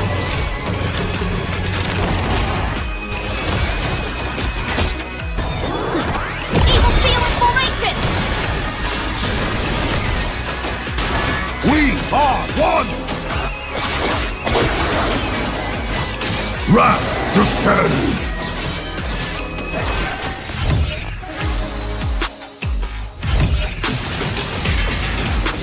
Get swept by the flames!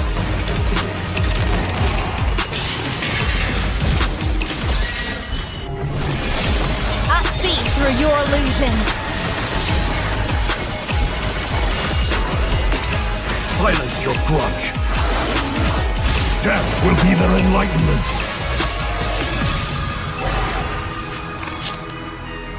Ixia! Why don't you let me take point this time? Awake now, X-Borg? Don't push yourself too hard. I thought I was crazy. After such an exhilarating match that had us on the edge of the seat and gave us goosebumps and absolute cinema, ladies and gentlemen, we're going to be heading to the last event of this evening, as well as the fact of this round robin stage. Yes, we do have another postponed match which should be happening tomorrow and might even happen a tiebreaker too, so do watch out for that. But at least officially this is the day 7 of round robin, so we're kind of done with it already. IGN have secured their spot as the number 3 team by getting the sweep. So right now it's all about who's number 1, who's number 2. Shaker Shine and LCF, they're basically sitting at a similar pointer. Whoever wins tonight becomes has the bragging right of like, hey, I finished number 1 on round robin, and whoever loses will get the second spot. IGN third, and the fourth is still in contention. Zohan taking it, but we'll have to watch out if any tiebreakers will happen. Anyways, that is for later. Let's focus into the present. LCF versus Sacred Shine, and there we go, right into the draft, because of course we do not delay. And joining me is, of course, we are back again, myself, Ray, and obviously joining me is Shinryu. So Shinryu, obviously, you know, these two teams is kind of a little bit funny, you know, because LCF lost to IGN, Sacred Shine defeated IGN. So in theory, you know, by sheer logic, it should make like Sacred Shine should win, but at the same time, rock, paper, scissors, you know, it's like that too. You know, just because one team is the kryptonite of another team does not qualify that they are the strongest, right? This is a place where we have seen, you know, even the team that those are winning almost, I would say, 13 or 14 minutes, even 15 minutes into the game, can just have their games stolen away, how it happened in the last match. So I think both these teams are very capable. They have been around for a very long time, for years at this point, right? LCF, we have heard them, we have seen them winning tournaments at many places. Sacred Shine under a new name, but the players are no newcomers, right? They have been there, they have been playing for a long time. But what interests me would be the draft for this game, right, Ray? And we can already see the bans taking place. and mostly it's actually the tanky heroes, the EXP laners, along with some roamers being banned. So the mid lane is pretty much open for ban still, and also the assassins that we are so fond of, especially the Lancelot, the YSs are still open. So what do you think? I think they're most likely gonna ban out the ISS and the Lancelot for sure, because they are, or maybe at least the Hayabusa too, because those are picks that Moji here plays. But of course, LCF also plays right now the Fredrin, as well as sometimes he even picks up the Akai, but yeah, Fredrin is more likely. So I think he has even picked up the Lucas too. So Moji here actually has a really, really vast hero pool. So yeah, they're gonna go for the Farsa. Of course, they don't want Abhi to get those heroes, but Lunox is still gonna be into the table. So that's the thing. LCF has such a massive hero pool that it's kind of hard to choke them down. What you can really do is just ban out the heroes that are like really a massive headache, like really a pain in the back, So that's what they will most likely do. Yeah, we do also have back pain sitting down from 7 p.m. and stuff. But yeah, I actually have been sitting down from 6 p.m. But yeah. Anyways, first pick is going to be happening for LCF. And let's see what's going to happen. I am waiting. Kalea, or maybe the Kim. I'm just kidding. All the key heroes can just pop off, Triple K. Yeah, Triple K for sure. But again, the Zohan actually gets banned. And I know like this hero will not be open after that performance from which just happened, which we just witnessed, right, Trey? So and also Bid as well as obviously Abhi, both of them. Not Abhi actually. I've noticed Abhi doesn't like to play Zushin that much. He's more of a, just like you can say, Farsa Kadita person. Bid over here will definitely use Zushin, so I do think that will ban out. Yeah. But again, at the same time, there's going to be a lot of heroes open, especially team LCF. They like to prioritize heroes for Dada. That is Stark TC, right? They want to go for the first pick Ranger sometimes. So I do think there's a lot of options for LCF. And at the same time, I do feel like there are some picks that they wouldn't really like to go to the other team, especially the YSS, which have been working really well. We've seen a lot of teams actually able to turn the tides because the damage output once we go to the late game. So that will still be on the option for both these teams to pick. The Hylos being the last man from Sacred Shrine. What do they go for, Ray? What are your predictions right now? Just like I mentioned, either the Kalia or Kadita or maybe a Lancelot. Kalia, they go for the Kalia. Fish supremacy, because of course we have one person here from the you can make that joke, and I'm your friend. Yeah, you can make the joke. You want the pass, man? You want the pass? Fish pass? But I'm using the friend pass. I'm teasing you. I'm not teasing the But jokes aside, the fishes are always fine, when it's out of the water, because we like to see how beautiful it is. And I feel both the fish ladies out here, the fish girl and the fish lady, will be really the game-changing heroes. Considering we saw the last game, right, Ray? Yeah, the YSS will be a staple option, but the fish we saw in the last game was the game changer, and it was in the hands of Witch and Asuna too. That is Abhi right now, aka can also use that hero really well. But Lapu Lapu is something they actually go for. I think they could have been some better options too, but really a bit too early for the Lapu Lapu pick, if you ask my honest opinion, because there are still a lot of heroes that you should not give LCF at this point. Yeah, absolutely, because there's still just like I mentioned, Fish Lady still left out open. Lunox is still an option for Abhi, of course, one of the signatures of his hands. And there's also like the Arlot still left out into the table. So is a Phobius or Anti, but depends on how would they want to draft right now. I do think a Phobius or an Arlot would be perfect synergizing with this Kalia over here. So let's just see what's going to happen. On to the other hand, though, they do have the Lapu Lapu. So, okay, yeah, Moji here is going to be going for one of his signature assassins. That's going to be, double fish combo. Shinru is definitely pleased. Jokes aside, obviously, signature pick. Oh, it is funny. It would be really funny if Hayabusa goes for the Sushi Master skin. Oh, yeah. You'll be the fish slayer then. Yeah. Crazy. But again, looking at the draft so far, Ray, I think there's a lot of counters for the YSS, right? He has to constantly be wary of the fact, and his immunity onto the first kill has to be really on point. And so far, Sacred Shrine, they need a lot of peel for this YSS. The Ruby can somehow stop the dash heroes in a way, but not the fish lady though. I mean, the fish woman though. That is going to be the Kadita, right? She's pretty much immune once she uses the first kill. Yeah, absolutely. And also considering the fact that I think the Ruby will most likely gonna go for the, obviously, gold lane right now, which is a little bit of a.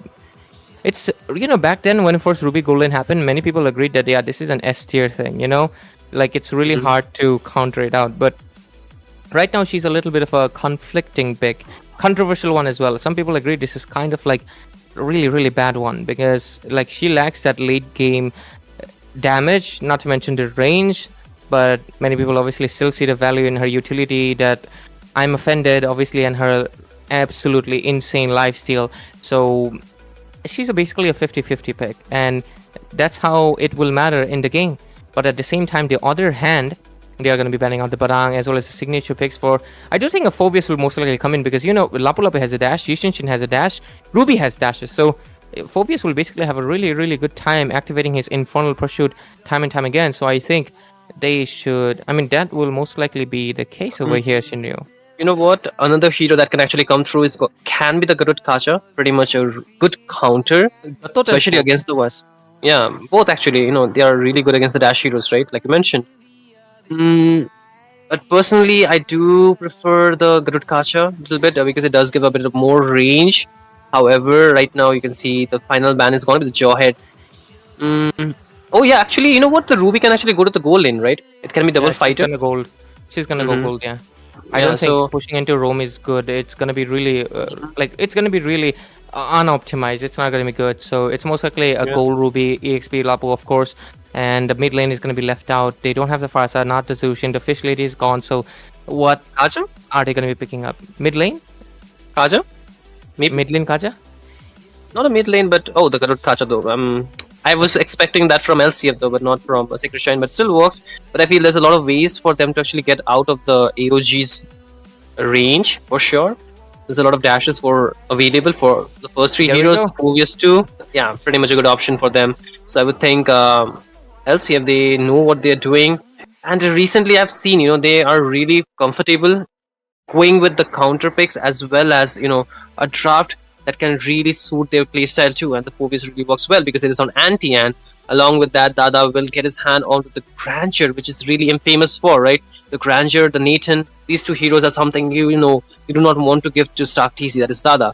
And that is what Team LCF have this, will get their hands on in this game. So the draft is actually looking really scary. A lot of comfort heroes for LCF for sure. Absolutely, and Shinu, just like we predicted, the Fish Ladies do come in, as well as the Hayabusa and the Phobius. And I should have also talked about the Granger. I almost forgot about the Marksman, because I do think like a lot of people already know that what ILCF really likes to go for right now. And even if you try to ban it out, they'll just pick up another Marksman. So yeah, overall, I do think maybe they can go for the next game. They might just ban it out all the Marksman, but okay, that's a Valir. When we meant fry the fish, I did not mean so literally though. I do understand the concept behind the Valir. It does have an inbuilt purify grill. Yeah, but I don't know if they there's a fish slayer for sure. Now they want to grill the fish out here, which is also a good option. But I think it's a pretty one dynamic because the Valir too can be vulnerable once he uses his ultimate, right? So because he does not have too many dashes except for the flicker, and apart from that, there's a lot of dive available from LCF at the same time. So I don't know, 50-50 for me for sure, that pick. But the rest of the heroes, they look pretty good. Although I feel like LCF, they got too many comfort picks for sure in this match. Yeah, and they got the comfort picks. On the other side, it was good until the Valir pick. I am very confused about it because not sure how to feel about it from the hands of Sacred Shrine, but I do have an idea why it might happen though. But I won't share it, of course. Sometimes secrets are good. But yeah, jokes aside, we're going to be going into the first game. And let's see. We do seem to have an interesting match on our hands, Shinryu. Absolutely. The first game between the last match of the night, right? LCF versus Sacred Shrine. Whoever wins gets the top spot, and you do not want to lose it just because you have qualified. You do not want to lose your first spot. You remember back in school, you never want to come second. This is what it also is for these teams, right? But the first match, not the first match, the first game in this third match will be kicked off right away. This is Nerd 3.0, ladies and gentlemen. Welcome to this final match, and I'm gonna be Shinryu, your caster for this game. Alongside me is gonna be Ray, who is, have been the talented man who's been voicing our games for so long. But again, Ray, apart from that, what do you think? Like the early game, which team will have more advantage, and also which team do you think can get the first blood more so than the other team? I do think the first blood will most likely go into. I mean, theoretically, this should actually go into the hands of Sacred Shine because they have kind of the early game. Valir might be not the best pick, but he does have the early game, and look at that, they're trying to focus on Anti right now, who only has a Vengeance. So yeah, it might come in, but let's see. We'll have to wait it out. The other side also has a Hayabusa, so we'll probably get our answers really soon. They're trying to focus into a top lane though. And this is the same reason why Onyx Philippines actually lost one of the games because of the the Vengeance onto the Phobius, because he cannot actually dash out, and there's a lot of stuns available from the side of Sacred Shrine, so this might be a problem for them, because if he gets caught up once, it's very difficult for him to actually get out from the chain CC that they can actually provide. Because see, the Badang is there, the Garud Kacha is there, there's going to be double stun, double, taunt is also available, and again, there's a knockup onto the Garud Kacha. This time it seems like Art might be in a bit of trouble, but again, it's going to be turned around really quickly. Rudius gets a lot of damage, and that's the early game advantage that you mentioned from the Valir, dishing out so much damage here, Ray. Almost my prediction came in true, right? But yeah, jokes aside, I do think the turtle fight is where we'll most likely see the first clash right now. Dadagiri should have a really smooth time against Kelra in this game, but I'm actually surprised. Kelra could have played the Nathan, but maybe he's keeping it for game 2, game 3. We'll find out soon. Turtle's in, Van Satoru going for it first. Let's see what's gonna happen, because they're already initiating it. Rudius gets a little bit of poke over there. Emoji here looking for an angle to go for it. Look at that. Abhi's positioning, might just commit to it. Shinryu. Yeah, they might commit to it. Rudius actually takes in a lot of damage, will get turned down. Romcom will be the one to take it down, but will instantly get taken down by Mochi. Hey, again, the turtle is 50-50, but it's going to be Mochi Hey taking it down. But again, Van Satoru cannot survive from the damage of Abhi. He gets taken down too, and Art would instantly fall. A double kill for Hayabusa, and LCF suddenly onto the lead.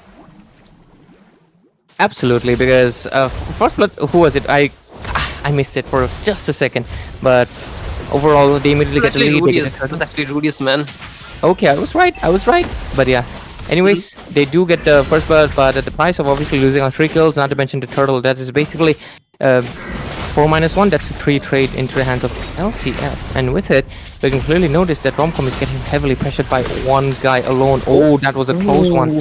Romcom, get out of there with the flicker, or else he was going to be obviously cooked by the fish instead, which is kind of funny when you try to frame it. But AOG AOG onto the one, and Abhi is still there. He does have the rough waves. They actually go out again. The previous fighter being used, and Anti without the flicker is pretty vulnerable.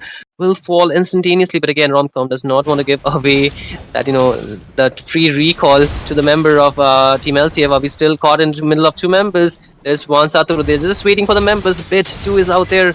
Can this facility survive? I think so. Not for too long, but again, Romcom, will he survive? No. Some insane amount of gameplay coming in from Abhi. It does not only goes down, but he takes one with him. Absolutely. And right now, into the bottom lane, Kelra, forced into his lane, loses the gold shield. That is basically meaning that the gold advantage into the hands of Dadagiri is going to be really high, and that will give him a little bit of leverage. He's also level 6, but let's see. The next rule is coming in 15 seconds. Yeah, there we go. Just like immediately when I spoke it, but yeah, 4-3 score. Sacred Shine is right now making a little bit of a bounce back, but let's see what's going to happen. Abhi just get the glowing one, as well as Dadagiri gets the Hunter Strike, but so does Van Satoru. Everybody's getting their first 10 slot. So that means their spike, the first one, is going to be hitting right now in 4 minutes into the game. And this is where things are going to be interesting. This is where we might see the first proper engage of 5v5. And there we go. The Mountain Chugger pops in. Look at the members coming in. Kalia gets a knockup once again. There's so many knockups onto Art. The AOG cannot be used. Actually gets used, but Van Satoru gets instantly punished. Again, there's a stun onto Art. He gets taken down. Double kill for Abhi right now. Again, there's the infernal person used by Abhi, but Mochi gets traded off too. Bit cannot survive. Anti trying to survive, trying to run, but it's going to be chased down by Kelra, and he finally gets his grave. And again, Dadagiri is just trying to kite away from the fight. Still trying to deal damage, with the waves are still marching down mid. He will be able to clear it out, but again, that's gonna be a few more trades from both these teams. But it seems like so far LCF They are still in the lead of the gold. But again, the turtle is wide open, and I think LCF might not be able to get it again. Moji here trying to go up out to take that for orange buff. Along with that, you can see there's 4 members already lurking around, and the turtle was trying there was a contest for the turtle actually by Avi, but he will not be able to survive because it's going to be him being taken down. But again, there's a clap back from team LCF. They're really going deep. Art trying to survive, actually uses that AOG defensively, survives by a slither of HP, but Romcom will be so lucky. Bit still being chased, but no, and he actually finds Art and Bit 2. They were going to be 2 man taken down, and it's all Rudius being shut down by Romcom, but they will also be able to take him down. So Romcom gets treated too, but Vansatro taking the advantage of all that chaos will get that purple for himself. And with it, right now, LCF back again onto the track, but we have to obviously count Sacred Shine. That was quite of an extended engage that they went for, but the score sits at 11-8, around 3,000 gold lead. Okay, it shifts back to 2, shifts back to 3. It's jumping around a little bit, so it's obviously progressing, but overall 11-8 right now, and we are going into a 7-minute into the game, and the fishies are actually the one cooking out everyone right now. But yeah, Rudius did get cooked twice himself as well by this flaming hot Valier that's going to be dishing out the most of damage. But oh, look at Moji here coming in, so much damage, gets a kill. Oh, he gets a kill, but there should not be any more further engages. Yes, there is none, but again, it's a quick kill, right? We did talk about how vulnerable the Valier is in this current game with so much dive available for team LCF. But once again, we're just 30 seconds away from the turtle. But again, another skirmish in the mid. The fish lady actually goes in. Avi still trying to hold on to his rough face. But again, Anti wanted to go in, but instantly backs out, knowing that they can be pulled under the turret from the, I'm offended. But once again, you can see there's another engage onto Kelra. This time he will not survive. So there's an instant kill again being given to the side of LCF, and again the turtle is wide open. It's a 1v1 down bot. The Mountain Sugar already being used. Dadagiri is still trying to hold onto the lane, but there's a lot of rotation coming in. Actually, Dadagiri gets engaged by Vansatoro, but there's an instant punish from Rudius. But again, there's multiple fights happening on the map. You can see Anti trying to just zone out the members, trying to deal a lot of damage, but Art will still be able to survive. There's a knock-up onto Bit. The turtle is wide open. However, Sacred Shine, they do not have their jungler, so this should be a free turtle. Absolutely, and with that 14-8, well, the side of Sacred Shine remains a little bit stagnant. The LCF keeps on going, but look at that, the mid lane Robcom is dishing out some damage, but look at that, Phobius takes a lot of hits, but obviously Bid will get taken down by Moji here, over here, and overall, so much damage left and right. What's gonna happen? Because the Khadija will have to retreat, but Dadagiri coming in to show some Dadagiri to decide if Sacred Shine, it might just get a kill. Romcom will get taken down, make a kill for Moji here, and Art barely slipping it off, and High Piercer will clutch and take him down. And right now the mid lane pressure is going to be there. Kelra and Yushinshin are coming in, but I don't think it's going to be happening, and the mid lane is most likely going to get taken down by the 5 members of LCF. Lakshmi Chit Fund over here gathering so much gold, basically around 6,000 ahead of this side of Sacred Shine.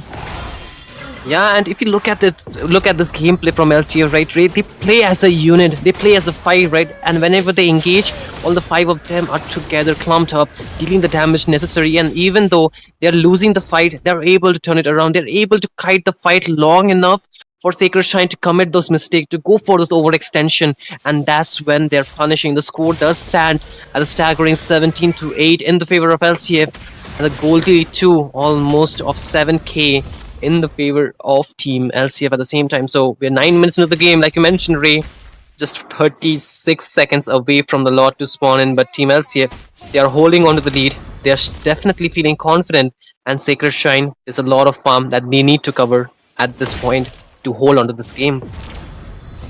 Absolutely, and Sacred Shine hasn't gotten a single kill after that, but let's see if they can make it happen. Look at the Kalia comes in with the Tsunami Slam, so much damage being dished out, but the fish will go back and take down the Korean Admiral. Instead, no sushi for him tonight. Instead, it's the sushi that's cooking him out. And right now, so much damage being dished out, so much poking, but that hook was a beautiful one, but the Art might get, he actually takes on Moji here, another shut down. What is Art cooking up? He makes a double kill, wants to go for a triple, can he do it? But no, the kill actually goes into the hands of Kelra, and with it, Anti takes down Art as well, and the team fight still going on, Shinryu. Yeah, Romcom actually still trying to take the kill onto Abhi, and he will be able to take him down.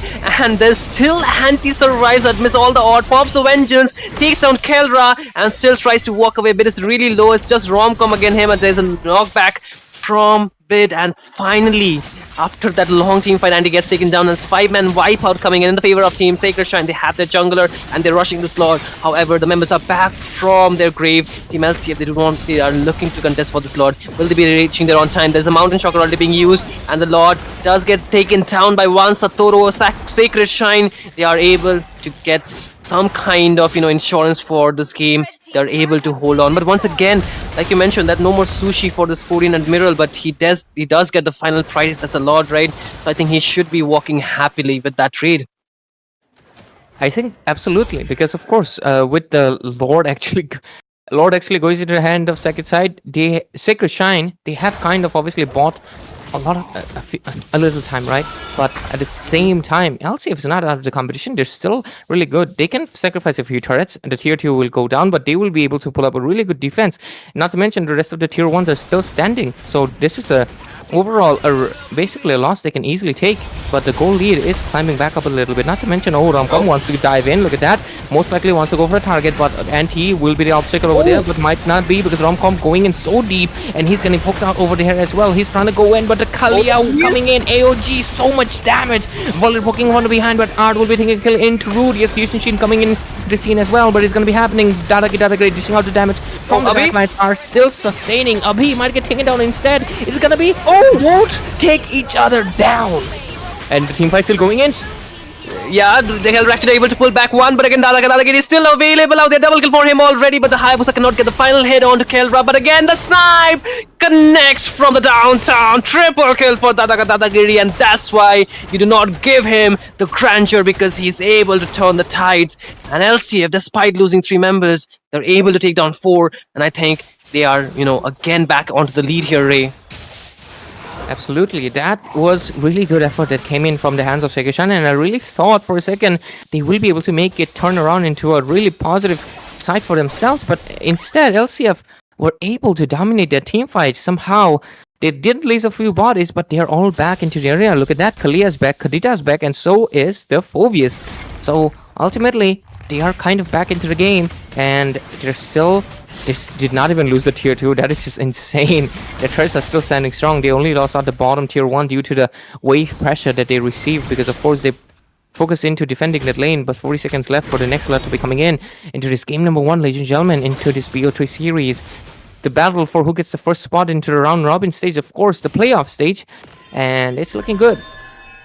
Yeah, and I think, Sacred Shrine, they just commit too much onto this team fight. They just overextend, but once again, top lane, there's no vision out there. Art wants to open up the map, but he still does not know that 3 members are still around there from LCF. However, LCF, I don't think so. They want to take an engage yet, but Dadagiri will get a bit of poke damage. They get actually spotted, and there's the concealed play. There's a AOG onto the backline. Dada can survive. No! Actually takes him down, but again, there's the rough waves taking down one member. It's a 1-for-1 trade. Kaelra gets taken down, but again, there's a Tsunami Slam, but again, there's the knockback onto the members. One Satoru actually gets taken down. Backline, you can see already Bit still trying to survive, but Anti all by himself onto 2 members. Romcom trying to recall, but can he? No, this is the shadow kill, and one more kill. The waves are still marching down from all the lanes. Art tries to survive, but he's the only one. But Team LCF, they're saying, where are you running, man? We are here to say hi to you, as Abhi will finally take him down, and the timers are too long here, Ray. I don't think they can defend. Absolutely, and I think this is going to be the end, because oh my god, Kalia just does not stop. The Elysian won't be stopping, and ultimately LCF will get the first game for themselves, no matter how much Sacred Shine tries to stop the inevitable, and with it they get a 1-pointer in this best of 3 series, close to getting a clean sweep and maintaining their top 1 in the playoff stage. Round robin point table. Man, even without Dada, they can, win that team fight, right? He was the first to be taken down. Despite that, LCF pulled off that team fight. I think the damage that was available for them was still enough without even the grandeur being available for the team fight. However, Romcom did a phenomenal job in engaging those team fight along with Art. But I would say, Anti just outperformed them. The amount of time he bought for the rest of the members to survive really enabled them to, take down the other targets, which were pretty much scattered around the map, right? And I think the way Team LCF plays the game is like, they focus on one target at a time, and that's why it gives so much advantage to them, right? Every team fight we see them always winning out the straight offs. There were a few times when they lost, but instantly they were able to turn it around. So I feel Sacred Shine, they just overcome it a bit too much, more than they should in a lot of team fights, and that's where they actually have to pay the price. Absolutely. I agree with you mainly because they were committing. Because did you notice how Art? I mean, I get it. He wants to take down Abi, but he also took him down himself, right? It's a 50-50 trade. When there's a lot of 50-50 trades, you're basically on a similar level, and the opponent just needs to win once. And when that happens, they're ahead of you, right? Because you were equal, and right now they're ahead of you. So they have to play less for the 50-50 and go for a little bit more of their own thing. But Romcom, man, holy hell, how does he get 42% damage as a Lapu Lapu? Because to be fair, they don't have any damage dealer. They trust. I mean, it's not about trust. They obviously, Yushinshin is a late game hero. Say they thought that Van will be dealing out the most of the damage, but of course, he was a primary target for rest of the members as well. Absolutely. So because of that, I was surprised that actually Bid did not buy the room, which kind of reduced their gold a little bit more. Did he have? Yeah. I mean, had he bought the room long ago, before the 10-minute mark, I think they could have gotten back a bit more gold onto the members, and that would have also activated another room blessing, right? So maybe those small things actually adds up a little bit, right? However, we did mention that it is gonna be the primary target, the most vulnerable. So again, back to you. Yeah, I do think, and that should be a lesson that they should keep for game number 3, of course. And sorry, game number 2. Game number 2, man. This is match 3, of course. Match 3, game number 2. We're gonna be heading it straight as soon as possible.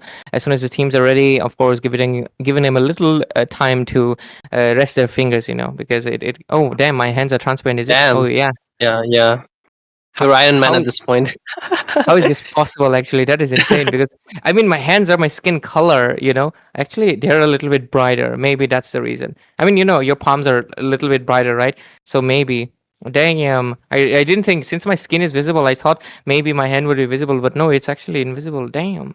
Wow. You can see you just found a new trick up your sleeve, right? Just found a new trick. So once again, I would say you can read my kunli this way. Damn. All the girls take note, man. If you want to cheese well, anyway, apart from it just came to my mind because usually when people see the lines in a hand, like a lot of people, I mean, in our culture at least, they're like, when they see the lines in a hand, they'd like to tell you, oh, you're not gonna get married, or you're gonna have only 0 wives, or something like that. Don't worry, guys. Ray's wife is already fixed. You cannot take away Zushin away from him. So good luck. Unless you cosplay Zushin, that's a different thing. That is a different thing for sure. Because you see, I have 2D in my background, and this is basically 3D. The only thing missing is real life. Yeah. Crazy. Isn't it? Tell me. I'm collecting all the ones.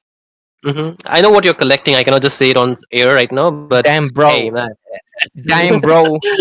Damn, bro. But yeah, despite the jokes, right, Ray? What do you think Sacred Shine needs to do differently to be able to get back the game in their favor? Because we saw the last game, right? It was pretty much a one-sided half majority of the game. There were times when Sacred Shine could get back some kills. However, the hopes were pretty much glim. It was like not long-standing in a way, right? So what do you think they need to do actually different in this match, though? Definitely the Valir was a weak point for themselves. Not having mid control affects you severely, no matter how good the hero is.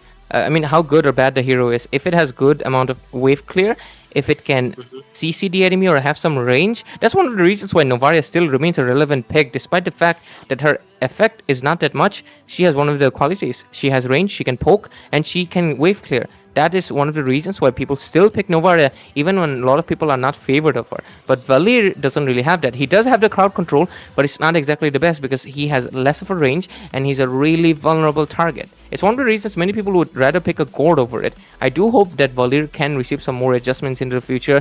I would love to see the Fireman coming back, of course, but overall, the fire is gonna be extinguished by the water, of course, of the fishes, Kadita, and of course, Kalia. Jokes aside, though, I think that was a main weakness point. Second thing is gonna be, just like you mentioned, they overcommit.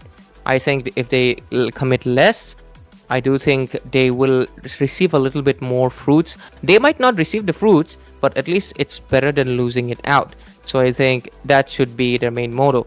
I definitely do think the mid lane came out of left field. It was not planned, or maybe they thought they would get either one of the mages, but at the end when LCF just banned out both, they were and also picked up the fish for themselves. They were like, what do we pick? And they just decided to go with the Valir. I definitely believe Bid has a good hero pool. He can just explore a little bit, but not the risky ones, right? I do understand, they are not on the verge of being eliminated, or they have to fight for their spot anymore for the playoff, but they're still fighting for the first slot, right? The first, the team which will stand at the top of all the teams in the Nerd 3.0. But the point where we mentioned, right, they're overcommitting, they're, actually taking the fight longer than they should, is also one of the factor, because, they're taking the fights after the objective has been cleared, and there's no point of fighting out there, right? And Team LCF, they're more than happy to take those fights because they already are in the lead with the gold. And despite that, Sacred Shrine, they're pulling their luck. They're trying to get some shutdowns. Yes, they were able to get 1 or 2 at max, maybe 4 at some time, and they got the lot for that time. However, the rest of the time, it was like 1 for 4, 1 for 3, always in the favor of LCF. And I think the more gold they're giving away to the other team, the less chances that they will get to fight for those neutral objective at the same time. And that's what we saw in the next neutral objectives. They could not really contest, and this time Sacred Shrine, they're stealing away the Kalea from LCF. So that's a good start, I would say, but they need to go for a bit dynamic draft for sure. They do get the fish lady for themselves this time around, so the flames will not be exhausted by one water source. But on the other hand, LCF still has options available, just like I mentioned. What do they have? They have Ryushin Shin. There we go. Moji here is going to be picking up for him for himself. Kadita is also open, just like you mentioned, and Kadita would be slotting in perfectly. The far side is actually open though, which is kind of funny. Like, dang. Farsa Kadita both can be a good option, right? Yeah, either of them is going to be good, but yeah, Kadita does counter out the Farsa some of the times. So, they go with the Kaja. Damn, early Kaja pick. Just to show that... I did mention this in the last game, right? But not for Team LCF. I think they're going to go for, like, it's just showing that if you have a pick-off, we're going to be having a pick-off too. And both of them do require the fleeting time to get the least amount of cooldown. Oh, look at that. Van popping off with that Lancelot. Top 2 jungler is contending... I mean, these are basically, you can say, all of these junglers, obviously top 8 teams, Mythic leaderboard. There we go, the Farsa comes in, and I think it's going to be the Kadita. Yeah, it's going to be the Kadita. Nothing out of surprise, actually. This is basically what's open. The Kaja, though, it was a little bit surprising. I do think they could have picked it up a little bit later because the Galbot is still left out open. They could have picked it up for themselves, but maybe they just want to wait it out and pick something else. But we'll find out pretty soon. First 3 picks. Pretty predictable, I would say, on both ends. It was just a thing about who's gonna pick what. It was either like Farsa and Kadita is open, who's gonna pick what? And yeah, we get the answer. Sekishan goes for the Farsa, LCF goes for the fish. One fish on the end and the other, Honest take, I do think that the Lancelot has not been able to find too much success, at least in the Indian server, I would say. The YSS, though, it has been performing pretty well. The Lancelot has gotten few of the games taken in their own favor. However, majority of the game I've seen the Lancelot actually being shut down really early, and once we go to the mid to late game, it cannot perform as well as it does in the early to the mid game, partial to the mid game, right? Because the main criteria for a Lancelot is to go for the snowball kind of game. If you get the backline pretty much shut down in the early game, you're pretty good to go even when having a lot of the CC, a lot of the tanky frontliners cannot actually do much, because I would say the backline is where the damage is going to come from. So if the Lancelot can actually mark down the YSs alongside the Kadita, I think that's where it can get the way to go in. But again, the chances of that happening is pretty low, given the fact the Kaja is already there as an insurance to stop the Lancelot, right? But again, the banning section here, the Arlot, the Garud Kacha being banned. I think that's a Grok, right, if I'm not mistaken. Yeah, that's a Lapu actually. That's a Lapu, okay. Yeah, that's a Lapu. Grok is open, actually. Yeah. But either of these teams, they're not comfortable, I think, because Grog has Wait, lost is his Grog team. allowed right now? Yeah, Is yeah, Grog allowed? it is sir? allowed. It's allowed. then. It's allowed. From day 6, Mhm. it's allowed because it's been Okay. a 1 week for his release, and that's Mhm. where he officially gets his ban removed. But yeah, what was I saying? I think it's mainly because Grok is a little bit faulty. He's overpowered in solo queue where people don't have like much idea what's the Grok doing. He can obviously stack his passive, and then the first skill he can knock you twice. So that's the thing, of course. But you can also counter him out because he's no longer CC immune, and he does not get armor that much from physical attack.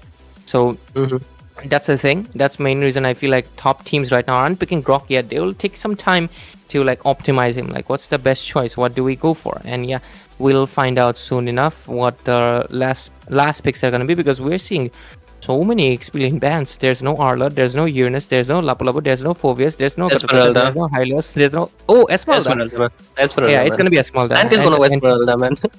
Yeah, and time to pick up your waifu, buddy. Come on. Well, let us see the. I mean, she's like an astrologer. Technically, she's like some Egyptian astrologer. She's a that fortune also- teller, man. She's a Yeah, fortune she's a- teller. there we go. No, Yeah. no surprise. But what does Secret Shine pick then? Because so many Dyrox? bands. Dyrox? I'm just kidding, man. I think that there's a few more options open. I would say perhaps. Let me think. What are the good EXP name though? The CC is banned out here. The Uranus is also banned. So the rest of the options could be the Paquito, but I don't think so. The Paquito is so good right now. But the Granger still being okay. The Granger actually gets traded off this time. And they get a different rumor. What about that? Glue. Glue.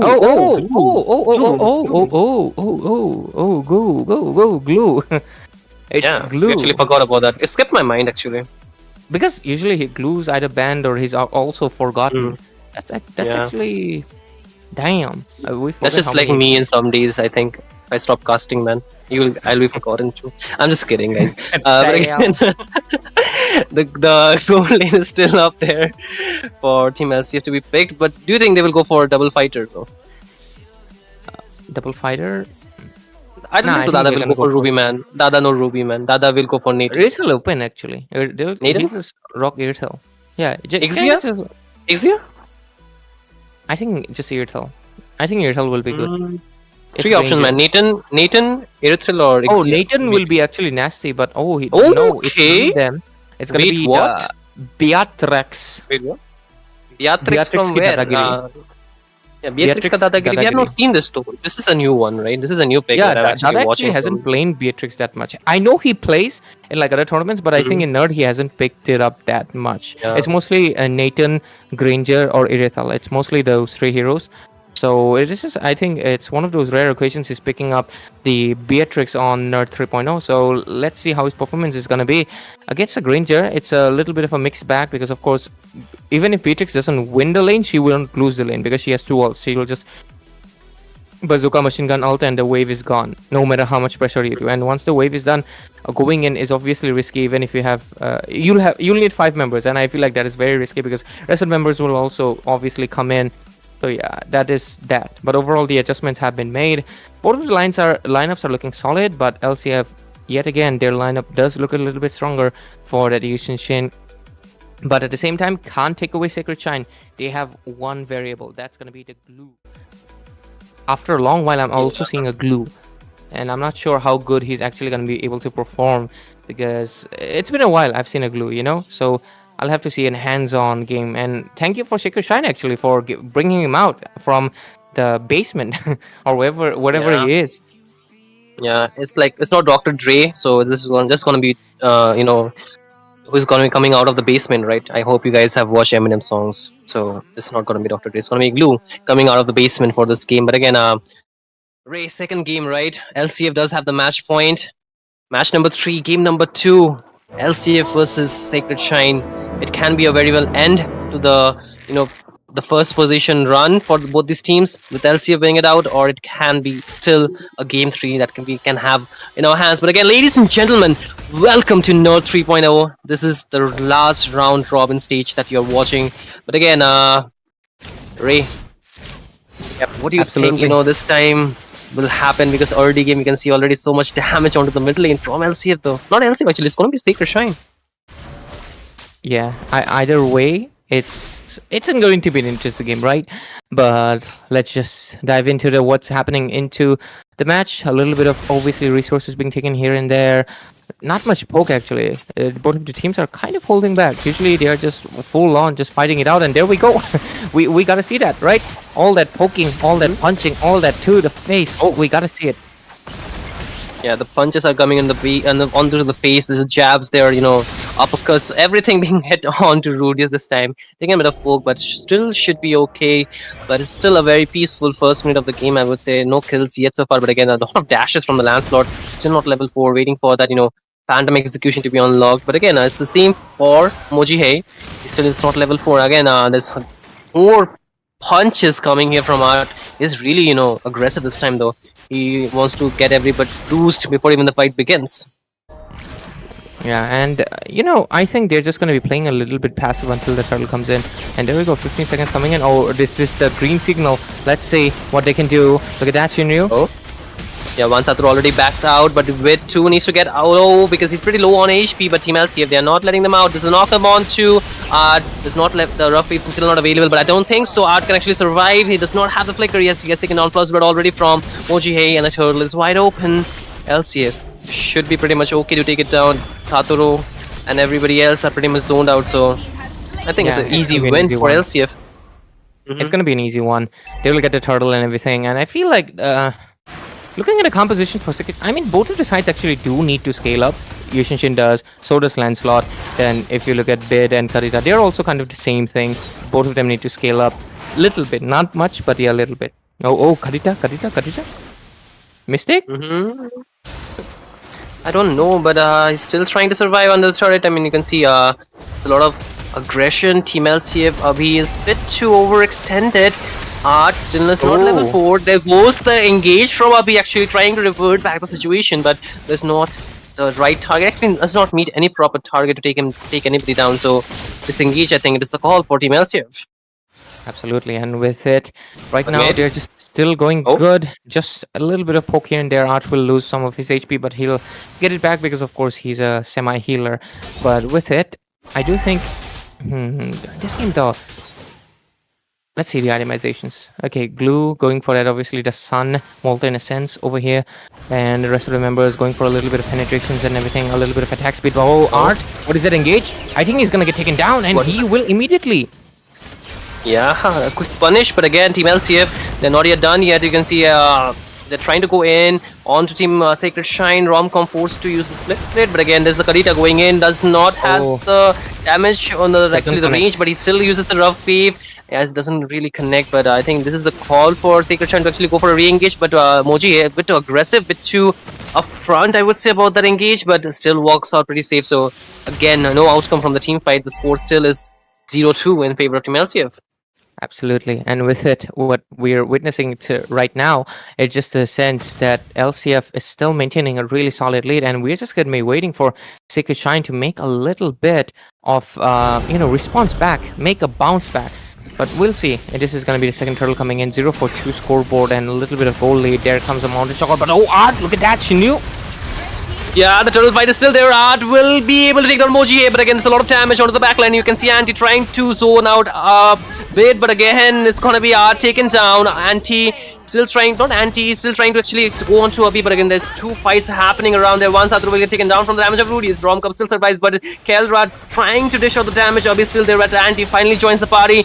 Romcom still trying to run, but there's a knockup onto him, but no follow-up damage so far. But again, I think that's more fight, more kills, more gold in the favor of Team IGN, not IGN, Team LCF actually. I'm sorry, I'm too hyped out about the IGN game here again, but every time I see the Karita, I'm hyped out about the play from which, but again, you cannot blame me, right? But again, Abhi is still doing really good, right? So far. I won't blame you even a single second. That game was hype, but of course, gotta focus on the present for now. But we'll definitely have to get back to glazing, which because that Karita play was amazing. Let's see if we can make a really amazing play. But their team is actually he did make that amazing first blood, but overall, what do you say? Their side is dominating. So they're even focusing into their bottom lane turret, and they're most likely going to be able to take it because LCF rotations are really... Oh, look at that. The top lane, LCF might just get a kill over here. Look at the Petrify. Yeah, Kelra will not survive, but there's a divine judgment onto Art. He gets straight up to really quick to engage the Mountain Shocker, enable it all. It got the vision for Team LCM. Moji still trying to chase down the members. The purple buff is all in vision. The retribution will be helping. I think Moji to secure it. Avancer could not get it, but he will get the kill onto the carry of Team LCM. Moji gets taken down, but again, that's the overcommitment Team LCM actually put forward. But again, they are pretty much good to take the first top tier turret. So I think they will be happy to walk away with that trade, but the turtle is up in just 10 seconds, so they need to also prioritize their rotation for that. But again, there is another engage here, Ray. They go in with the Tsunami Slam. Oh my god, and he actually gets the kill. It was a complete reverse run because it looks like Art was going to be the one taking the kill, but no, a complete reverse. LCF subverts the expectations, and right now they got the 2 kills instead. 3, 4, 8, and they might just go in for it again because look at Anti. He's trying to go in all solo, and he almost would have taken down Kelra if it wasn't for the turret damage, taking him out. The kill secured, of course, goes into the hands of Kelra, and right now with it, the turtle coming in, it's gonna go into the hands of course, LCF, who are just really dominant into the game right now. NT made a slight bit of mistake, but he was extremely close to taking down Kelra. So overall, I do think that was not a bad trade. Overall, they're still 4-4-8, and Vance as well had to. Mid lane, a lot of pressure coming in. What's that? And Bid will take down OP with that Kadita. What is that clutch escape? It survives, but he no. Won't. The bazooka came in and took the fish down. Oh, wait a minute. Romcom wants to go in. Going on to Rudius. He gets the mount onto him, but there's a lot of damage follow up. You can see the knockup all to be connecting by Art. And Romcom still trying to get the member back towards his team, but this might be more than he can actually survive. Yes, he cannot soak all the damage. And Team LC, if they get him down, but again, they're trying to chase the rest of the members. You can see Vansatoro does not have the skills available. So Sacred Shine, they need to back up. There's the feather airstrikes just to zone the members out, just to clear the waves. But again, the purple buff this time too being denied to Juan Satoru, and the level lead is definitely being shown into the favor of Team LCF. Absolutely, and with it 5 to 10 scoreboard, it's just really insane how the side of LCF is just really able to build up, because this time around Sekishan has a really solid lineup. It's not like anything is bad, and Glue Glue can be a little bit a doubtful pick, but I don't think Romcom is playing anywhere bad. There's just no throws or anything. It's all good. It's just the side of LCF, especially up here right now. Those engages are just nasty. But look at that, another coming in, Shinryu. Double knockup onto Anti, but he's just Esmeralda. But look at the backline, there's a lot of damage onto Bid. He still survives. But again, Art needs to back off. Both the teams go for a disengage because the Lord is still up there. But again, there's a knockup onto Abhi. He still hold on to his rough wave. But they need to be wary. Team LCF can engage at any moment. There's the missiles being dropped, but the heal will just give back the HP to the members of Sacred Shrine. But again, the Lord is still out here, dude, for both these teams actually, Ray. Yeah, and I think with the Lord already up, LCF should be able to get it, but the position of the Romcom is going to be interesting. Look at the Sacred Shine coming in. They might just be able to secure the Lord instead, but no. Kelras gets a kill into Rudius, and Vansatoro will be able to get it at the sacrifice of Art, but Abhi on the other hand of the map will take down Kelra, who is on a killing spree, and with that shutdown on his hands, he's basically on a good position. Look at the attacks coming in, as well as the Anti will take down Bed onto the other side of the map. Domoji here was trying to struggle in. Romcom over here, can he survive that? He's really doing a good sidestep, but Moji here, the damage might just be too much for any mount. Damn, beautiful kill. Van 1 HP. He almost took him down. How Kadita taking down a Lancelot, that is just insane. But yeah, overall Abhi doing a great job. And they will go back. They will go back 6 to 14, and right now 4,000 gold lead into the hands of none other than Lakshmi Chit Fun. Yeah, man. Actually, it's 5k right at this point. So, but again, there's another engage on the skirmish near the orange buff, but there's a mountain shocker as well as the board being used. A lot of damage, and it's still trying to survive. But can he? But look at the backline. Bid actually gets taken down. This is what we call Nazar Hati Durgatna Gati, and it's not only Dada that you need to clear, keep your eyes on. There's also Abhi always lurking around. And Team LCF, they're always able to turn the tides around here, man. It was actually Rudius. He caught him, and he just ulted. So yeah, gotta give credit to this bird over Cool, here as man. well, not just a fish, Yeah. right? Rudius Yeah, with man. the Divine Oh. Judgment helped out. And I think he has been doing it from the... I mean, he's been a little bit in the shadows, not getting the spotlight because Abhi's taking it. But it's all good because they're doing it together. But Romcom possibly comes in with a split. But it doesn't come in just yet. But let's see what's going to happen. 6-15 scoreboard right now. And the goal lead is around 6,000. It's building up to almost 7. The side of LCF really leading the game. 69 seconds for the Lord. Let's look at the itemization. Hey, look at the build for Beatrix though. Oh my god, Dada. You're doing Dadagiri with the bills. Why a staff on a Beatrix? Okay. First, I honestly thought that's why, like, I was sus. Why is the Beatrix so fast? For a second, is he going for Demon Hunter Sword? No, it's actually the Sabo. Oh, look at the engage. Oh my god. Oh, once again, there's a lot of damage. You can see the Romcom already mounted onto Rudius, but there's a Feather Air Strike dealing a lot of damage. Rudius will get taken down, but again, there's a knock. There's a knock, no knock. There's a stun onto 3 members, and one gets the double kill. He's eyeing on to Anti right now. He gets the knock up. He is a bit zoned out, but he gets brought back.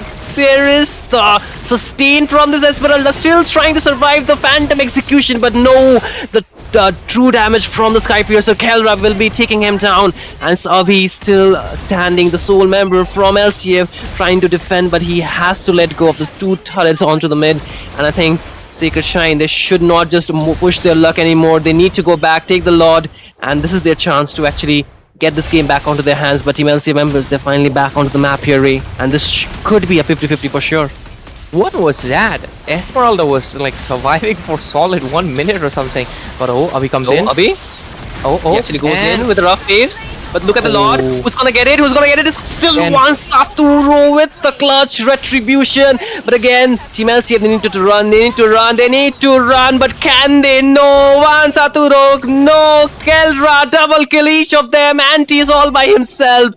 Team LCF, they just might have, overextended that team fight. That's why they got punished, and this might be the moment for Sacred Shrine to make it a 1-for-1 here, Ray. They're waiting for the waves to crash in and along with the Lord. And with Lord coming in as well, looks like the odds are not going to be into the favor of LCF, as the game will actually be going to a game number 3.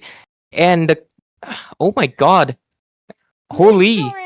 I was not expecting. I honestly thought LCF was going to be able to get it, but Sacred Shrine, they turned it around with that Lancelot play, not to mention the Granger, as well as the rest of the members as well. Art with that Kalia, just on a different scale. It was a different... Van Sutter, holy hell, damn, that Lancelot was crazy. Dada build though, that is a little funny. Yeah, I don't know if he was trying something new out here, but I had my doubts about the Lancelot, but this time one Saturo definitely proved me wrong, right? I did talk about it. I know I criticized it a little bit, but god damn, if you play Lancelot like that, I don't know what to tell you. He got the right members, right, RA? Despite having his counter, he was pretty much unstoppable in that game, at least in the second half. Yeah. I think the Beatrix pick was good. It just the build was not the highest damage dealing one. It is an attack speed, and this game he needed a little bit more burst. The Despair was required, as well as, of course, a little bit of sustain too.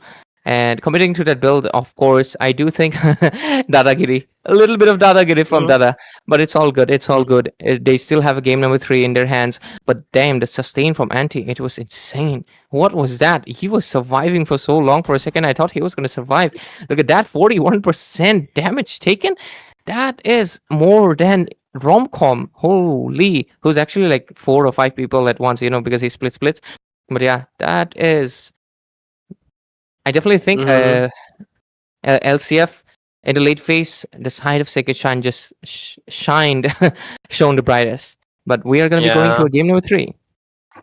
Game number 3 indeed, man. But those plays at the very end, right? Team LCF, they were trying to run, but Sacred Shrine, they hunted them down because of the range they have with the Lancelot, with the Grandeur, and I would say part of the reason is also because they did not have full vision in that Lord fight at the very end, and they kind of I would say went blindly in. And even Abhi, you saw, right, went for that shutdown onto the Hyper. That was one Saturo with the rough waves, but he could not get the target, and he was instantly bursted down after he used that rough waves. So he was not really able to escape, and after that, one member fall after each. So I think LCF, they did play that last slot fight a bit too desperately, where they lost a lot more. But again, third game is here. We'll be starting really soon, but we have a standstill, right, Ray? We still don't know which team is gonna be turning out as number one in this best of three series or in Nerd 3.0, at least in the round robin tables or in the round robin stage. I mean. I think we can kind of confirm it right now for a second, because of course 2-1 means like one team gets 2 points, one team gets 1 point, right? You share it. So with it, what was it again? Let me check. So LCF before this match and Srikishan before this match, one team had 16 and one team had 14 right now. So if they win, LCF will still remain at top. That's actually insane. Even if Srikishan wins right now, LCF will remain at top because LCF will get 1 point. That's pretty crazy. But yeah. Okay. We can see the chat too, right, Ray? We can see what Bid is saying. Yeah. We should didn't expect that. We're just getting an insight. We should get what, man? Not sure if we're supposed to see that though.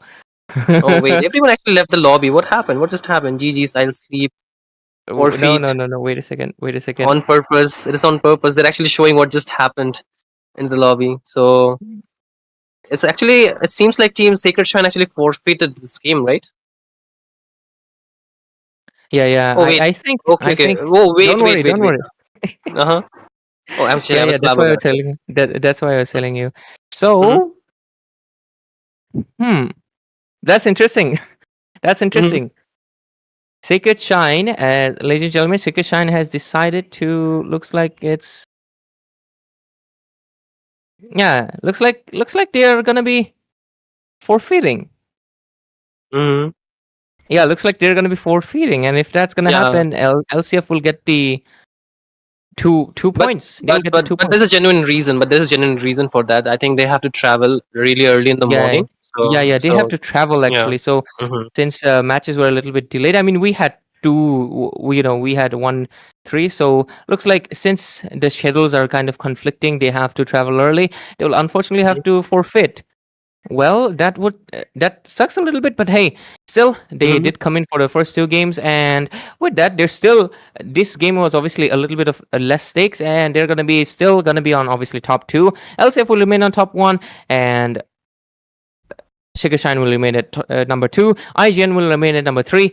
And number 4 is right now taken by Zohan, but of course it's not concrete yet because we have to wait for tomorrow, where we will have the postponed match between Dakusina and Crux Requiem, of course. So let's see what's gonna happen tomorrow.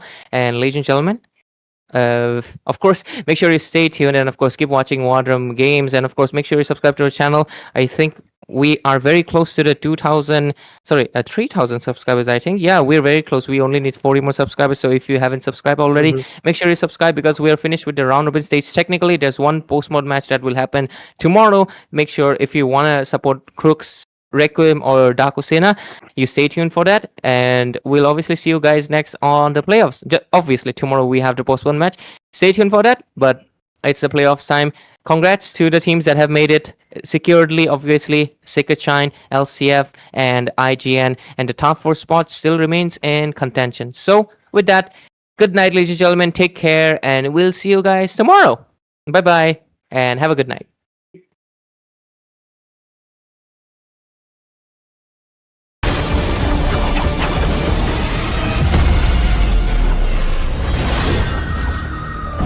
Where is my target? Who served the light while working in the dark?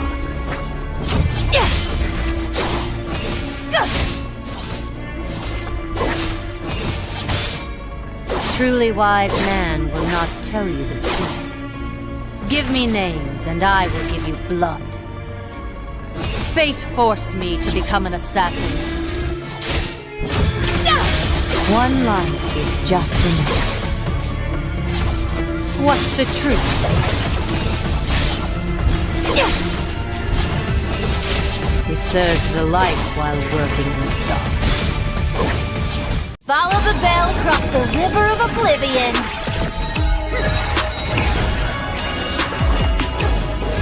Mercy to shepherd the world, wrath to quell the wicked. come and go as I please!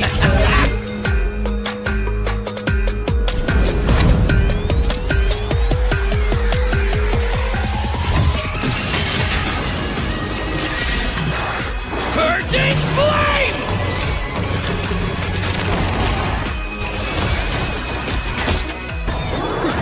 Evil seal in formation! We are one! Wrath descends!